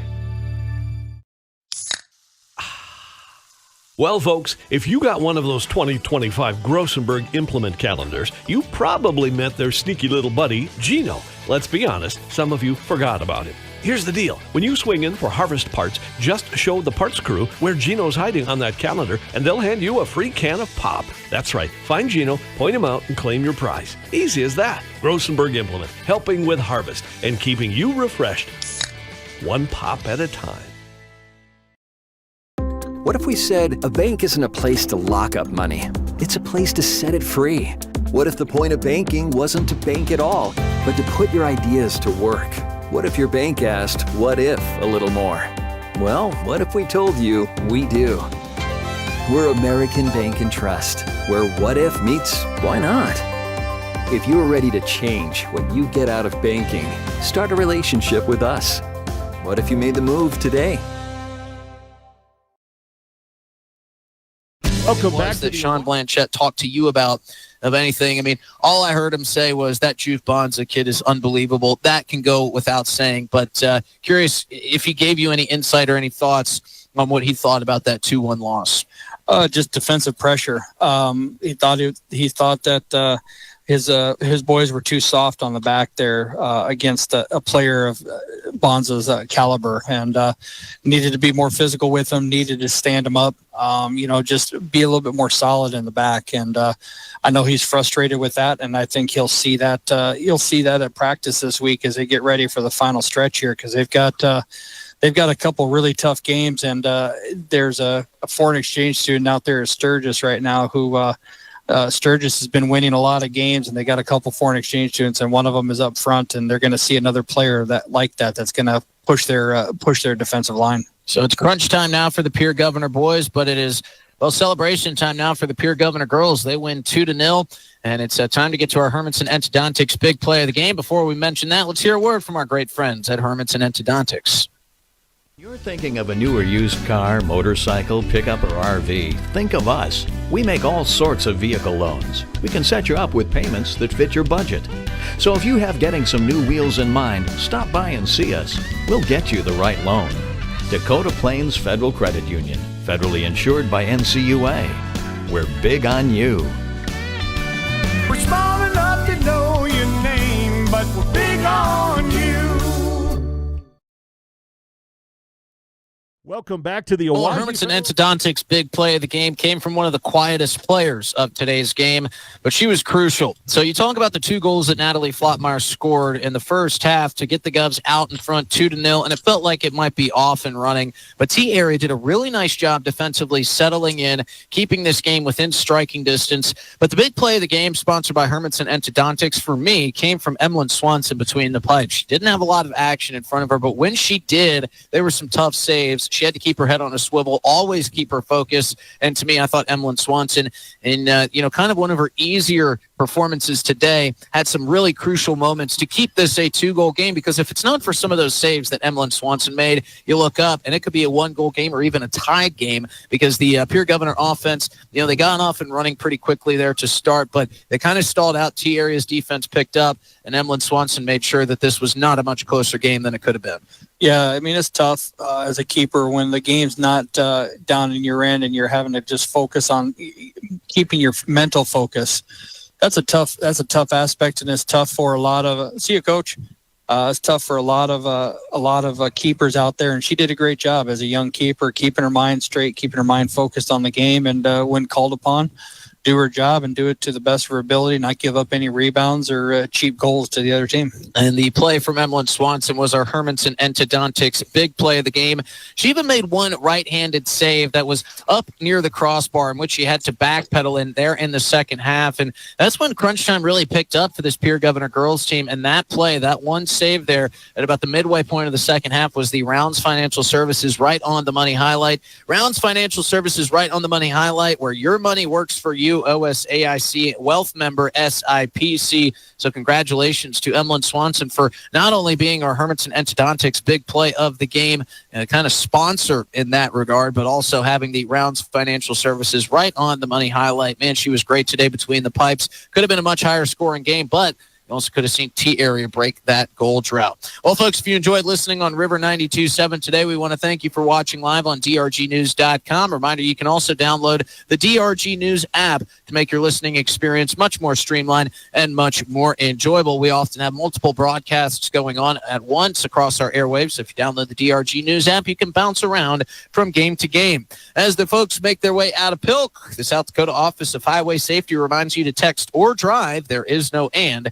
You've got someplace to be. All right, we're going to take one final break here in our Family Dental of Pierre and Gettysburg post-game show. When we come back, it's our favorite segment, our Cowboy Country Store's Player of the Game. We're going to hand out this T-shirt. We're going to wrap things up one final time out here at the Pilk and get you on your way on this Saturday afternoon. We'll be back in a minute and a half with our Cowboy Country Store's Player of the Game right here on River 92.7 and drgnews.com. From the early days of South Dakota statehood through today's digital revolution, BankWest has remained committed to helping customers and communities succeed. BankWest Associates uphold this commitment by developing innovative products, tailoring financial solutions to customer needs, and actively supporting community causes. For a bank committed to helping you and your community prosper, choose BankWest. BankWest. Convenient connected, committed. Member FDIC. Capital City Ford Lincoln Toyota in Pierre is here for you. They make it easy when looking for a new vehicle, getting all available vehicle information so you can spend less time researching and more time enjoying your purchase. Shop their extensive inventory from home at CapitalCityFordToyota.com or stop into Capital City Ford Lincoln Toyota, 518 East Sioux Avenue in Pierre. Count on them for all your service needs with convenient scheduling and in-stock parts. Capital City Ford Lincoln Toyota in Pierre, 605-224-7378. I'm Scott Nye. As a coach for the Pierre Governors, I know a winning game plan is crucial. When it comes to your finances, you deserve one too. At New Edge Advisors, our name is new, but our commitment to you isn't. We're the same trusted team you've known, and we've expanded our playbook of resources to help you plan for retirement, manage investments, and protect your future. Let's build the strategy that gets your financial future into the end zone. Securities offered through LPL Financial, member FINRA SIPC. Advisory services offered through New Edge Advisors LLC, a registered investment advisor. New Edge Advisors LLC is a separate entity from LPL Financial.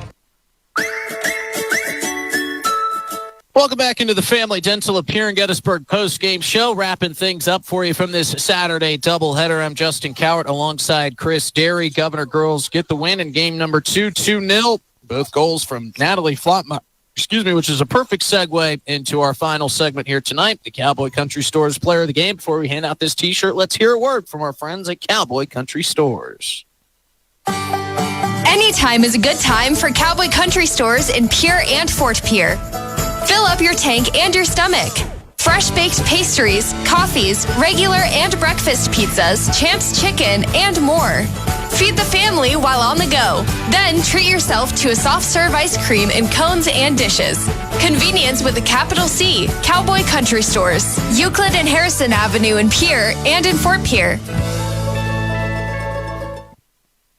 And today, it's tough to go anywhere else with our Cowboy Country Stores player of the game t-shirt than Natalie Flotmeyer, who scored both of the goals for the Pierre Governors that ended up being massive goals for this game because, we were kind of joking, talking about the hat trick possibility, and it was right there. She was one goal away, but a close game all the way throughout, and it wasn't for Natalie Flotmeyer, and it wasn't for the assist from Maya Fravel. This game could look a lot different, but Natalie Flotmeyer is our Cowboy Country Stores player of the game. You feel pretty comfortable with that, Chris? Oh, yeah, absolutely. She had another corner kick that almost went near post. So another goal. She had another opportunity where she got down on the end line and just about got one in. So she had her opportunities, and she was out there doing the defensive work late in that second half to help salt that game away. So she was all around the player that helped to make sure that the Governors got the W on the board. And, both assists that one from Fravel and one from Josie, She played an overall great game, both offensively, but more importantly, defensively when the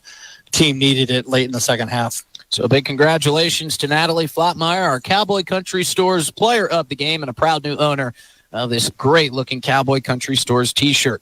Upcoming for the T-Area Titans, they will face off with Sioux Falls Jefferson on the 23rd on the road. That'll be a 4 p.m. start, then they'll take on O'Gorman at home on the 30th and close up their season with 6-2-1 at Sioux Falls Lincoln at home. For the Pierre Governors, they go on the road for their next two, one at Mitchell, who sits at 4-6-0, and then on the road at Sturgis Brown on the 27th, 2 days after they play Mitchell.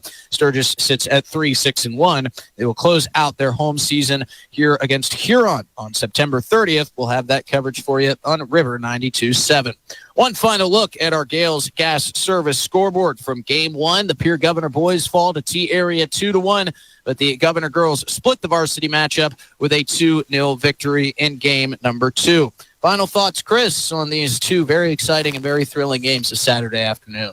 I thought both teams played well. It's unfortunate the boys didn't get a W, but they played hard. A couple little coaching areas that Sean Blanchett, I'm sure, will address this week in practice, but I think both teams are starting to figure a few things out. The Governors just need to fix one or two little small things. The Lady Govs or the Governor girls, they need to just keep that intensity, work at keeping that intensity throughout the 80 minutes of game. But both teams are looking great, and I'm excited to see the last three games here down the stretch. Final stretch of the season begins now. For all our friends listening on River 92.7, make sure you download that DRG News app. Thank you to all our friends watching live on drgnews.com.